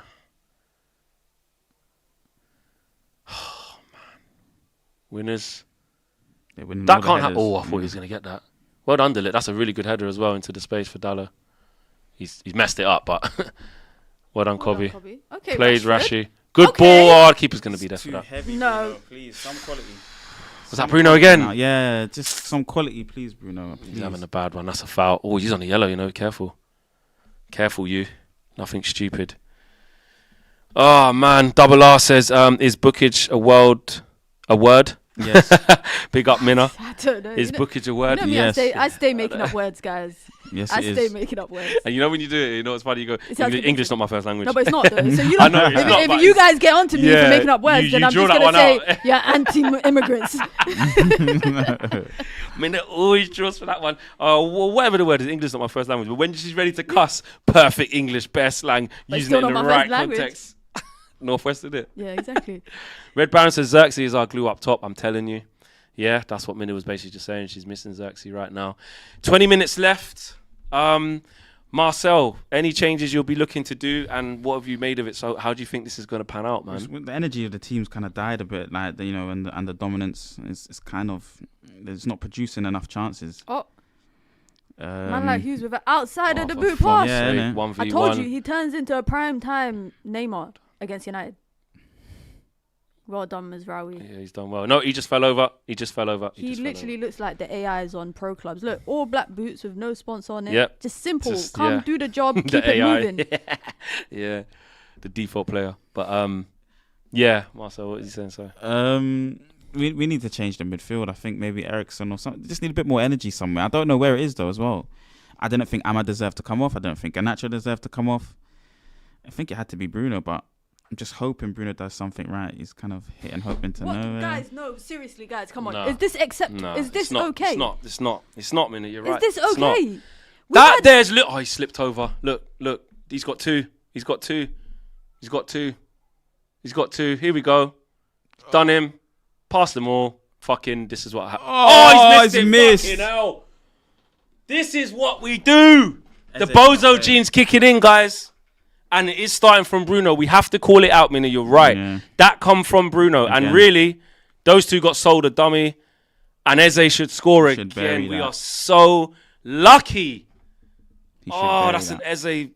That's his bread and butter. Fucking hell. We've had all the chances, all the control. Everything's been fine. And now we're starting to create our own problems. The crowd's up. The manager's up. We're giving them confidence. Do not allow these to start their season, people. I tell you this now, players. You lot fix up, man. Come on. This is a really important part of this game. This period here. Fucking hell, man. Should have scored. Yep. Really lucky there. That's a great ball, Cobby.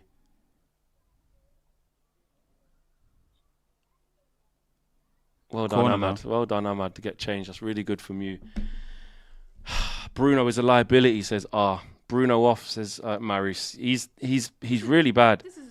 It's on the manager. To not the be taking him off, substitution was a bad substitution. Taking Zexi off was the worst substitution. Yeah. Marcel, you said Erik Ten Hag has never done anything wrong in man management.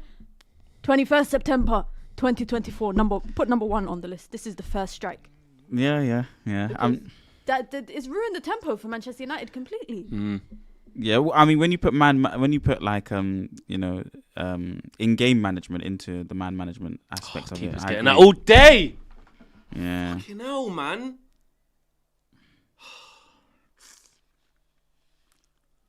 United, man. And this is possibly the best time for Palace to kind of grow into the game because that's snatch and grab right there. If they get a goal in the last 15 minutes, they will shut up shop. Yeah. And United will be sitting here twiddling their fingers about XG. Come on, Garnacho. Off you go. Rashi, why are you going so close to him there? Because he's not. Fucking hell. He didn't even give him an option. You just ran straight towards him, Rashi. Why did you do that? I don't understand that. Double change, come in. I can see. Yeah. I can see Højlund, and it looks like Mount. My eyesight's not that great, so I might be wrong, but... They're starting to knock the ball about now with a little bit of confidence now. Højlund and a Mount. Someone get out to him, stop the cross. Whoa. Fucking hell, blood clot. For us, what is? Jesus. Madness. Man United, man. If you lot don't get a win out of this game, I swear. Honestly. Because now they're starting to do stupid stuff. Yeah, Ugarte and Højlund. It's got to be for Bruno and...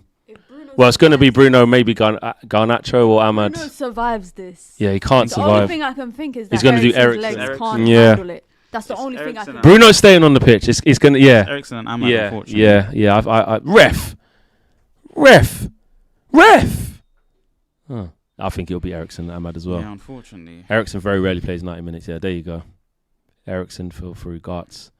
And that's going to be... I bet it's going to be Ahmad for Højlund. You're right, Marcel. Unfortunately. Think it could be Garnacho, maybe? Nah. Garnacho's been all right.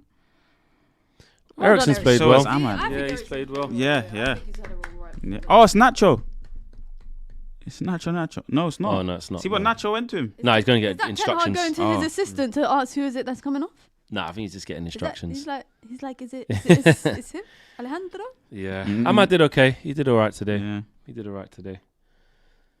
But one positive, guys, if we are being honest, good to see Rasmus back, and also very good to just see like strong options off the bench. Ugarte, Rashford, Højlund. You know what I mean? These are good options to have. Yeah. You know, so that is a positive. I'd say that. But Ahmad was doing all right. But, Not you the know, number we're using nines the here. bench. Yeah. Where does Rashi go then? Out He's wide. gone to the left now, He's yeah. gone to the left. Yeah. Now Kobe's in that more advanced role, which I don't mind. Yeah, that's where Yeah. you kind of want him, innit? That's yes. Can't help but feel that the game's finally balanced now. Yeah. From like total domination to like it Yeah. feels a bit 50-50 now.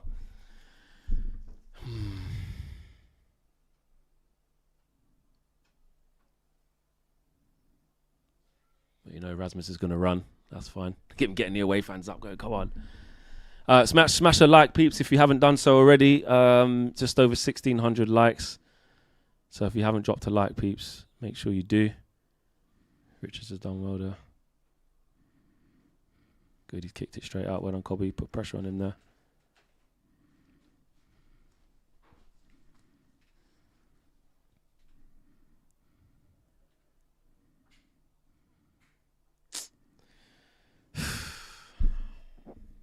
Just losing the ball in bad areas, man. Well, not bad area, but just wasteful. Ooh. Did he get it? That Martinez foul. I ain't sure, man. Oh man. Nick that. Well done. Well done, Mazraoui. Well done, He's Mazraoui. so comfortable on the ball. Ah, that's a shit pass. You made him have to stretch. Right, get the ball wide. Let's go. Let's play, man. Come on, guys. Let's go get this goal, man. Come on.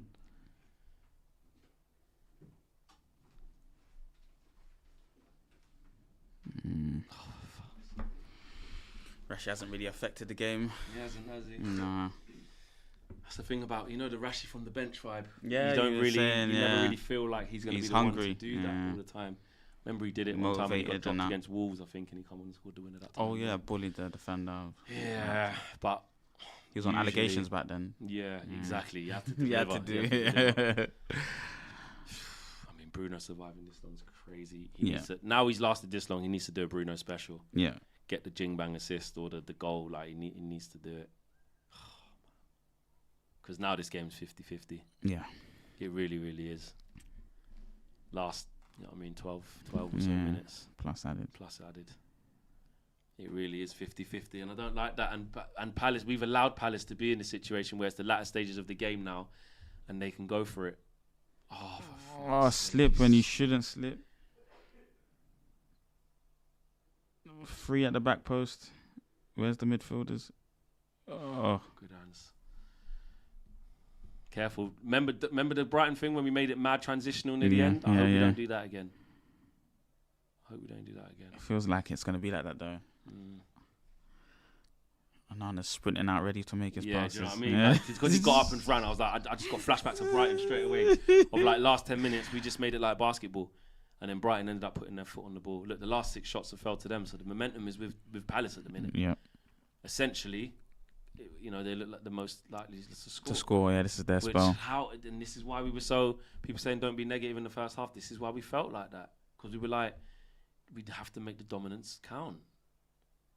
It's annoying, man.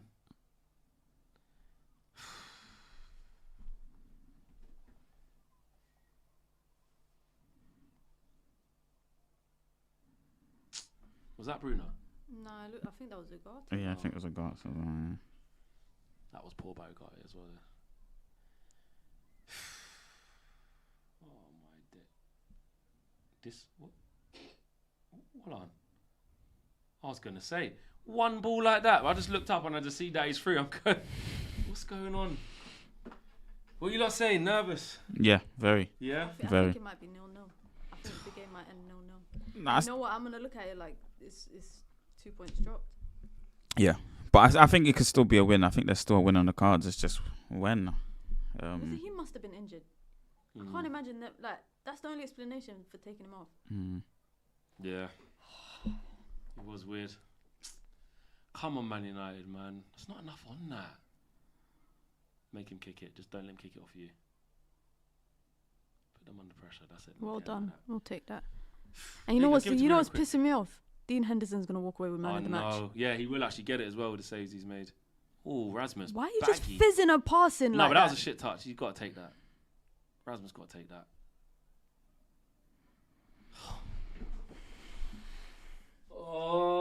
United, man. Rashford and Højlund will get a chance before the game's finished. They'll get one more chance to change it. It could be a 2-0 game still. Don't do this. You deserve to win this one, boys, with everything you create. Don't have that wasteful game, I beg. Come on, guys. We have to keep believing. What we have to do is inject a spirit of KG in here as well. Yeah, We have Rashford to and believe. We have to keep believing. Højlund chance to close the game. There's still 2 more chances in the game. Oh, look, it's a foul. Guts. Yeah. Ten Hag has, excuse my language, but effed it up with the substitutions. He's taken off every single creative player Yeah. Yeah. And left the one on that was creating and the least, but has and the created reputation the one for that's the creating problem. most. Yeah. This is in-game management is poor. Is in-game management. I think it's man management and in-game management 2 different things, I would say. But in-game management, it's not been brilliant. No, it's not been brilliant. He's going to get slaughtered Look for at this them. one. Look at them. To them, this is Give a them this is a confidence. big this is a. Has Ten Hag beaten Palace at Selhurst Park? No. Oh, maybe actually. No. No. Weghorst error? No. I know, come and get that. Wow, actually, don't. Hey, come on, ref. Ref. Where's the card? Thank you very much. That's actually illegal what he just did. Yep. Look at It's that. a great first touch. Yes, it's on purpose. Yeah. Blocked him off. Proper blackout routes, isn't it? Proper blackout, like. Yeah. Ah, man. Come on, guys, man. Get that swag back again. Get that confidence back, man. Just raise it. Just at least let the 10 minutes be us knocking down the door, man. On this 50-50 stuff.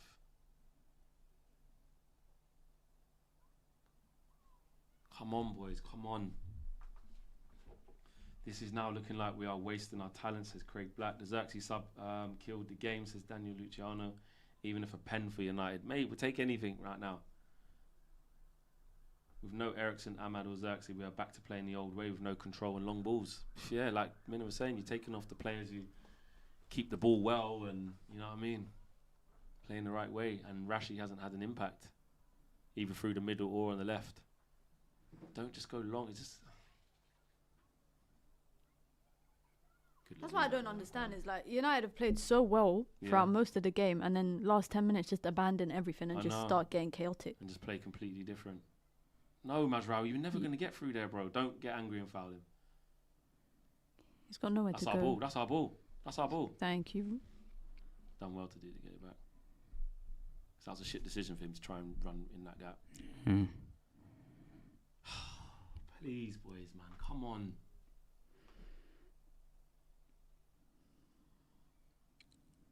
Come on.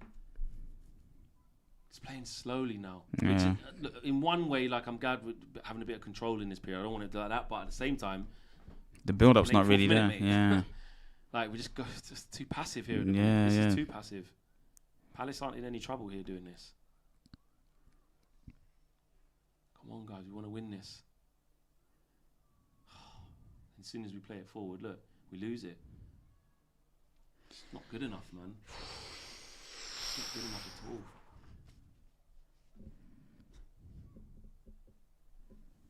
Well done, Kobe. That's brilliant. Get it down.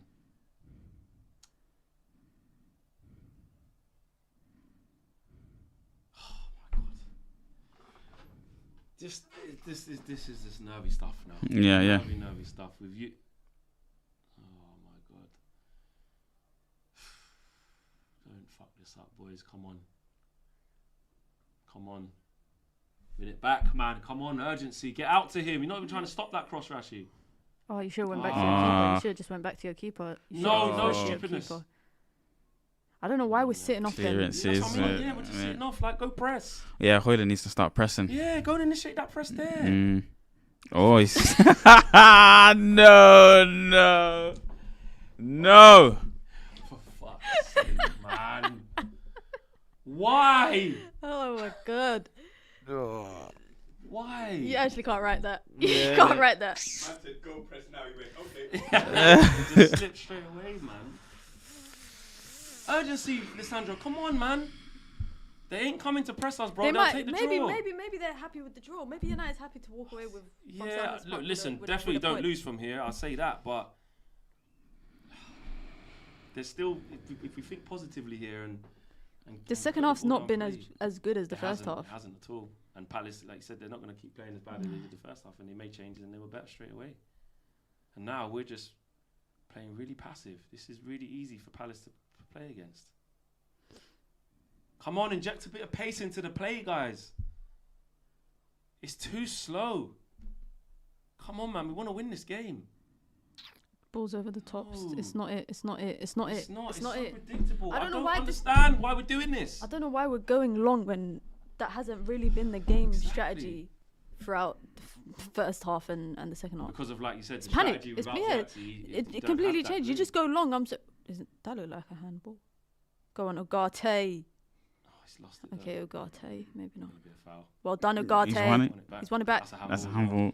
Ah. Well Get done. out of the other side. Hurry up, Delo, quick. Oh, okay. Yeah, it's the right choice. They come down there. Like, come on, quick. Give it to the right back now. Let's play faster. Come on. Go and win the game, guys.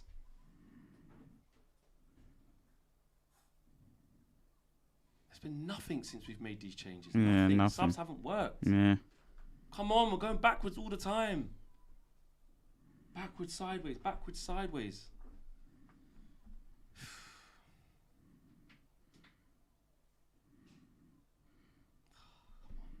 Come on, man. Rashi Hoyland will get another chance. There's got to Each. be one more big chance. Yeah, there's two more. There's going to be two more. Hopefully they score that.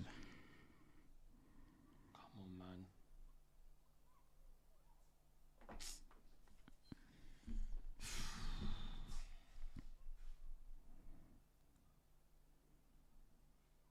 Come on. Needs more movement in front of him, man. Yeah. Don't force it, Bruno. No, don't. Forced it. The cross from You're there telling is me, crazy. right there and then, you got What a Garnacho touch. on the right that's trying to hold the width, and you think the right thing to do is Cross from deep there. He's a madman, I know. He's a madman. He's not beating the Chargers, tell you that. Turn up, get that. Oh. S. Aiden says no press, no desire. Yeah. I think it's the point. I think they're going for the point. Yeah. A point away from home. Eric Ten Hag is going to come out after the game and say, Yeah. a difficult stadium, away from home. We And haven't. say we He's should've going to say won. we haven't lost away from home 2 games in a row. And he will definitely say, though, to be fair to him, the chances were there. Like, we done enough to be scoring. Go on, Mazraoui. There you go, Garnacho. Hold the width. One more. No. Oh, Behind him, Yeah, Rasmus. Rasmus, man. Fucking hell. Just be smart about that, Listen, man. I know he's going to be hella rusty, though, to be fair to him, but come on, It's man. too obvious that he's overcommitting Yeah. past you. It's just Come on, boys. Keep the tempo up, man. Bash the door down for a goal. Come on. Don't just be passive and let these minutes just pass by. No, I don't think he should go for that ball. He had his arm up, but... oh, who's that? Where's Rashi? There's no point doing that. Just get back to playing ball. Play ball. Stop doing this long ball. Just drive and put some patterns together. Play. Go on, Cobby. Cross Rashi? No, he's not even there. He ain't even pinned him yet. Hoyland don't really win those Nah. physical battles. And he Not ain't for going a to win go- it not against for a Mark goal Gahey. Keep it in. Keep it in. Man. We should have been scoring in this game, guys. We should have been scoring, man. We effed it. We effed it up, man. This is our own fault. Yep. It's our own fault. Credit to Palace, second half they got better in it. They made it a more competitive game, so you have to give credit to them. But again, we've done a lot of things right. Haven't scored in the moments, and then didn't have that extra gear to go up. Mm. You know, because in But- these stages now, it's just petering out, man, on a whimper. I think- Flo says Rasmus is not match fit. Absolutely, absolutely. I was annoyed that he didn't gather that ball, or sorry, get that pass and pin the man. But I hear it. He's going to be hella rusty. Rashford has been shit, says Tyler. Yeah. Crystal Palace wasting time now with subs plus the please ref put 5 minutes on. Well, we've got 4 added minutes. Come on, guys, believe. Little mistake from Palace, or just take the eye off the ball. Eze, to be fair, will be kicking himself. He didn't get a goal today because he's had 2 massive chances.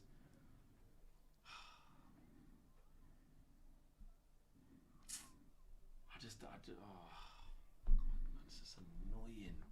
I'm so disappointed. I know. wasted too many chances, and then just again, because the worry of us is like playing at a good level for a whole game. So if we play well for a sustained period but don't score, the worry is as well we feel that will run out because we don't play well for like a whole like. Oh, here's the counter attacks. Just don't do anything stupid, man. Do not concede in this. Don't do another Brighton, I beg. Don't do it.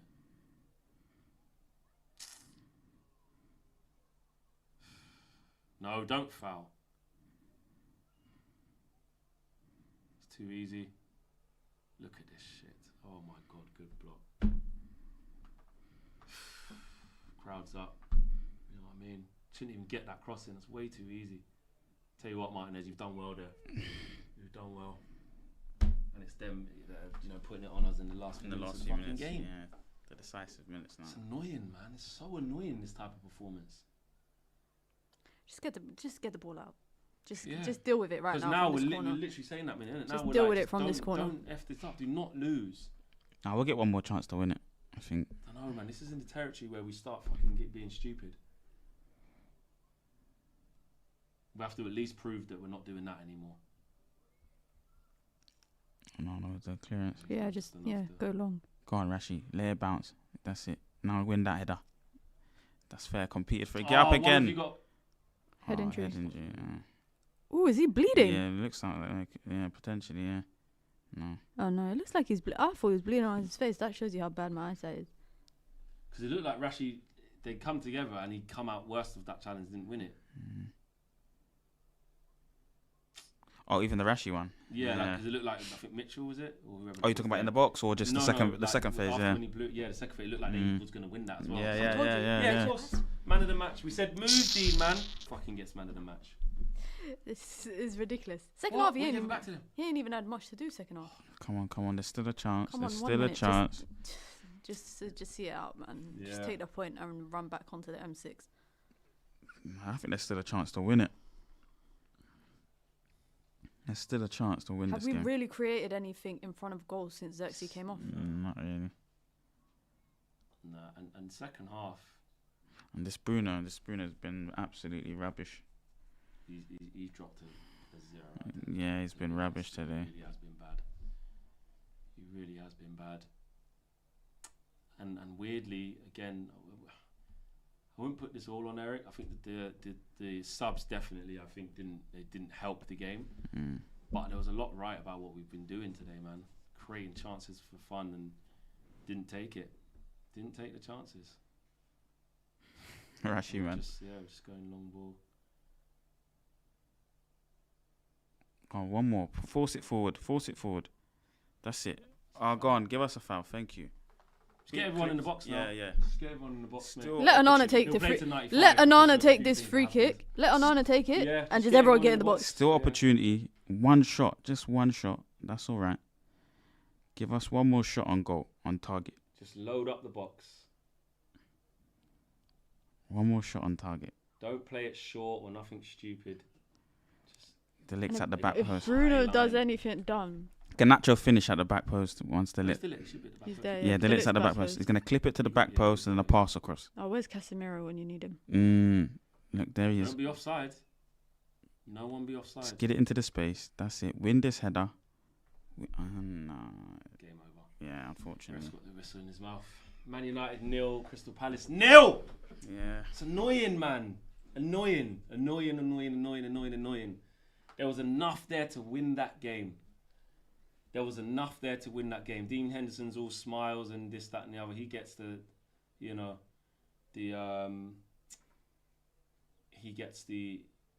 man of the match award. Onana, he saved us there. The substitutions didn't work. They killed us, really. Yeah. Look, there's one thing the manager making subs to try and impact the game. The substitutions have to take some accountability too. Rashford didn't come on, do enough. Ugarte didn't really change the game. Rasmus, don't get me wrong, is been out for ages. But yeah, it wasn't in the end. It wasn't good enough. It really wasn't. I mean, You got Xerxes, who's connecting the play, and Rasmus, who's a little bit a different type of a player, but we didn't even get to see him that much, especially when we was forcing the long passes. They weren't even good quality passes. The long passes that we're doing, Onana, Bruno, even Mazwari at times, this weren't good enough. Even Agate as well. Ten Hag got the subs wrong for sure. And then the second half just looked like we died a little bit in terms of just the impetus, the tempo of the passing. Those spells, especially in that first half, we need to capitalize on them. We are creating. It's just where's the goals going to come from? I think you got to start Rashi, and I think he's learned that maybe Ten Hag. You maybe have to start Rashi because it doesn't look like he's involved. He doesn't, especially up front as well, which was weird. Against Barnsley, he was up front. He started up front. Yeah. So you would think maybe that's where he's gonna try and get himself in on the end of chances and try and affect the game. Even on left, he weren't that good. I don't know. I think maybe he should have made a change at half time. I was really looking at it that first half, and I thought to myself, wait, what do you change? I know maybe a Mason Mount. We were calling for Mason Mount at one point, but I don't know. It's upsetting. Yeah, it does feel a bit upsetting. It's a bit annoying. What are you saying on this, Minna? Because they're going to cut the away fans there, rightly so. It wasn't a terrible performance, but yeah, annoying. I'm disappointed. I'm actually quite disappointed. And the positive is a point, but I feel like it's 2 points dropped. I don't feel like it is a point gained away from home, given the fact that United under Ten Hag, I think we've got like a equal record of losses to wins. So I get that, but in terms of the way that I don't think United even half replicated what they did in the first half in the second half.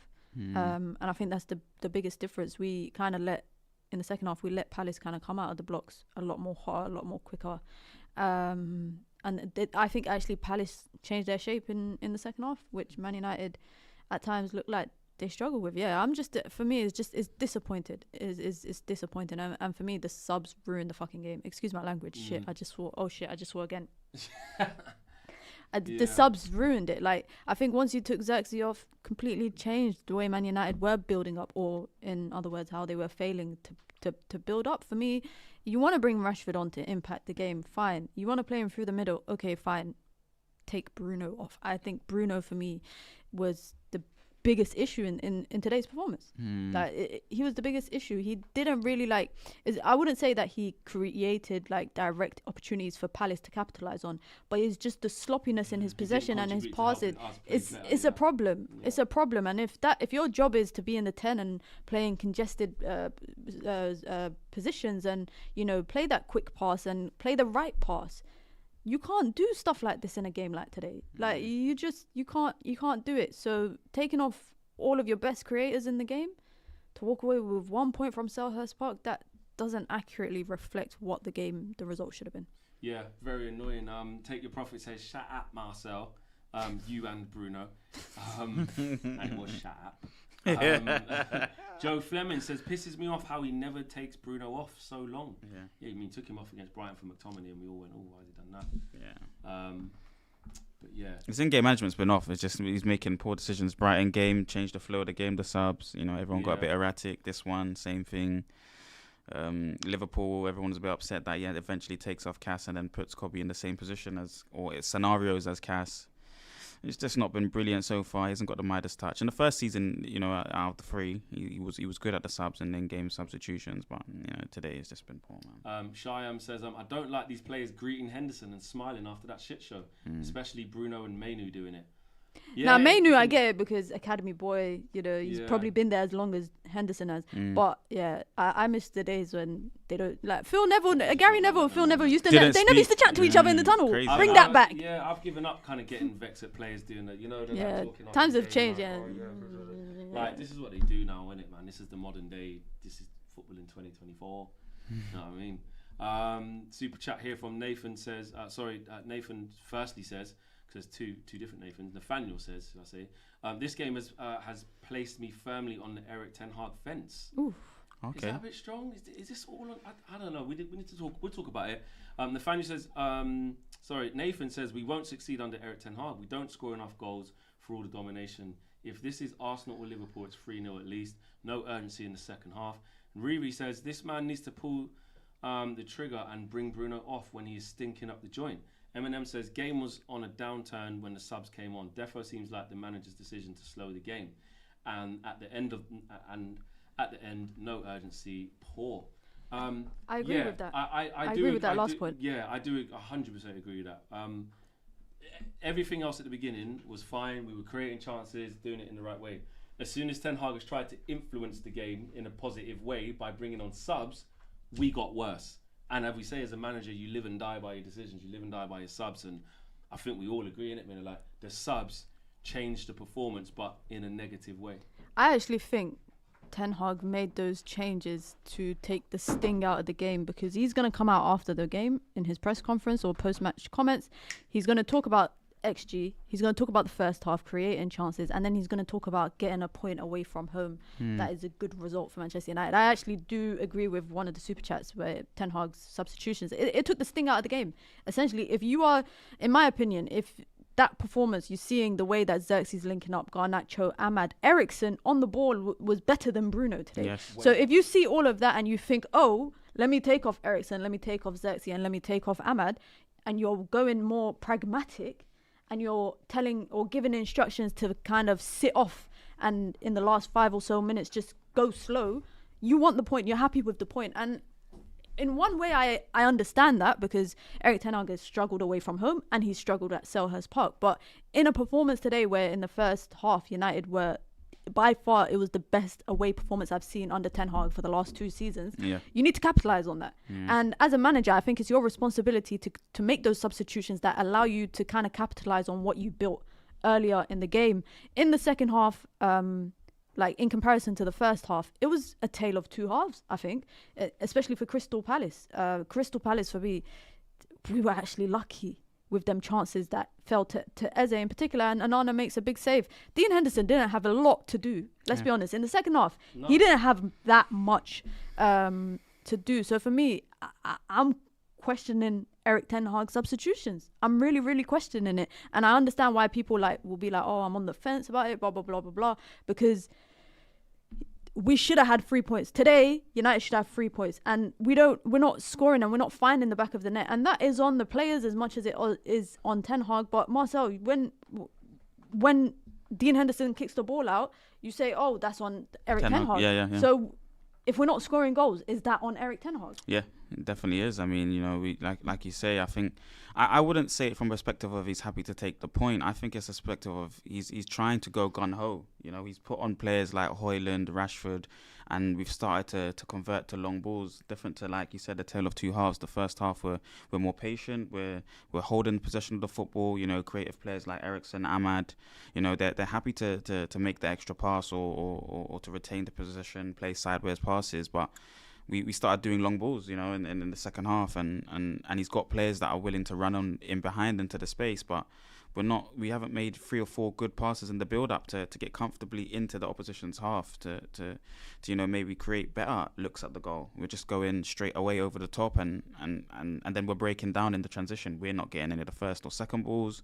Crystal Palace are coming back, Eze breaks through the lines, they get an opportunity, squeaky bum time, everyone's scared now, and I think he just tried to take a risk, too much of a risk in the second half, and maybe it was the wrong type of players to bring on. Maybe really should have been Mason Mount to come on, or again, you keep one of your better players that retain the football in Xerxes on the pitch. You have to keep them, one of Xerxes, Eriksen or Ahmad on, because those are the players that are going to put the foot on the ball and then look to play the correct passes. So I wouldn't say it's the players' fault as much as it's Ten Hag's. I think it's definitely more Ten Hag's fault. He's the person that looked at the 11 players on the pitch and said, we're going to go to change it, to change the flow and the dynamic of the team. So definitely is on him today.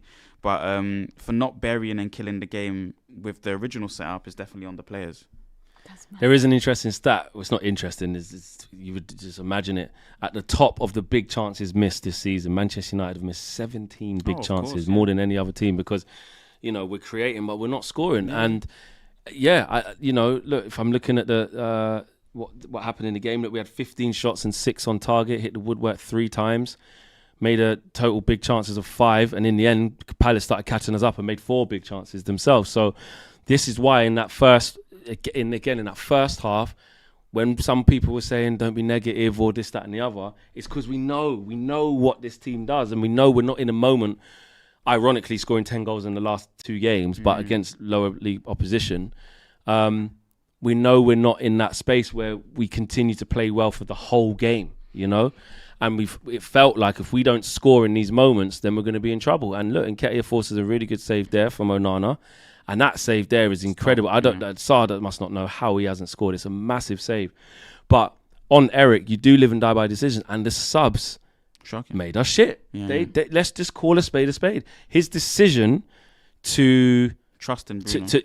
His decision to trust in Bruno definitely backfired. Yeah. But his decision to, like you said, to analyze the game and say, right, as a manager now, I know what this needs. I'm going to change it and do this. That didn't work. We lost all our control. And then it just went to Bruno hitting long balls and stinking out the joint. Didn't take him off. Rashford up front doesn't work at the top level. We know that. Putting him back onto the left, he didn't have an impact on the game. And also the decision not to start Rashford and looking for that impact off the bench didn't work. Rashford didn't respond. And let's put a bit of onto Rashford too as well. He didn't do anything. He didn't. But you none know, of the look subs hungry. Really did. No, yeah, exactly. No, none of them did. None of them did. Ugarte, it was a weird one because we weren't even like, Ugarte needs to come on. It was one of them games where, because if Ugarte comes on, it's not like we're getting transitioned. It's not like, you know, we're getting out fought or outrunning there. You know, Eriksen naturally, 75th minute, we know he doesn't tend to play 90 minutes, so it's probably just that. And Rasmus came on, obviously hella rusty, being out so long. There's not really much criticism you can give him. And by then, the game plan, by the time Rasmus came on, the game plan would gone out the window. Yeah. Do you know what I mean? And he basically took off our most influential players, and the players who came on didn't do anything and kept giving away the ball. I as well as remember Bruno. against Brighton, you was talking about, you know, in and around that period of time where we get a bit worried. It's like you need a player to put your foot on the ball and retain the possession of the football. And we were speaking against Brighton second half about Ahmad being that player. I think Ahmad comes off, or he stays on actually. But we was getting very frantic, and there was a lot of transitions at the end of that Brighton game. And it's the same thing here. You know, you want either Eriksen to keep the tempo. I mean, he scores two. We're 5-0 up against Barnsley, and it's Eriksen that comes up with the 2 goals still on the pitch. You know, he's a player that's able to slow the flow of the game or the tempo and gain control playing on his tempo. So it's like you need someone like him on the pitch, or Ahmad from the wide areas. Put the foot on the ball. Let's get 6 or 7 passes in their half of the pitch. That wasn't happening, you know, in the second half. Even Xerxes, even though you want to play long balls or transition a lot, when he does get to him, he's gonna make the right pass. It doesn't matter what time in the game it is. He's gonna play this style of football where he's so far away from the opposition centre backs, and he's just playing. But it was connecting dots, and we looked a better team for it, though. Yeah, exactly. So there's not a lot of action up in the penalty area with him, but he keeps the ball. We seem a lot more of a calmer team with him there. Højlund bouncing off him. Rashford just didn't look like he was in the game. It takes him a long time maybe to get into the game. And Ugarte it should have been Bruno, because Ugarte and Bruno look the same, you know, in this fixture. So I don't know, Ten Hag in-game management, you know, and the ability to make the subs. In the first season when he was with us under the 4-2-3-1, it was really good, you know, a lot of impactful changes in big games and for points in the second season. But right now, it's just not been good. No, it hasn't. Super chat from Joe Fleming says, we need replacements for Rashi and Anthony next summer. And Ahmed says, very gutted about not winning, but I see the progress and improvement. If he doesn't sub and the players get injured, then the gaffer gets criticised for causing injuries by not using his whole squad. And RK says, look at how Chelsea are playing after 4 games, and this fraud can't find in 3 years. Spurs are walking all over us. 7 points from 4 games is disgraceful. I wouldn't say this means Spurs are going to... Chelsea drew to Palace. Chelsea drew to this same team. It's 7 points in 5. And but Chelsea drew to these. And Spurs again. Let's not listen. I get your criticism of Ten Hag, no problem. But let's not rewrite other teams doing amazing news. Chelsea drew against the same team. Do you see how? I'm sorry, but like people are so reactionary. Southampton, Barnsley, everyone's like, we're gonna win. A draw against Palace is suddenly we're gonna get walloped. Back to Ten Hag out again. Yeah, I think we have to look at that and give a bit more. Be a bit calmer about it and talk about some of the good parts as well. Lee Buff says the lack of urgency in the last 20 minutes was shocking. 100%. On the poor finishing. Why Ten Hag and not Rude? Is he not the striker's coach? He's not the strikers Yeah, coach, but that's not his role. His role is not to be just the because he's an amazing striker doesn't mean that he's all the an forwards every assistant. time they miss is his fault. If you see the videos of the training videos that United release, you see him running through different types of drills with people. I don't know why. Yeah, people he's a expect full-on him to- coach. Yeah, He's he's not just actually a coach. He's not Benny He's McCarthy. not Benny McCarthy. Yeah. Nathan says, stop talking about Barnsley like it's Barcelona, Marcel. And Lanny says 11th place after Eric Ten Hag spent 400 million plus and was backed. This is peak. Palace should have also scored 2 to 3 goals, but missed sitters. Standards are rock bottom, and so did we though. We missed some as well. Harb says he never replaces Bruno, no matter how bad he is. Just wanted to go back to what Ahmed said. Said gutted about not winning, but I see progress and improvement. If he doesn't sub, the players get injured, and everyone's going to cuss him. Are there some positives? Oh, 100%. What is that? United were creating clear-cut opportunities. United's biggest issue is not putting the ball in the back of the net, but they were doing everything right up until that point.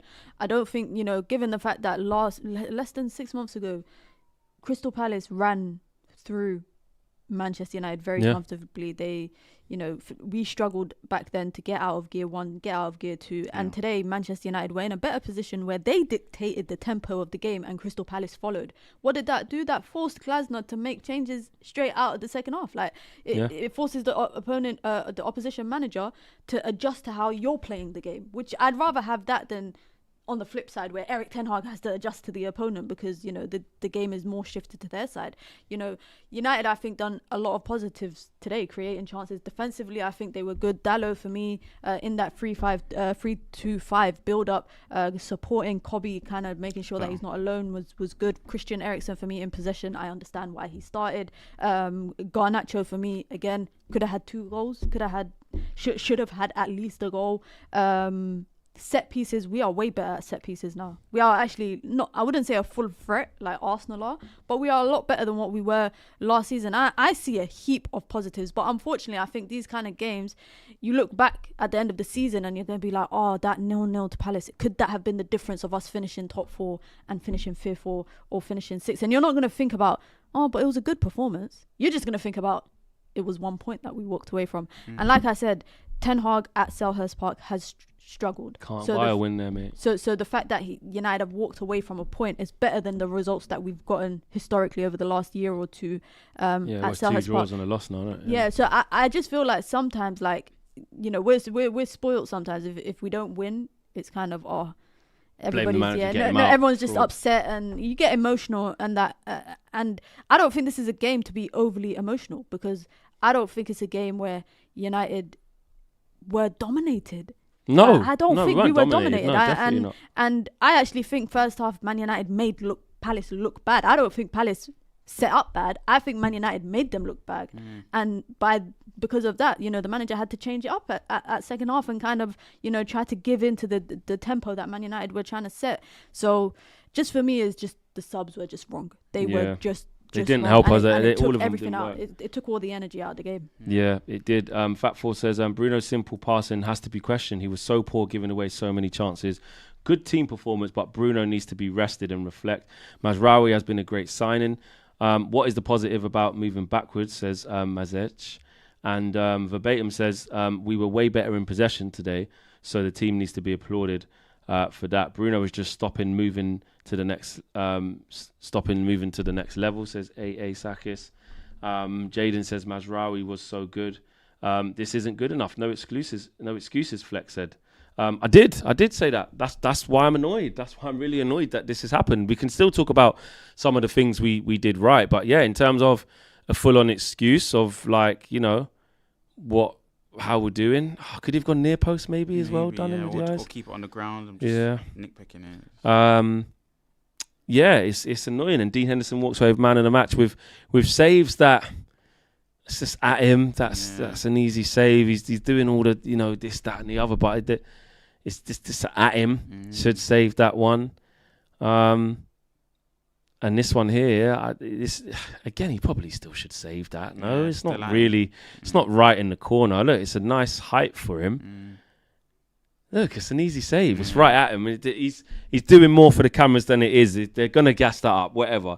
But when you look at some of the chances, that's what I'm saying. I don't know which one of the chances we had was that we had to score that. You know, maybe I'm being harsh. Because Eze had the one where it was Yeah. you had to score that. That. We didn't really have the. I think we did. Which I one? think it was that Bruno one touch and he tries to. yeah. Oh, outside of the I boot. Yeah, forgot that about one, that. yeah. Jesus, he yes. could have kind of let the ball run across his body and strike it. But he tried to do the outside of the I boot, forgot about Yeah. that bottom one. corner, and it's just bad. I think the Yeah, Garnacho yeah. chances are good saves, but also like the first chance Garnacho had, he's getting chased down by two guys on his weaker foot. Yeah, His left and foot, shot weaker across foot, goal, got corner. across goal. The second chance he has, that first time where he hits the bar. Okay, cool. The third one forces Henderson to make a save, but for me, is that chance from Bruno where he decides to hit it with the outside of his boot first time rather than letting it run across his body and striking it better. I think that was the chance, because if you let the ball run across your body, you've taken the defender on your left is out. He's out of it. And the guy on your right, you just, little shoulder, little strength. Just show the strength that you got and strike the ball. But Bruno don't have that in his locker. He ain't got. So I get why he hit it first time, but He's snatching at everything. And then even it's not really a clear-cut chance, but then, like you're saying about Garnacho hitting the bar in the first half, the ball returns back to Bruno. It's a volley. It's into the ground, but they're not as clear-cut as Eze's ones anyway, I guess. Sorry, Nathan, I missed your super chat here. He said, what do you guys see in Erik ten Hag after 680 million spent? A style of play is what we've been asking for, and good attacking football in terms of chance creation, as the stat was read there, with the highest in the league for that. So there's a style of play. It's just his decision making of where to deploy the line of pressing has not been brilliant over the first 4 games now into the season, or 5 I think it is. And in-game management, changing these subs are changing the flow and the behaviour of the team in the wrong manner. Majority of the games, and then the way that he's risking the team against Liverpool. Why are the fullbacks so high up? You're risking, I guess you're trusting the Old Trafford crowd to grow into the game and to give us confidence. But too many mistakes. The team selection poor. In-game management in terms of the substitutions poor. But as games go on, you'll see the improvement of these things. Same with Xerxes as well. He needs to get more shots off. It's a lot of money to spend on strikers that are not really hitters, 20 goal a season man. But we never spend a lot on Xerxes, in my opinion. No, 34 million. 34 million. What about Højlund as well? But Højlund, I get, So because the 600 million is including everything, I'm assuming. Yeah. So usually when we got 90 million sitting on the bench. Yeah. So Another 50 million sitting on the bench in Mason Mount. So I agree with the super Another chat. 70 in Casemiro. In terms of saying, look, what do you see from Ten Hag, and he spent all this money? No, I understand, but a lot of the players are potential or players that are growing into the Premier League and becoming and trying to become top players in the side. So there's going to be a bit of a teething period. But I think Xerxes has shown good moments. He just needs to grab hold of games. He doesn't seem like I want to win. I'm greedy. I want to show everyone that I'm the best. But that's my style, though. Yeah, that's the thing. Yeah. Like, for me, just on Xerxes, good ball. The chances he creates outweighs the shots that he maybe decides not to take, because the shot he might decide to take, it could be a scuff shot. It could not be his. I don't know if you've seen, but his ball striking ability over the last couple of games that we've seen, it's not a Duran type of ball striking. No way. It's not like anything no. amazing. So if your biggest attributes are your link up, your back to goal play, please keep doing that, because you will bring out the better performances in your other teammates, in your wingers, in your 10s, in your midfielders. And he created quite a few chances. Like, he should have had an assist from that Bruno chance. He should have had an assist from that Garnacho chance. He could have walked away today with 2 assists, and you wouldn't be criticizing him for maybe not taking that many shots. It's circumstantial. And I actually think, like I said during the game, the better situation would have been to leave him on and take Bruno off, because he was creating more than what Bruno was. Oh, so unlucky. I mean, and this is what the 600 million's doing. Just to bring it back to this, like we've got players that are creating things in unconventional ways, or to what a traditional number 9 would be doing. But Ten Hag said in the first season, Martial, this style of football, a forward that comes off to the into the midfield areas and creates and lets the ball stick into the in the opponent's half of the pitch is important. So that's how we play our best football. So we're spending in the right ways. It's just it's not working today for some reason. Nathan said you missed my super chat about Erik Ten Hag. Scroll up. I did get it for you, bro. Yeah. Before I even got to there, so big up to you. Chiku says, except Højlund, literally none of our forwards are capable of finishing for some reason. And I don't even think Xerxes had a shot today. He didn't. That's But what his I'm- link-up play was It's good, though, and good. how It's he's really good, provided bro. chances for others. Anthony Tracy says 0 goal difference after 5 games. Rivals win. Way off it. Lanny says United got the wrong ball Dutch manager, not going to lie. And Ahmed said exactly what Minna said. We need to be less reactionary. It takes time and players need to go through the in-game drills. Eventually it will click. And Kay says this result feels like a loss. We were a good team from the start until the 8 began his stupidity. This result is on Ten Hag and Bruno. And Rick says Bruno been my favourite player, but questions need to start getting asked now. Mount would have added great energy to the midfield, wasted opportunities again. Yeah, I agree. And yeah, look, listen, I've always backed Bruno, but I've never been afraid to criticise him with what I see. And I remember a couple of years ago, I was saying, if the goals and assists dry up, like what does his performances look like? I remember I always used to say that. And I think we've seen a lot of glimpses of that, more than a glimpse. We've seen a big scope into what it looks like if he's not scoring and assisting, because he doesn't help the team build up in any other way, which is a problem. I have a question on that. Just quickly, Mason says free season flex whilst Maresca and Slot piping teams. So let's wait on Chelsea. We still, That's the new flavour of the month. yeah, let's wait. I have a question though, quickly on the Bruno thing. Do you think it was the right decision to give him that pay rise and the contract? Because now, do you think with other people on the market next summer, with Eze, maybe Musiala, etc., different types of 10s, Xavi Simons might be on the market. Do you think that kind of puts United on the back burner when it comes to investing in that position? I agree. I was for it. I said they should have. He's our captain. I see him affecting the game a lot. He's had a poor start to this season since he signed that deal. Absolutely. I'm not going to lie about that. And it is concerning now. He's got to get out of this little hole. But really and truly, the way that he plays the game, 100% is an issue. And yeah, to answer your question, does it put us on the back foot if we want to change that position in the next window? Yes, because you just invested so heavily into the next batch of Bruno. So they're not going to stop with him. He's going to be persisted with. So there you go. Anyway, guys, on the way out, get us to 2K likes. We've got 1,926. You can get to 2K on the way out. Exactly, man. You lot can do that. Big up to everyone who's watched. Smash a like on the way out. Annoying. Should have won. Didn't win. Could have lost if Eze had his shooting boots on. It's one of them. We get a draw. We get out. Roll on FC20 and roll on Spurs the next game. If we can bounce back against that, things look very differently, very, very quickly, as we've seen. But it does feel like a downer. Feels a bit like a loss. But there were positives. Let us know in the comments below how you're feeling about the game. Big up to Minna and Marcel. Make sure you check out Minna's channel. Get subscribing. The link is in the description below. Make sure you're checking out Marcel when he's ever across other platforms. And his YouTube channel is in the link in the video description below as well. We're out of here. Full-time view coming up shortly with Owen and reaction from us as well. Take care. Peace.